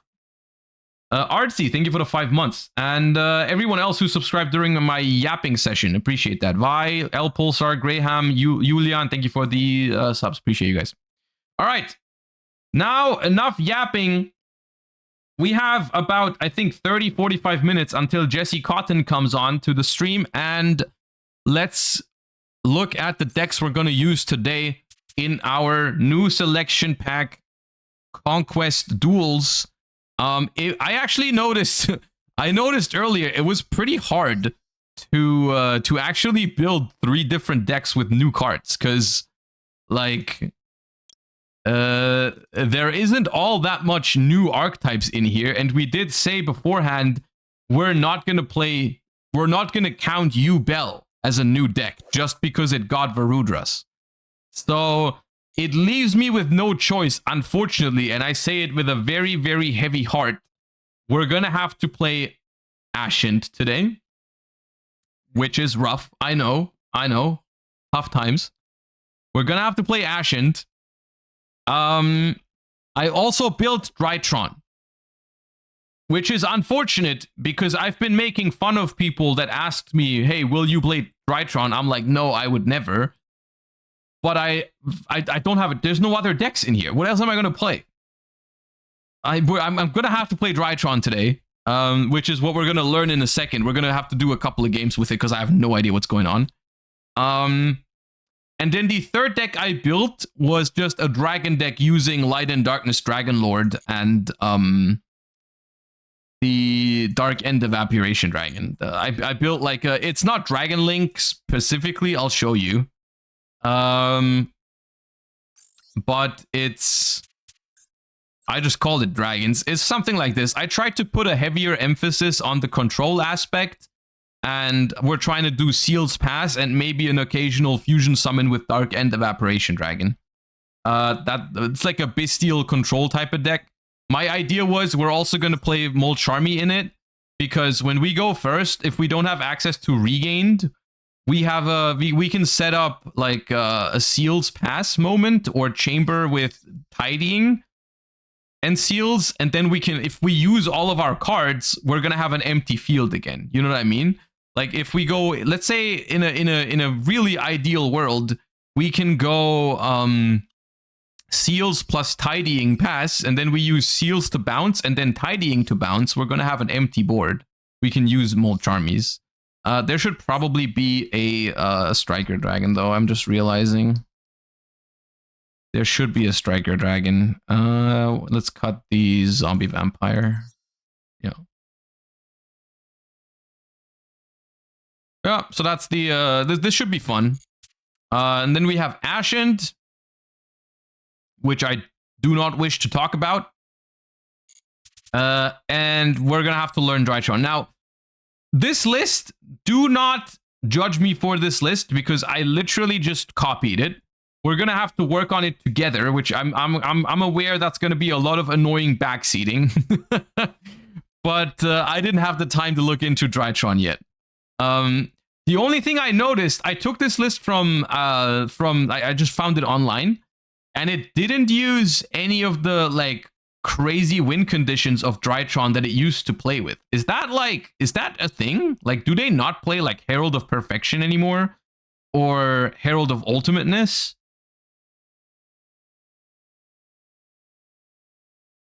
One Benton is not it. Yeah, dude, that's what they had. I don't know. Don't judge me for it. Like I said.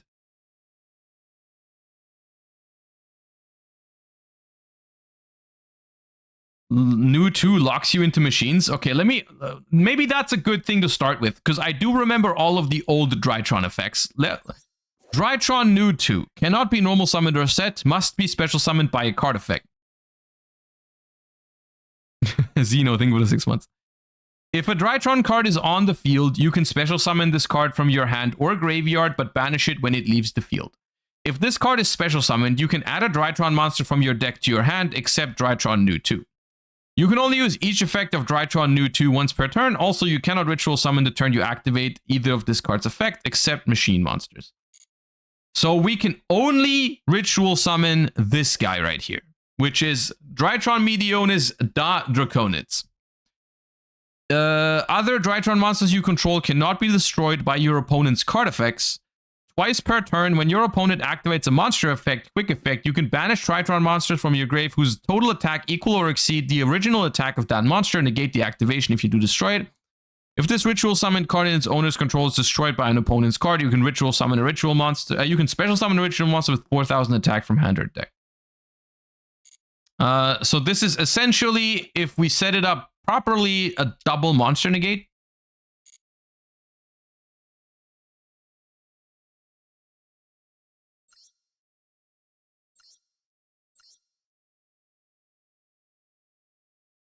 You played Draconids? Hold up. Drytron. Should I be playing this card as well? Please say no, because it's an ultra rare.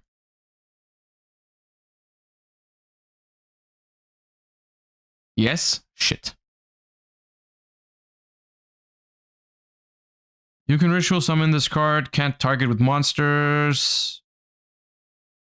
Or it's ritual summon during your opponent's turn. Quick effect. That seems pretty good.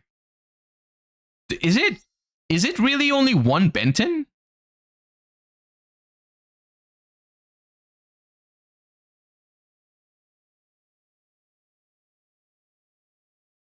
Yes? Okay.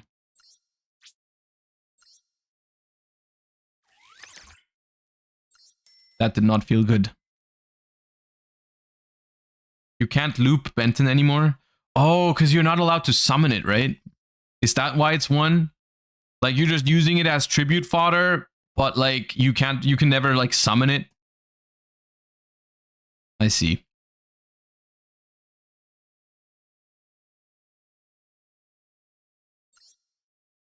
Why don't we just hop in a couple? I mean, let's just play a game or two and see. Like, I'm just gonna freestyle it. Drytron, here's the thing. Drytron feels like the deck that you could still realistically maybe freestyle a little bit. You're gonna mess up, but it's probably fine, right?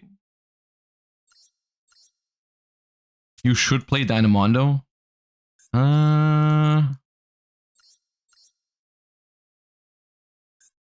What's cuttable?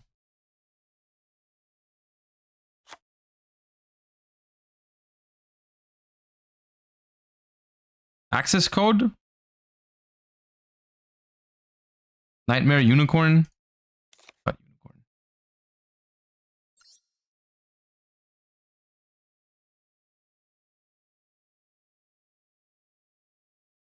Play Goddess? Not Phoenix, Goddess.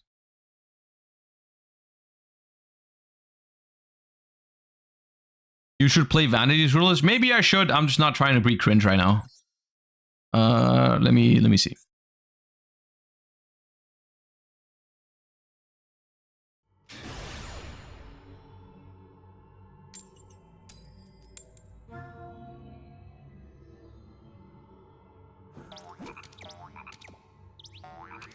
How weak is Drytron to the Molcharmy Fuvalos technology?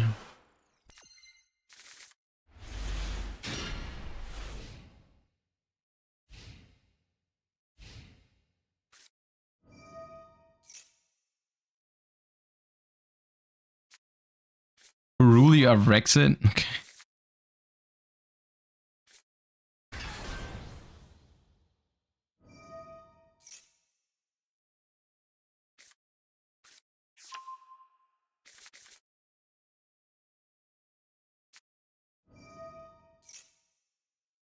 What is this? Tearlament? Scareclaw! Oh.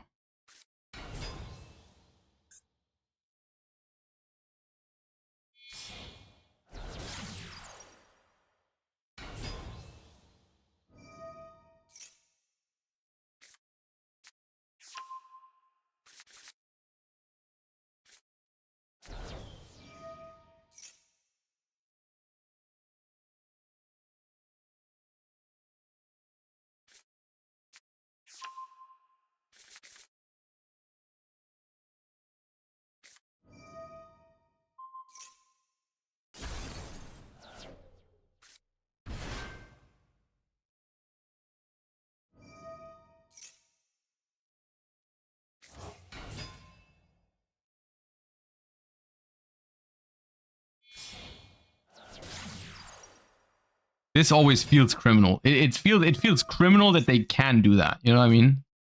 This does not feel right.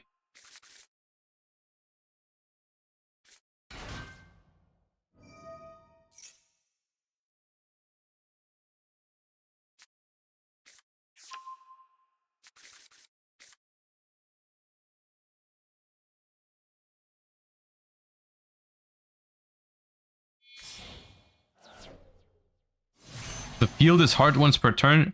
Okay, sure. Why don't you just search all three with one light heart then? Why doesn't it just say add 3 Reich phobias? Sure. Great argument.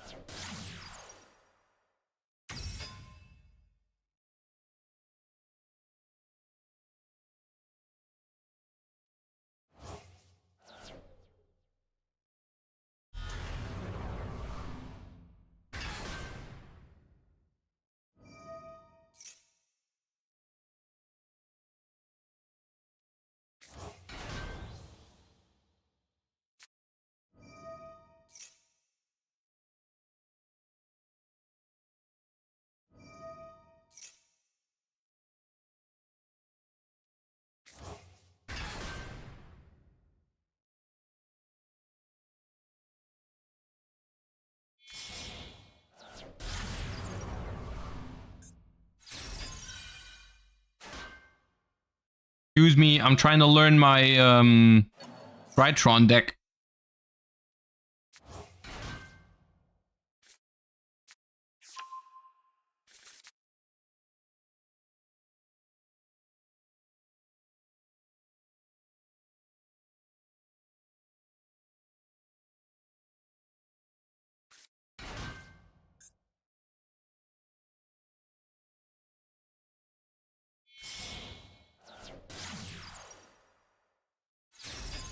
Okay.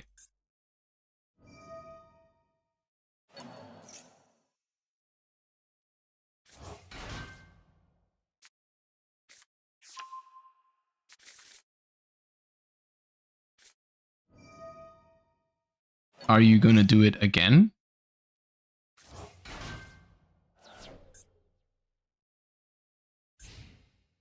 No.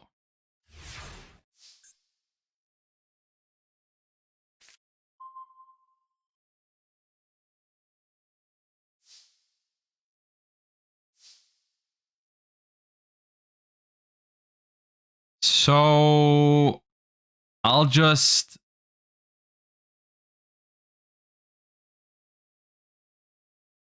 I can send this for Droplet, right? If I send this for Droplet, I can then activate Nova and summon it out. Right?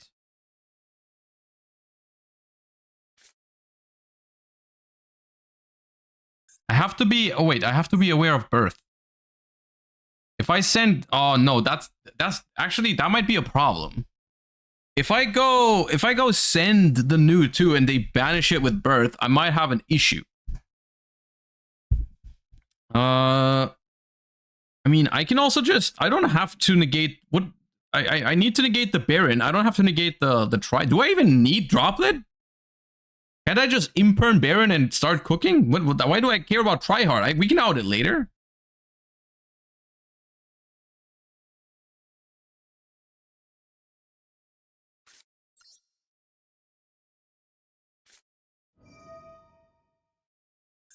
Pop.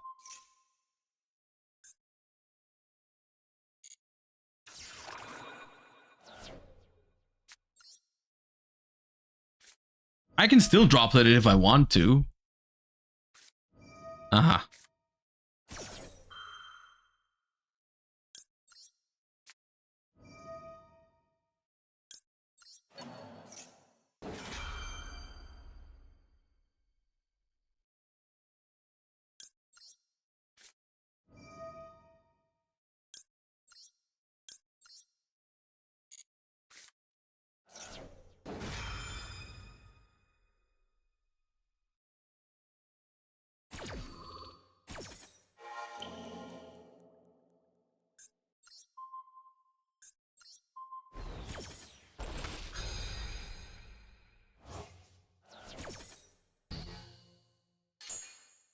Okay, so I'm sure my hand is broken here. What does this guy do?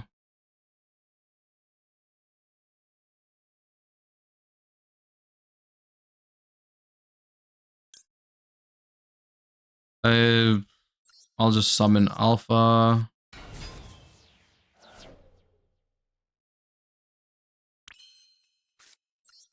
I'll special new 2.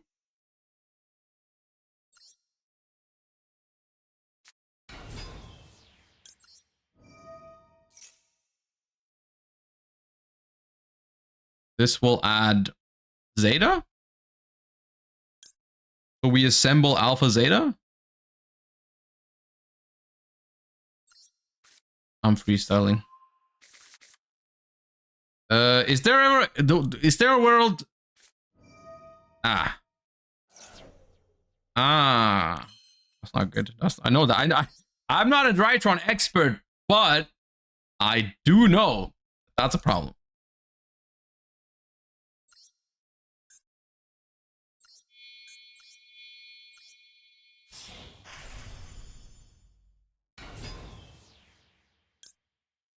Send the Drytron card from deck to grave. Send Gamma?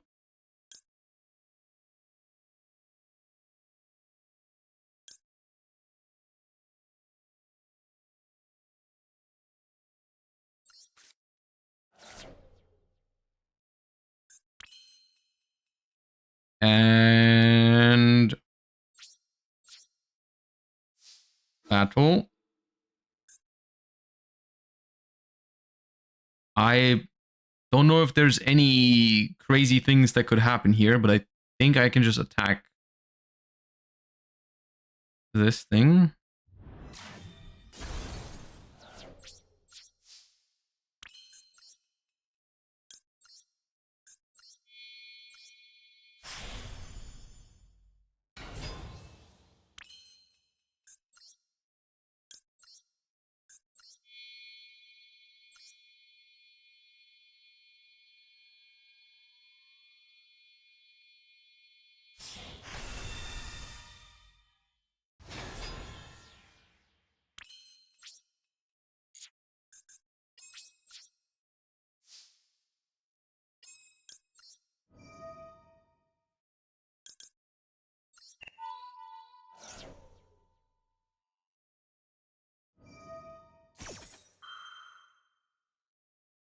Okay.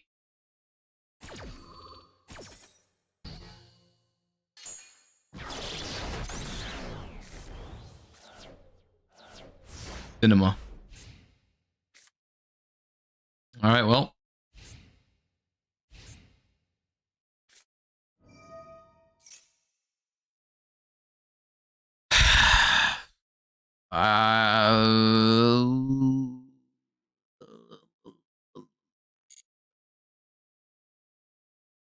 We knew they had that.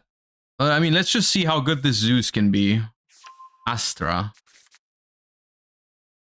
Scareclaw Astra. Normal summon Scareclaw Astra. What do they mean by this?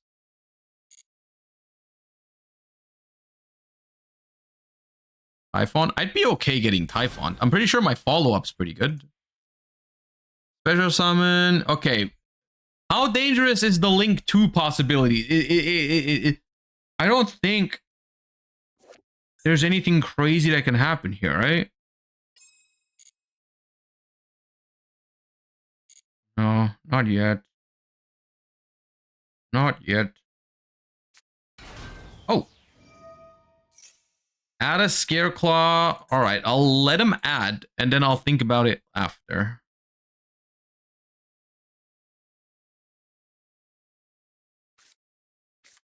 Windsaw. All right, no, I'm Zeusing now before they can make the Link 3.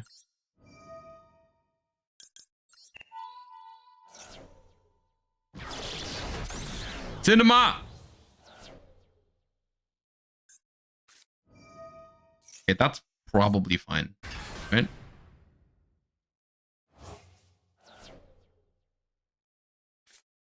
Yeah, that's fine. Okay.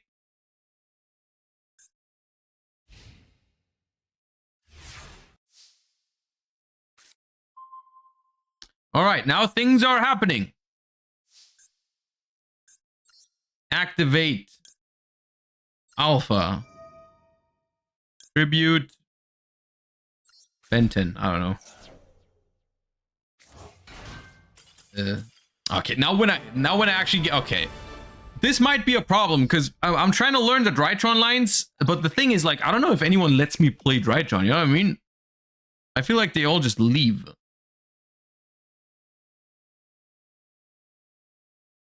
They might just all leave. It also doesn't help that I'm going second all the time.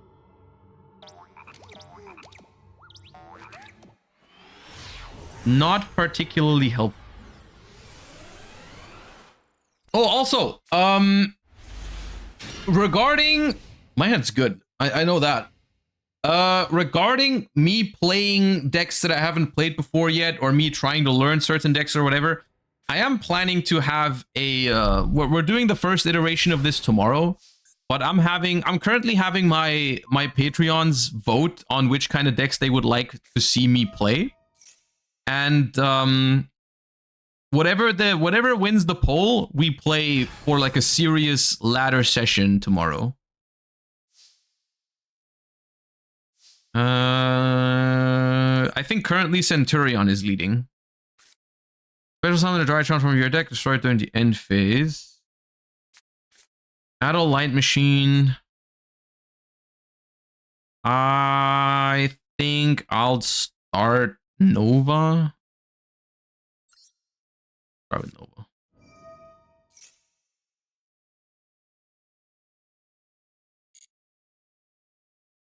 Summon. I'm Alpha?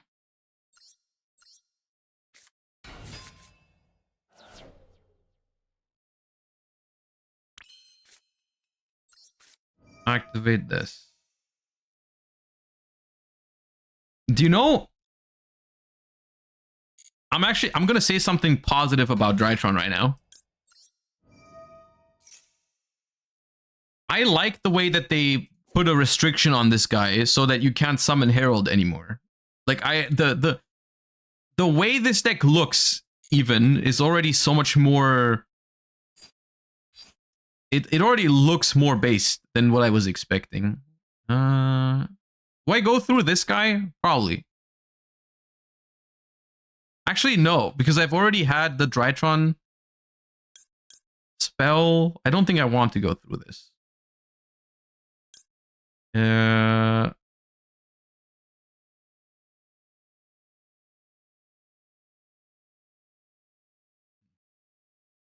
But I don't really need access to any of my other ones. I have Gamma in hand already. I can search Zeta.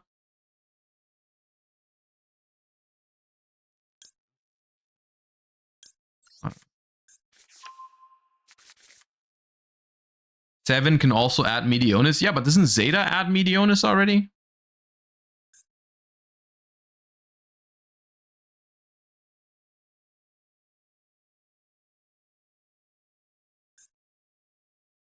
Also, if I were to make Fafnir now, how would I get the Drytron Alpha off of it? I shouldn't have summoned Alpha. This should have been like the one that's only a one of, I think.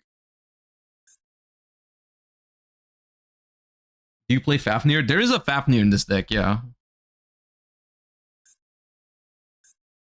Did you leave? Oh. Blake Linkaribo? I could have made Linkaribo, yeah.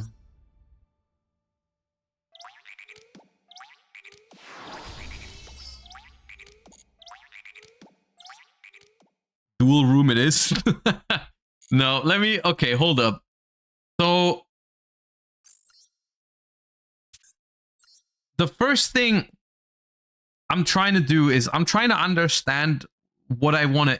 like, what am I trying to do with this deck? What am I trying to end on? Like, in a standard combo line. Surely this is on... no, this is not this one. This is on the field at the end, right? I'm trying to summon this. And then I'm trying to do what next to it? Like, why is this guy here? Why is there a Dawn Dragster? I guess Diviner becomes a level 6 and I tune it with a level 1. Okay, that makes sense. So in an ideal world, I would have this for 2 monster negates, this for a spell negate, and then like an IP next to it. Or do I even have the material? Can I make Appaloosa realistically?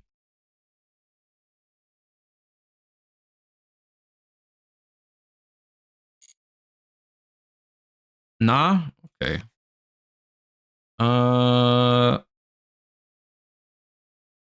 Good hands can. All right, let's leave it in there. But you might not need it.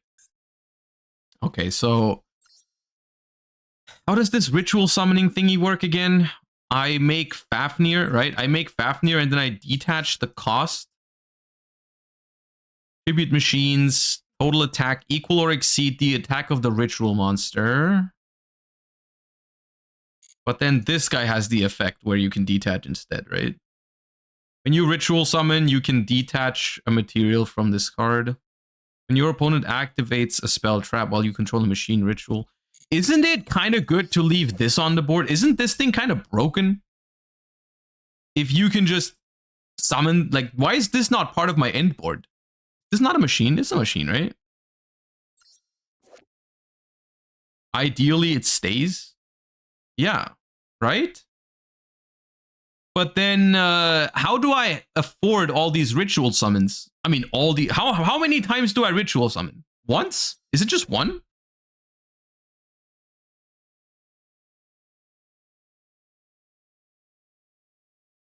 Once. Nice ritual deck. Okay. So I'm gonna tribute machine monsters from hand or field whose attack equal or exceed 5,000. So is this why this is here? Is because it's basically 2 materials? Is that why bro is here? So I'm trying to search it. I'm trying to search the thingy so I can tribute it.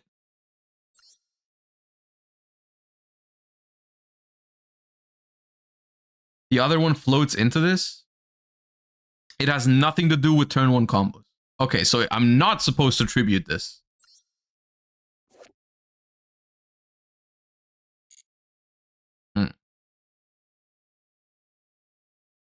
So what you're saying is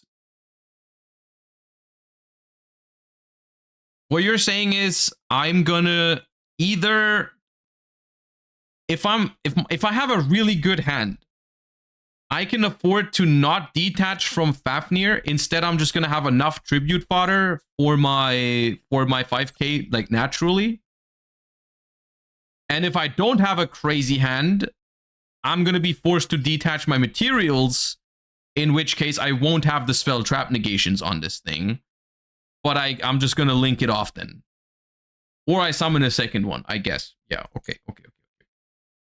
All right. The bad news is Jesse's ready. We're gonna have to play. We're gonna see how it turns out. We're just gonna freestyle it. It's fine. It's fine. I'm not even worried about it. We're just gonna freestyle it, and people are gonna be pissed at how I'm butchering Drytron combos. It's all right. Let me call Jesse. Give me a second.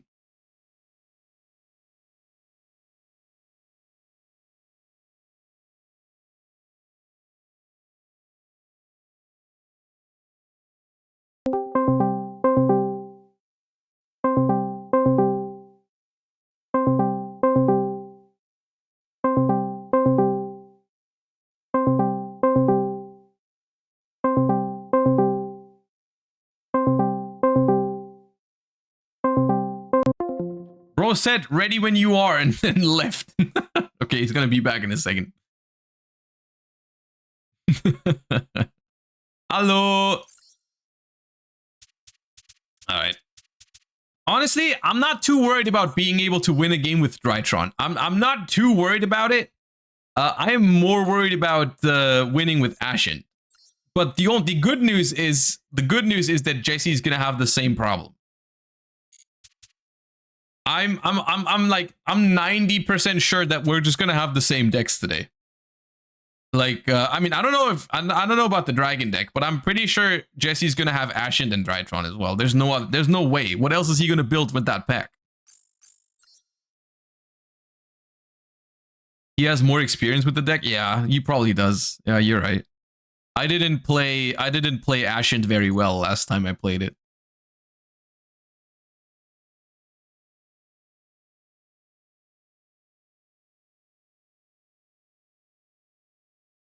Mold Charmy Turbo? True. Tenpai with Charmies? There's no way. Bro, Jesse messaged me saying like, hey, we're not gonna count Yubel as a new deck, right? Just because it got Marudras. If Jesse plays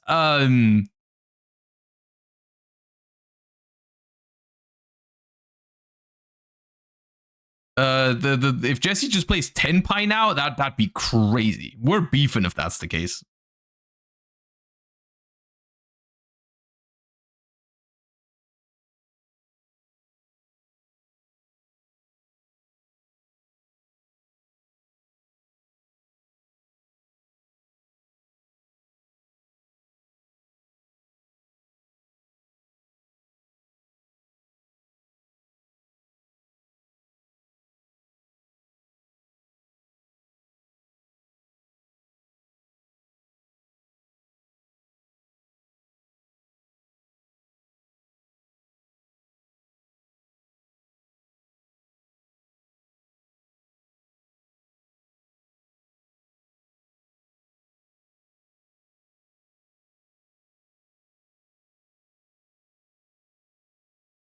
I'm mostly looking forward to playing this deck. Unironically, this is the one I was talking about like 1 or 2 streams ago, where it's just like dragon control, and you main deck Molcharmies, because when you go first, your plan is just to go Seals pass, and then after you Seals, you have an open board.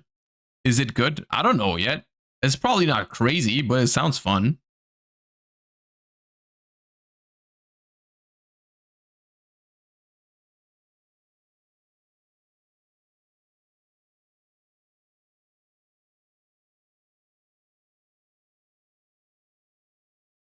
The new Varudra spell seems fun. You mean Final Bringer? I do think this card is good. Yeah, it's just it's like it's a double pop. It's like a quick play spell, Scrap Dragon, which is pretty good. But it's also not crazy good. You know, it's like fine. I could see decks like Unchained playing it. It's better in best of one. It is better in best of one. This sort of card is like in the TCG, people aren't playing it because it's not good enough. It's not quite good enough, like in game 1, going first or going second, rather. Like, but it's also not good enough to side deck it. Like if you're siding, you can side more specific outs to floodgates or something like that. But in a best of one, it could be all right.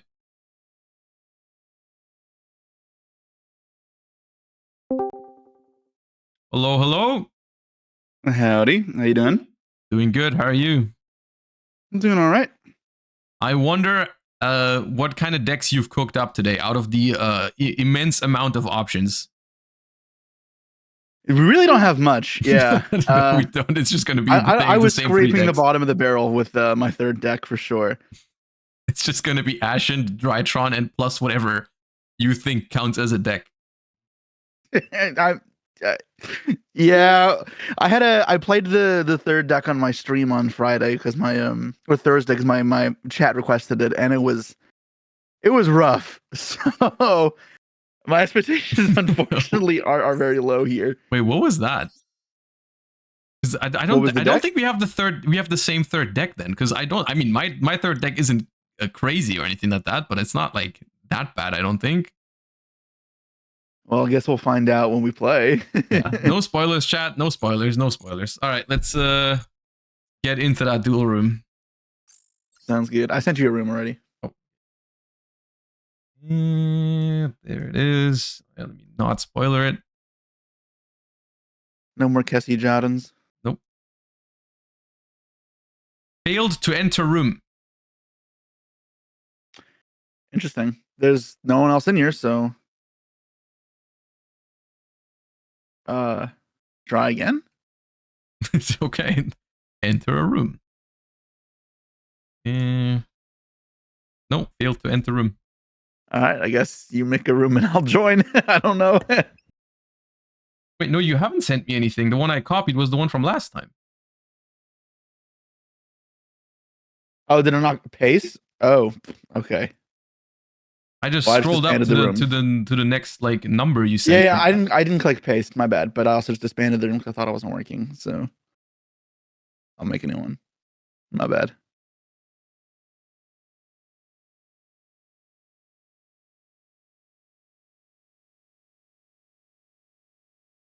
Professionals, lol. Dude. Yep. Professionals. We're not even messing up in the game. We're messing up just. I'm messing up, but I just forgot to click paste, man. Cut me a little slack. Nope. Nope. All right. I am in the room, and there's 3 people. No, never mind. Okay, I'm there. I mean, you'll be able to tell who I am from the icon, so it shouldn't be a problem. All right, what do I want to play going first? Probably just. God, it's so bad. All right, we'll go with this. Okay. I guess just dive straight into it. I already clicked the start. You can just intro whenever you. Okay. Yeah, we're good. All right, I'm spoiling my third deck right out of the bat. Third deck right out of the bat. Right. Yeah.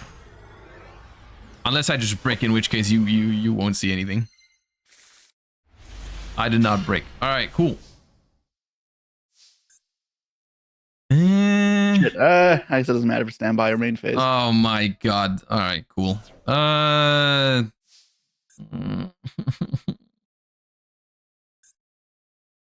love that sound.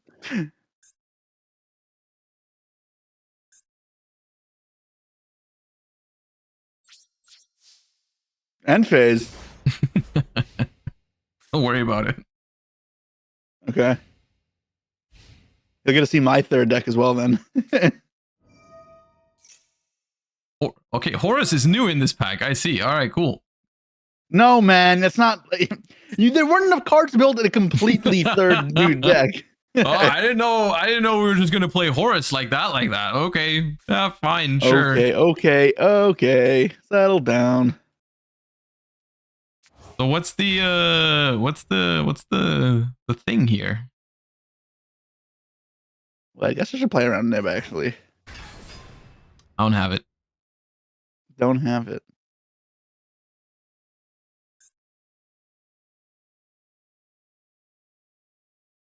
Locks me in a dragon.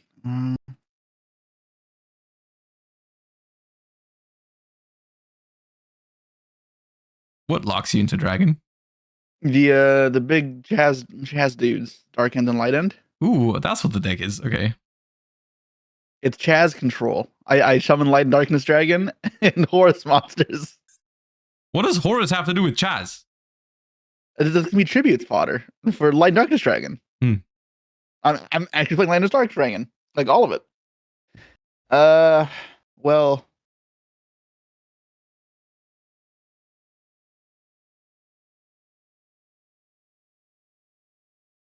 yeah, I'm not playing around it because if I get Visceral, I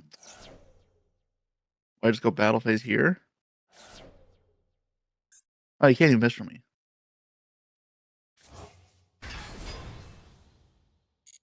Wait, what's that? Nothing. What was that toggle, Josh? Nothing.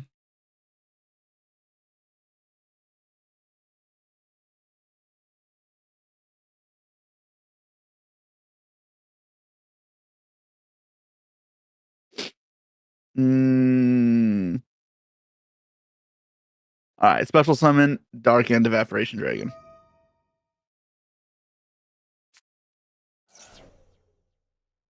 Sure. Okay.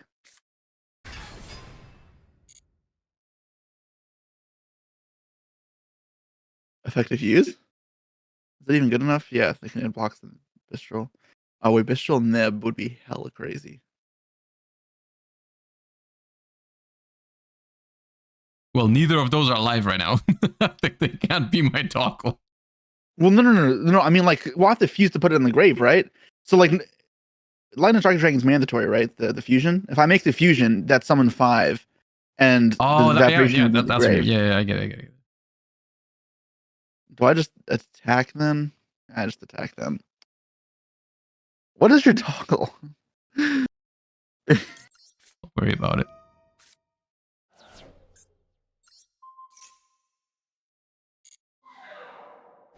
Did you have a Bistral?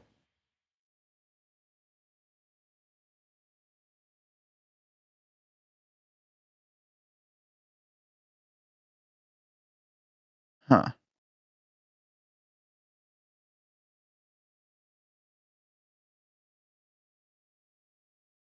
Do you have Nibiru too? I think I just do this. All right, now I'll fuse. So, oh, this thing just doesn't have related cards. Okay, cool. The related cards doesn't work properly. Once per chain, if a spell trap card or monster effect is activated, this card loses exactly 1,000 attack and defense, and if it does, negate the activation. That's very annoying.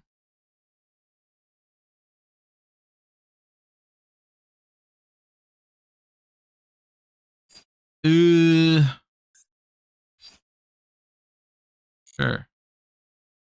Sure. Very confused. I'm getting you 2 Bistrels. Or Bistral and Nebbind to lose, but all right, let's see what you have.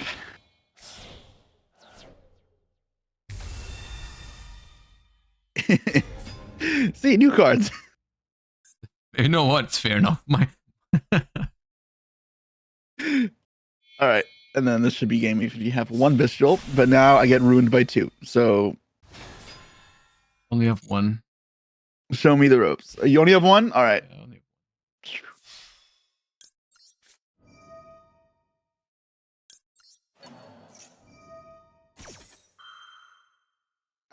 It would be so much better if this card didn't lose 1,000 attack and defense. That's so much. I mean, it's still 3. 3 negates in modern Yu-Gi-Oh! That's uncontrollable. It's not even that good. It's not bad either though. I don't think it's this card I think is pretty good. So okay, you said that was your 3rd deck, and you Valor Bishop me. You passed to Maxi. I mean, it's just the same deck, right? Except you have dragon cards instead of horse cards, right?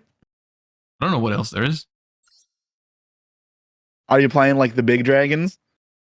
Like I'm playing in that deck. I was playing the the level 8 dragon that comes back from the grave control 2 lights or darks. I know It's what like you mean. Chaos Spiral or something. Yeah, the Galaxy Spiral Dragon. Yeah. Yeah. I got that in there. I was cooking. I don't really want to queue Drytron into a Bestial deck.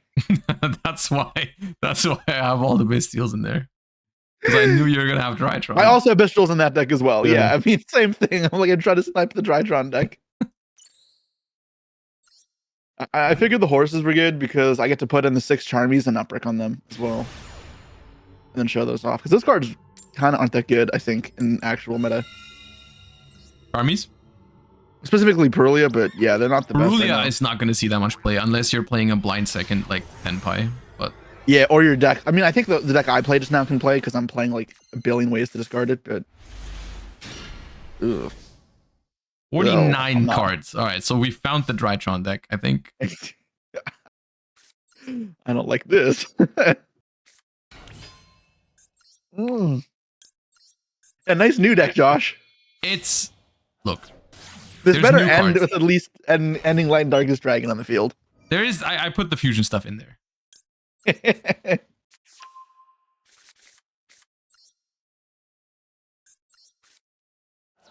Wait. Oh, there's no rocket cards. No. There's no rockets. I'm like, unless you already have Boot Sector, I guess. No, there's no rocket cards.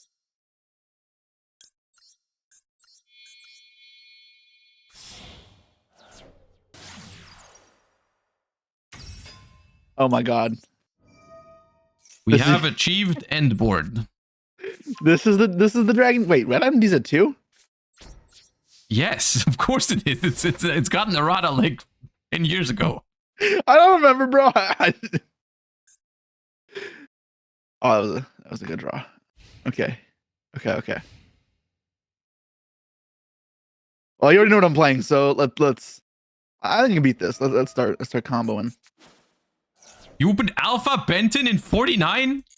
I drew the alpha return, Oh, so okay. thank you for letting me go second. Sick.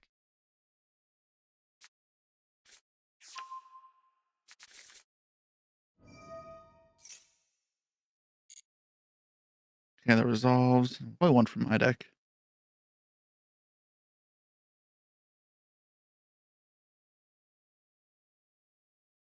Get an orange light. Oh my god. You're playing full cringe mode. Full cringe mode. But these cards are so good. And orange light just went to 3.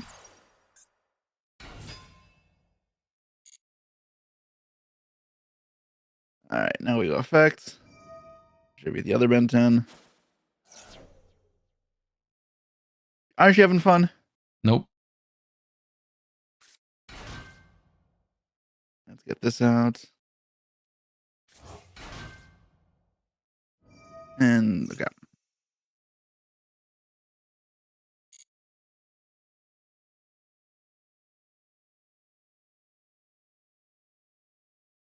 here.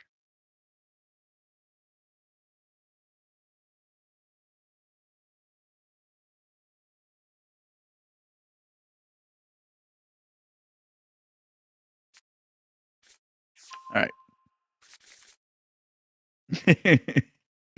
Reminiscent of the dark times in Master Duel. A special. Get the new one. Right? Yeah.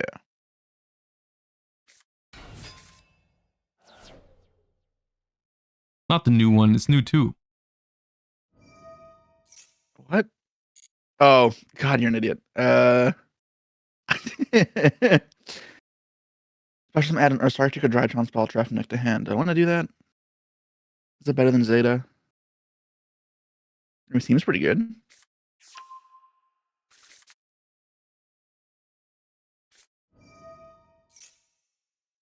I also have no idea if I'm doing this correctly, but who cares?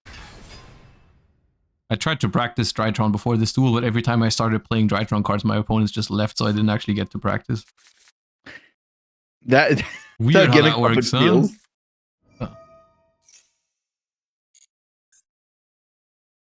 So you're gonna add the Drytron. Okay, yeah. Yeah. I don't have Zeta yet. I'm not sure.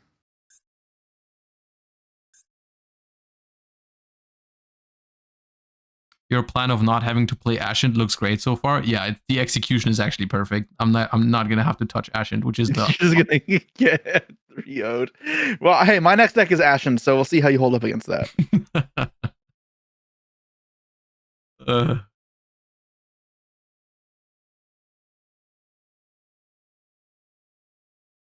Can this negate a 0 attack monster? I don't know.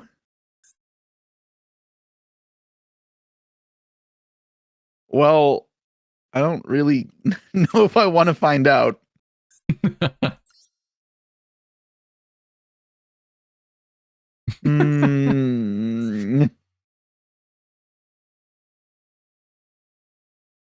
Tribute 3 into bounce seems so bad if I'm wrong, though.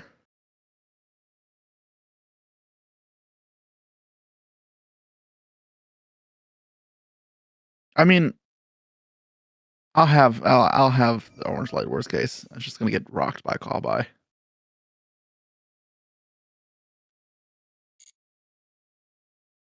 All right, let's get rid of this one, and this one.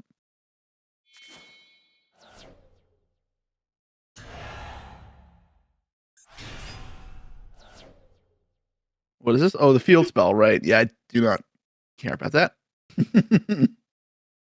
Oh, the field spell works with. Oh no, lowers levels, not attack. Ignore me. All okay. Right.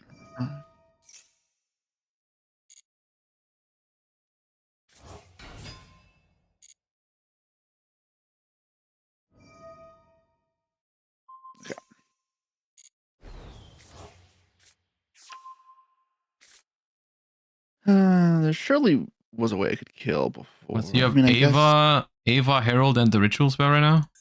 Yeah, you know, 3 of the cards in my hand.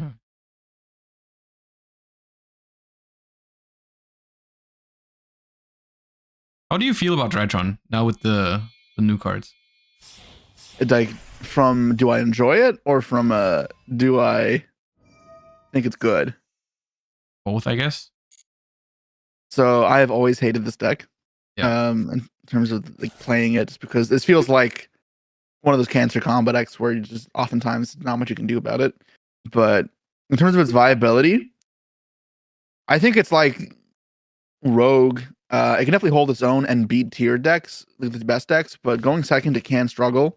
Bistral is obviously also just a huge problem for this deck, and you clearly do 0. Oh, interesting. But yeah, I don't think they're. I think they also weak the Charmies. They have very big flaws: Shifter, Droll.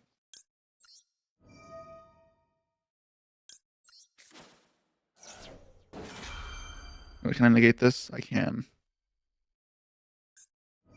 Of course you can. It says exceed, equal or exceed the original attack. I don't know if it'll let me activate it, right? Because it goes above. I mean, you can't banish like you can't go ritual like if you already have 8, you can't go to 12. If you know what I mean? You can't just banish extra for fun. Yes. No, you can't. If you no. Like, you can't tribute to a level 4 and But a level 8. when you're starting off at 0, right? Like, I don't know. I thought like it maybe wasn't. I don't know. Yu-Gi-Oh's not an intuitive game. You can't act like everything in this game just makes sense. Do I want to stop this? Is what? Wait, this is once per turn, right? Oh, this is broken. I forgot It's about that. twice per turn.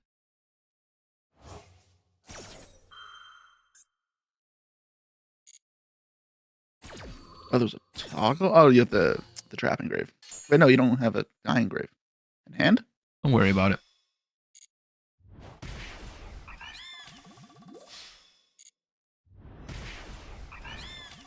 Yeah, I don't know. I mean, I'd assume you have similar opinions that I do. Okay, I do. At the same time, I do feel like it's gotten a little less toxic because the new thing actually gives them like a restriction to not like go into ultimateness anymore and stuff. No, Hello. but you should still search Vandy's ruler. Yeah, that's cringe.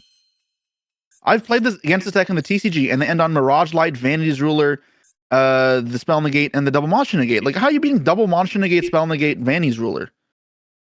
You don't. Yeah, exactly. It's Dark Ruler, or you just go next. So it's the exact same as it was a couple years ago.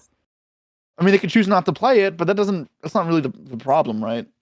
Don't give people the choice to be Cancer. Okay, so what am I gonna do now? You've got Ava.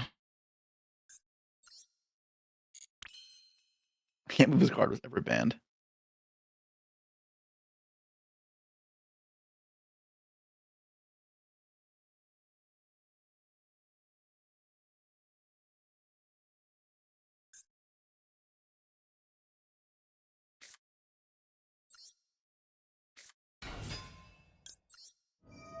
You really were just playing Seal's Pass, huh?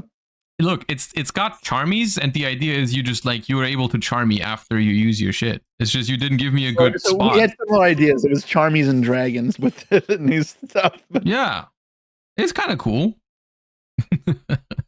Kind of. You just play Tempai at that point, I feel like. Well, yeah, but how would you have liked No, that? no, I did not want to play Tempai. If you played Tempai, I would have been tight for sure. See, I'm not advocating for Tempai here.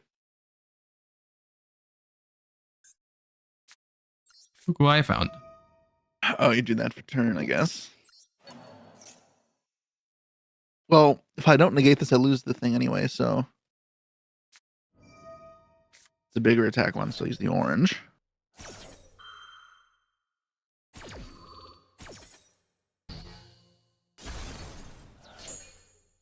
And then let's replenish.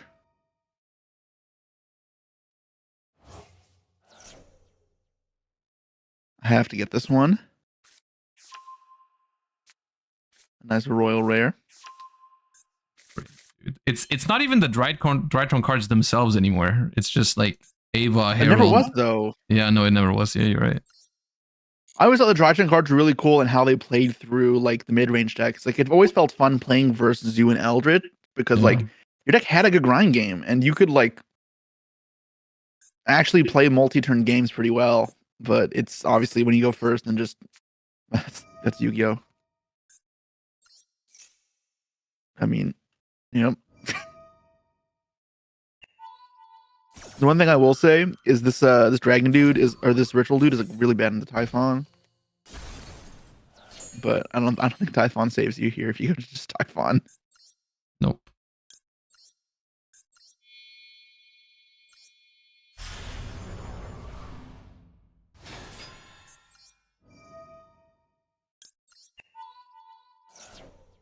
Yeah, I still have this, so.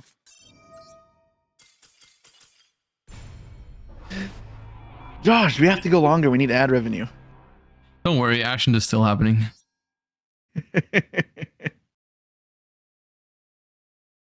For what it's worth, my chat said you thought the deck was terrible. I don't think it's as bad as you think it is, I think. Ashen? Yeah. Oh, it's worse than what I think it is. My chat said you were not happy on Thursday. No, I wasn't. I didn't play it super well, admittedly.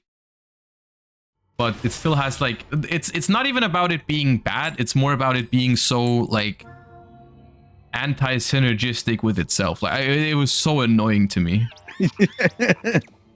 There's like so many little things that are so frustrating when you play the deck, like VODs blowing up your own board. And I wish, for example, that you could just use like Exceeds for the fusion VODs as well.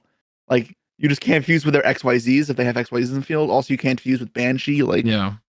I don't think it's as bad as you think it is though. So maybe I had to show you a thing or two. Eruption time. Oh, I'm passing. You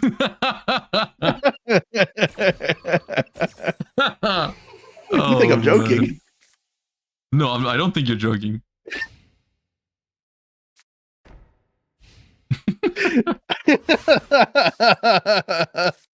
I'll show you a thing or two.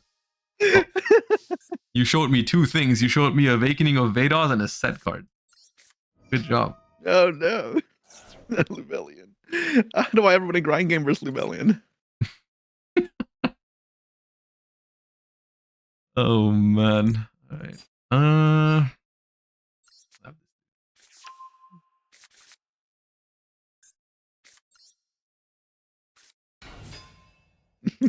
Okay. This really is just like a 2020 rewave, right? Or was it 2021 with the Drytron and Dragon Link? Yeah, it's great. The Chamber Dragon made for tidying. God, I love tidying. That card is so cool. This guy. Have you tried playing like multiple tidings and multiple Laundry Dragon maids in your Paleo deck? I've played one tiding always in that deck with the Soldier Dragons. Yeah. Because Soldier I want Dragons. to play multiple. Because like that card's just good, but I guess if you don't draw dragon, it is. Yeah, if you don't have you play 60 cards, you have like 4 dragons or something. Well, you play 3 laundry in theory, right? But yeah. All right, let's make Striker.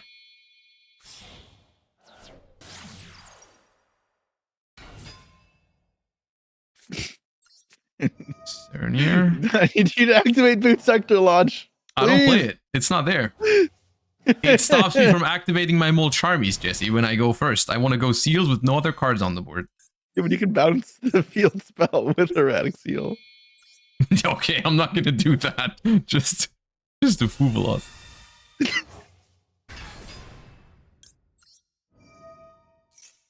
Are you playing Beast as well? Or is you just dumping a random card? I am playing Beast. Oh, gross. But I'm wondering if like sending Regain now is correct just to place Beast. I would like to pop that set card. But I think I won't.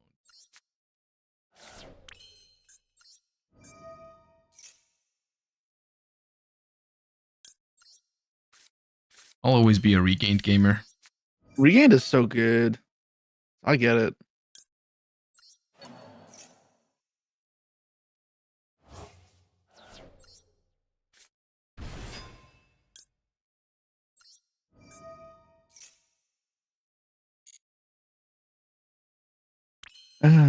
Fusion summon a pyro monster. Yeah. Oh, okay.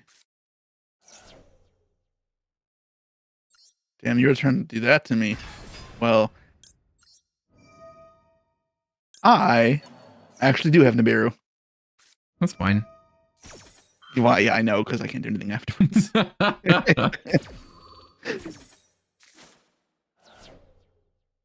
Regain's got my back. I'm not worried about it. I also don't know how I'm going to deal with this token.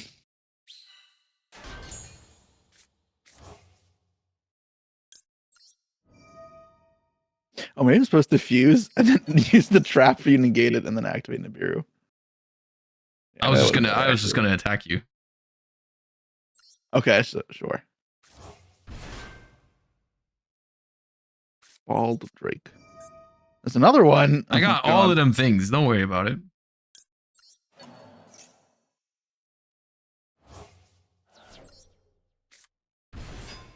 You have. Oh, you have feel like I should know something, but I know nothing. I know nothing. Or the tidying? You know tidying, yeah. Yeah, tidying. Well, crap. We have achieved end board once again.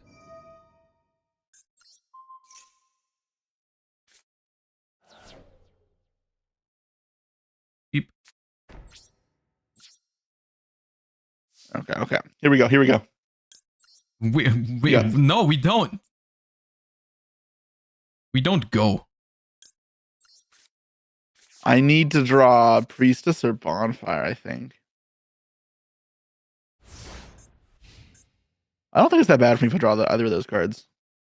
Okay, nice. I drew Priestess.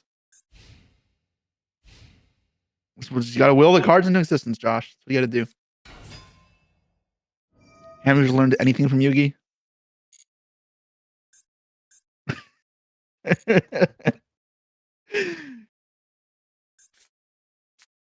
All right, I think I need to burn my battle phase here, unfortunately.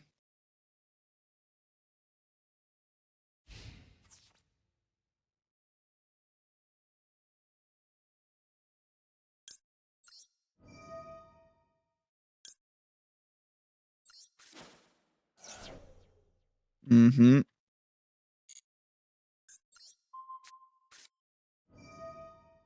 Special summon a dragon. Okay. Let me grab.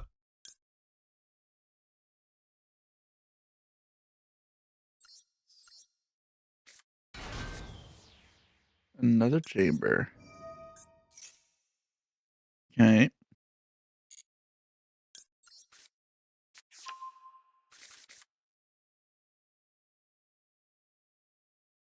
All right. Let's get down to business. What business? Don't underestimate me, Josh.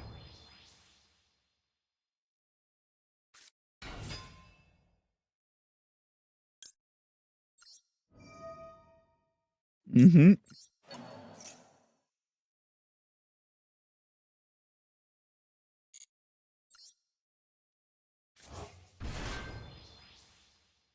So what do I want to do to make that not a problem? Oh, wait. That is a problem either way now.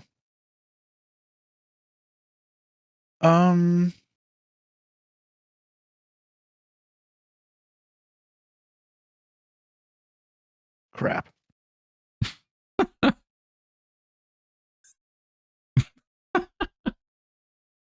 Shut up. I'm trying my hardest, Josh.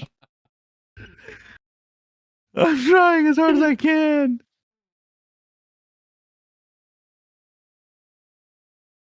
How do I not lose the tidying? And Baldrake. Oh, God. I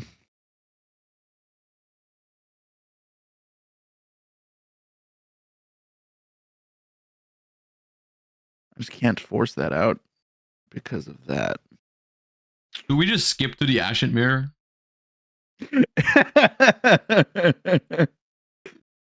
Oh, I swear it's not that bad.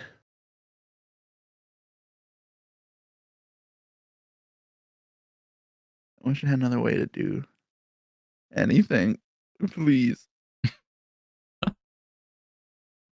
All right. I mean, I'll try.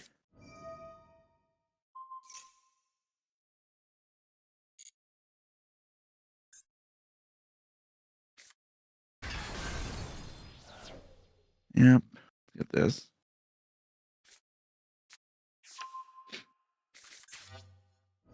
The one that takes the VODs, right? Yeah. It steals and that's back.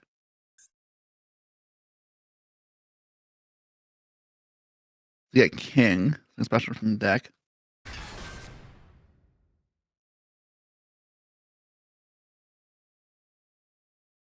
You have normal on your hand. I think and we'll return.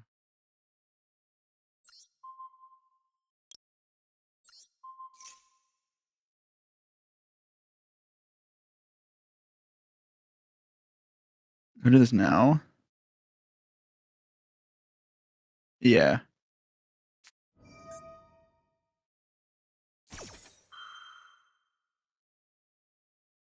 Wait.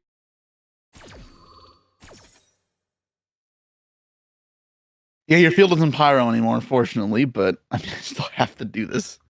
Does it have to bounce both cards? No, right? No, I just returned them. So the ball drake will go to your hand. I want to kill the regain though, right? Kind of want the field spell back.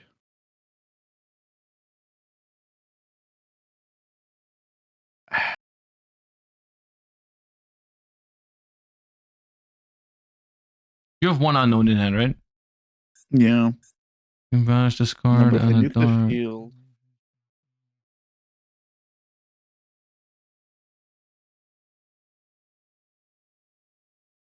I think I just lose unless I do this, so.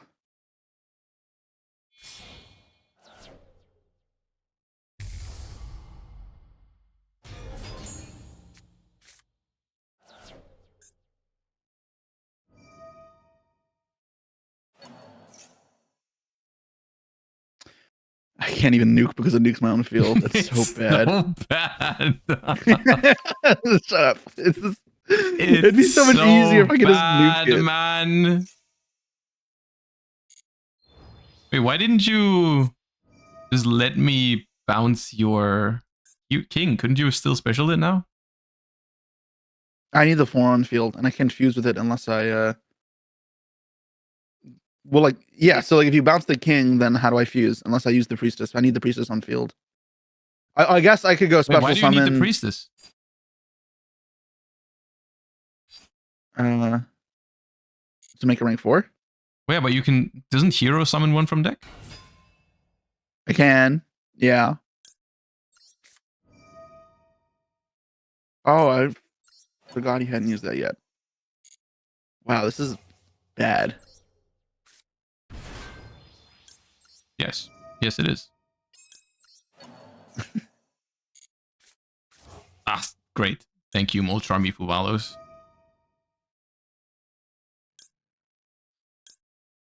And you've been playing around Baguska? Does the trap add from Banished Eternity? Add a Vados or Ashen from Grave. No, but the shaman can shuffle back from banished. Well, you don't have Oh, Shaman. Vados, yeah, god damn it.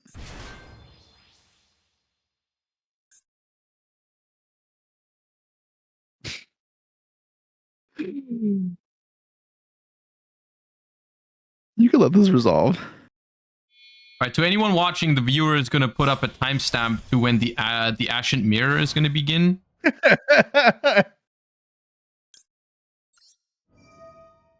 No, don't do that, please. I need this.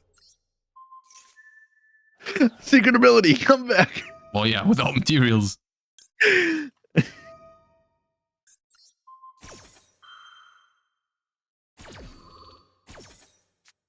I can't even Typhon, right? I can use Striker Dragon. I did, yeah. Let's go! Best card! That is the best card you've used so far.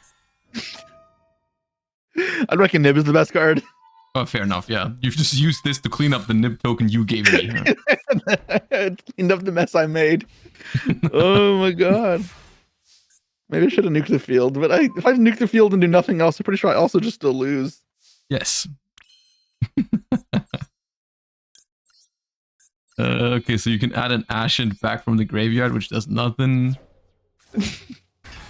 Okay, cool. You can fuse, but there's no Vados.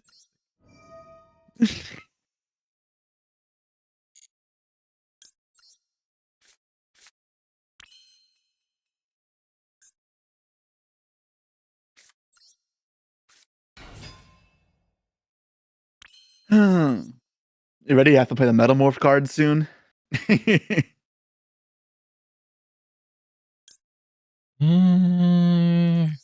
This. I do like the Metamorph cards with Red Eyes. I do think the problem is that, like, it's only good if you draw Black Metal Dragon, and there's not enough ways to guarantee that. I think ironically the way to play the deck is just play with Pistols and Fiendsmiths and not Yeah. even play a lot of red ice cards. Yeah, probably not. Because those are the best high level Fiends and Dragons. But yeah. You're stealing my monster. No.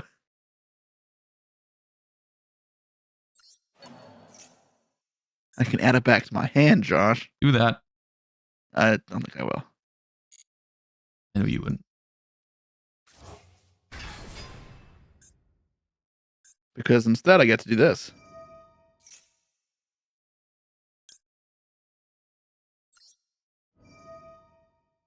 No, no, no. These other effects in the same chain. I cannot, of course not. Damn it. I wanted to take it back. Everyone forgets about that effect.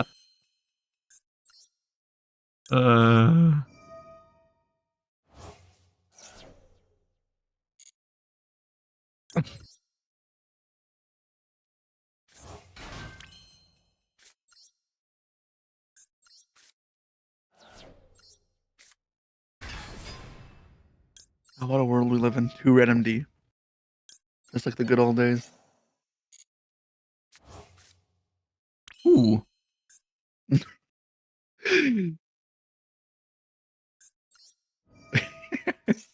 That was like James Wood from Family Guy. Ooh, piece of candy. Yeah, if we're like Maxi or something. Oh, it was this guy. Oh, that's my friend. I love that card.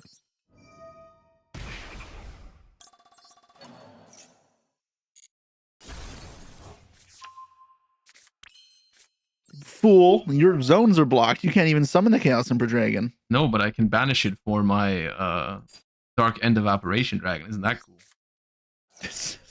That's so bad.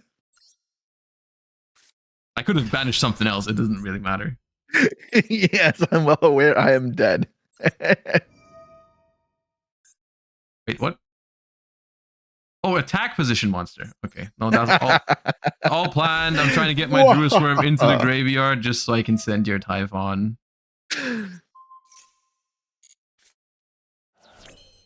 Can this attack? People say 5 head. It was 5 head.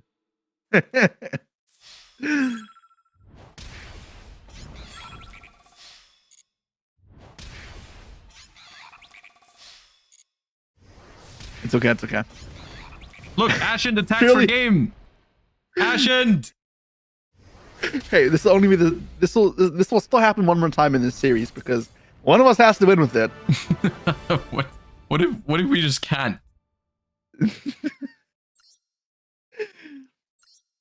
It's like the True Draco deck from last time. It's gonna be a rough game. Game 6. Game 5 rather. No, wait, what game? Yeah, game 5. Game 5, yes. For game 6 requires a draw. Unless you got some self-destruct button shit in there, then I got that in my Ashen deck because it's the best outcome. Oh no, lost the roll to Drytron.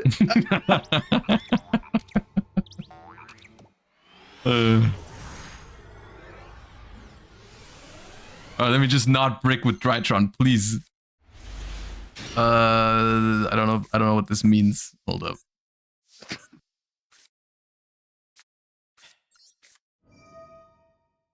I don't think it's great. Zeta tribute. It's fine. Got this.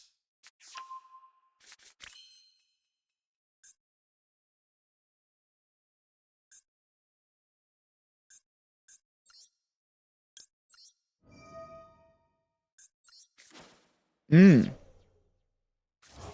have a bunch of non-engine, I guess. So I think I have to do this. What the hell? You were ready for the Drytron mirror? Flying roll? I just copied the list and it had a 1-0 for crossout. Oh, okay.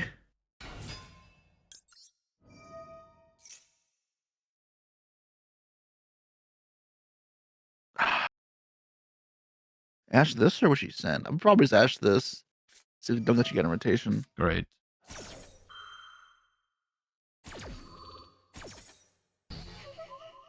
Yeah, you Are might you win telling me this Ashton's just gonna because win? I'm not good at drawing alpha, I guess. Hey, or any of the if other. you made me start the Drytron game, it would have been like this. I'm just saying. Yeah. Well.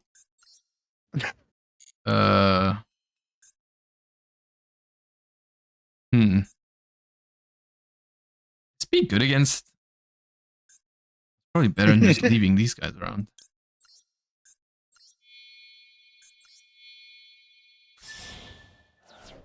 Link for SP. Okay. Okay.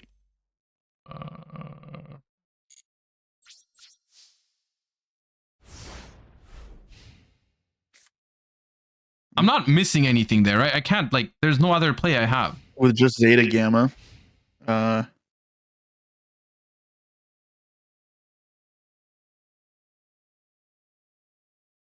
Good play? I don't know about a good play, yeah. I don't think so. All right. Let's start off with Didn't need to summon Droll. Yeah, but if I don't summon Droll and I make Fafnir just with the 2 Drytron names,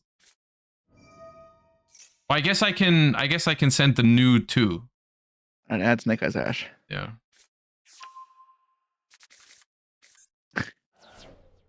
All right.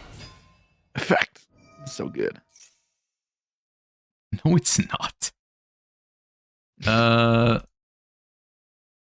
an Ashen card from your deck to your hand. It's broken, bro.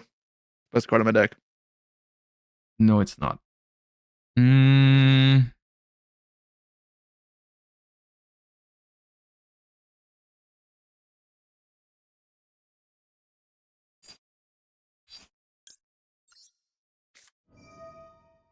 Droplet. I'm just hoping you break. You want SP chain?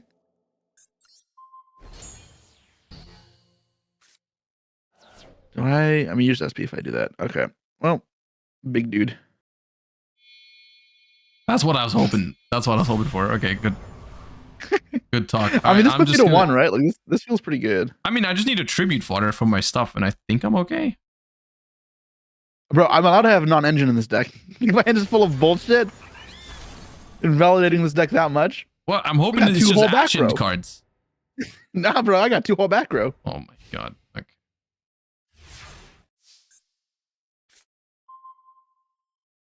That's not great, I think. Add from grave? Nope. Contributing. That's fine. Sorry, buddy. Did I just manage the Zeta? Nah. You don't play it. I don't care if you get another ritual spell. You have 1 unknown in hand. What a fun Based episode on today. your actions, I'm going to assume it's not new to you. Oh, looks like there's not going to be an Ashen mirror match. You're cooked. It better be another good hand trap. Better Maxi me, bro. Ooh, I'm cooking. Maxi, your deck's capable of special summoning? I'm cooking. I'm cooking. Give you this. Uh-huh. Did you put the best Ashen card in your deck? Okay, what's the setup? Where does this go? What? The best Ashen card? I'm asking a normal question. I, I don't know what that is. Okay. Yes, I play Priestess. Oh, I didn't do that. Oops. Interesting. I'm so confused. What do you mean the best Ashen card? Well, the best Ashen card is Albaz the Ashen. So I'm asking Wait, if isn't you put... Albaz the Fallen? No, there's also Albaz the Ashen. There is? What does it do? I don't know, but it does something. It's not a vanilla, so it qualifies. Nah, it ain't got nothing on Shaman? I don't know why you summoned this. Yeah, it's fine. Give me back my VODs. Broken. Combo. must say, Josh, looks like you're about to lose this one. Hmm? Looks like you're losing this one, Josh. Bro, I bricked with Drytron. I'm very proud of yourself. Yeah, I mean, hey, you didn't brick, you got Ash, then Carbide.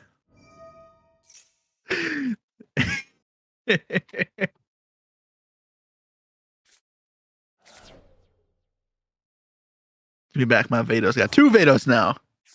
Good. I should gain 1 field, right? Or I'll Yes. just get your misery.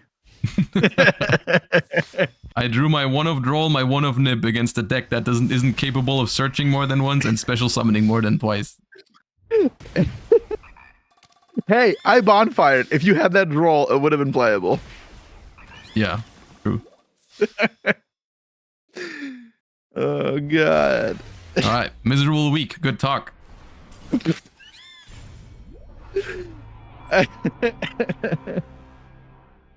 See, this is what happens when you don't have your Paleo and your White Forest deck to back you up. No Runics and Paleos.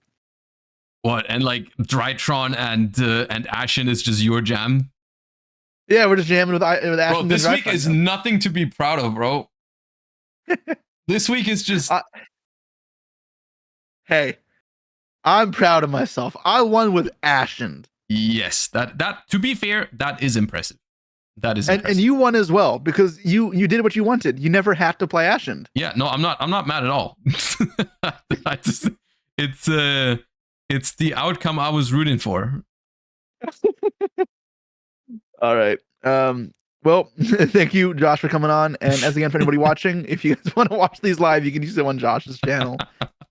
The description in the It's not the best. It's not the best advertising today for this kind of thing. If you want to see more Ashen, if you want to see more Ashen gameplay, do not. I repeat, do not go to my Twitch channel.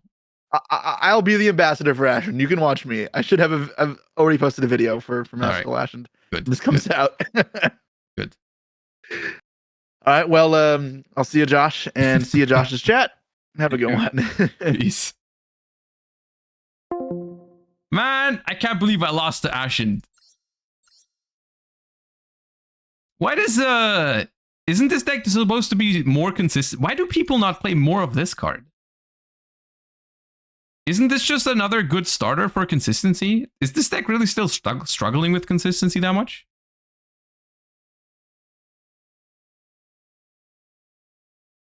You should. Yeah, the list I found had just 1. But, I do wonder where if there is a world where you can play this deck more mid-rangey. You know what I mean? Like, I am aware you can do things with Herald of Orange Light and Ava and Vanity's Ruler and all that kind of stuff. But I do think maybe there's a world where you can make Drytron work where your end board is... I think an end board of this guy plus this guy would already be good enough.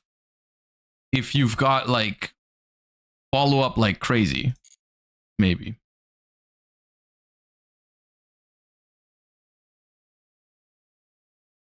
Isn't MOBCM in Master Duel? I have no idea what that means.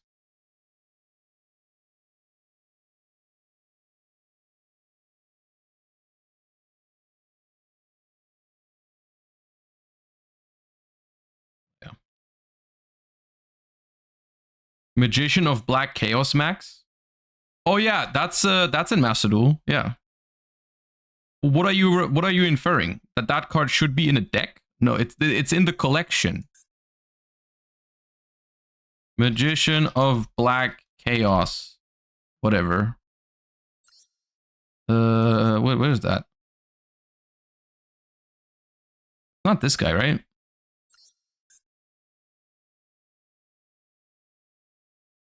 Oh, it's not here? Oh, okay. Well, what a shame.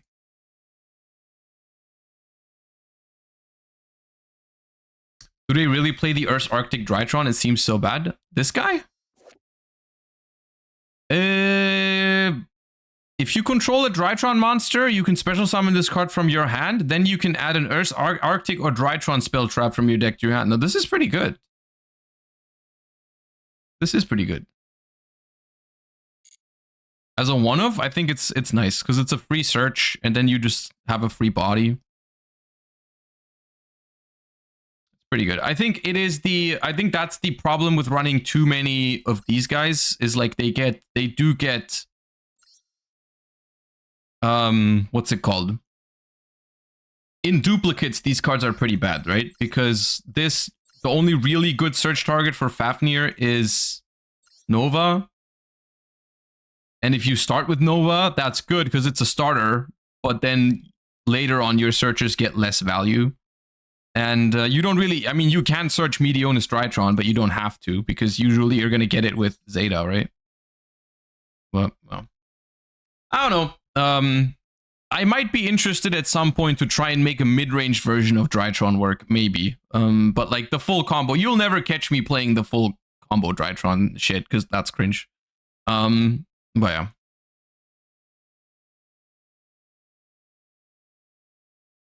Try Gadget Gamer. What does Gadget Gamer have to do with this? Oh, it's just a normal summon that searches a Drytron.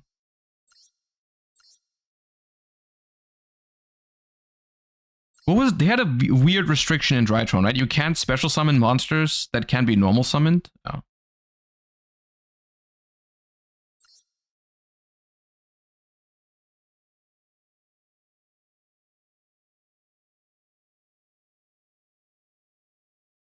Playing actual Yu-Gi-Oh with Drytron is pretty base behavior. That is the only way I could see myself playing this deck, to be honest with you. Like, I would just not enjoy the heavy combo approach. It might be the better one, but that is not how I would play it. The problem is, I'm not sure if you could make it consistent enough while also making it, like, grindy enough.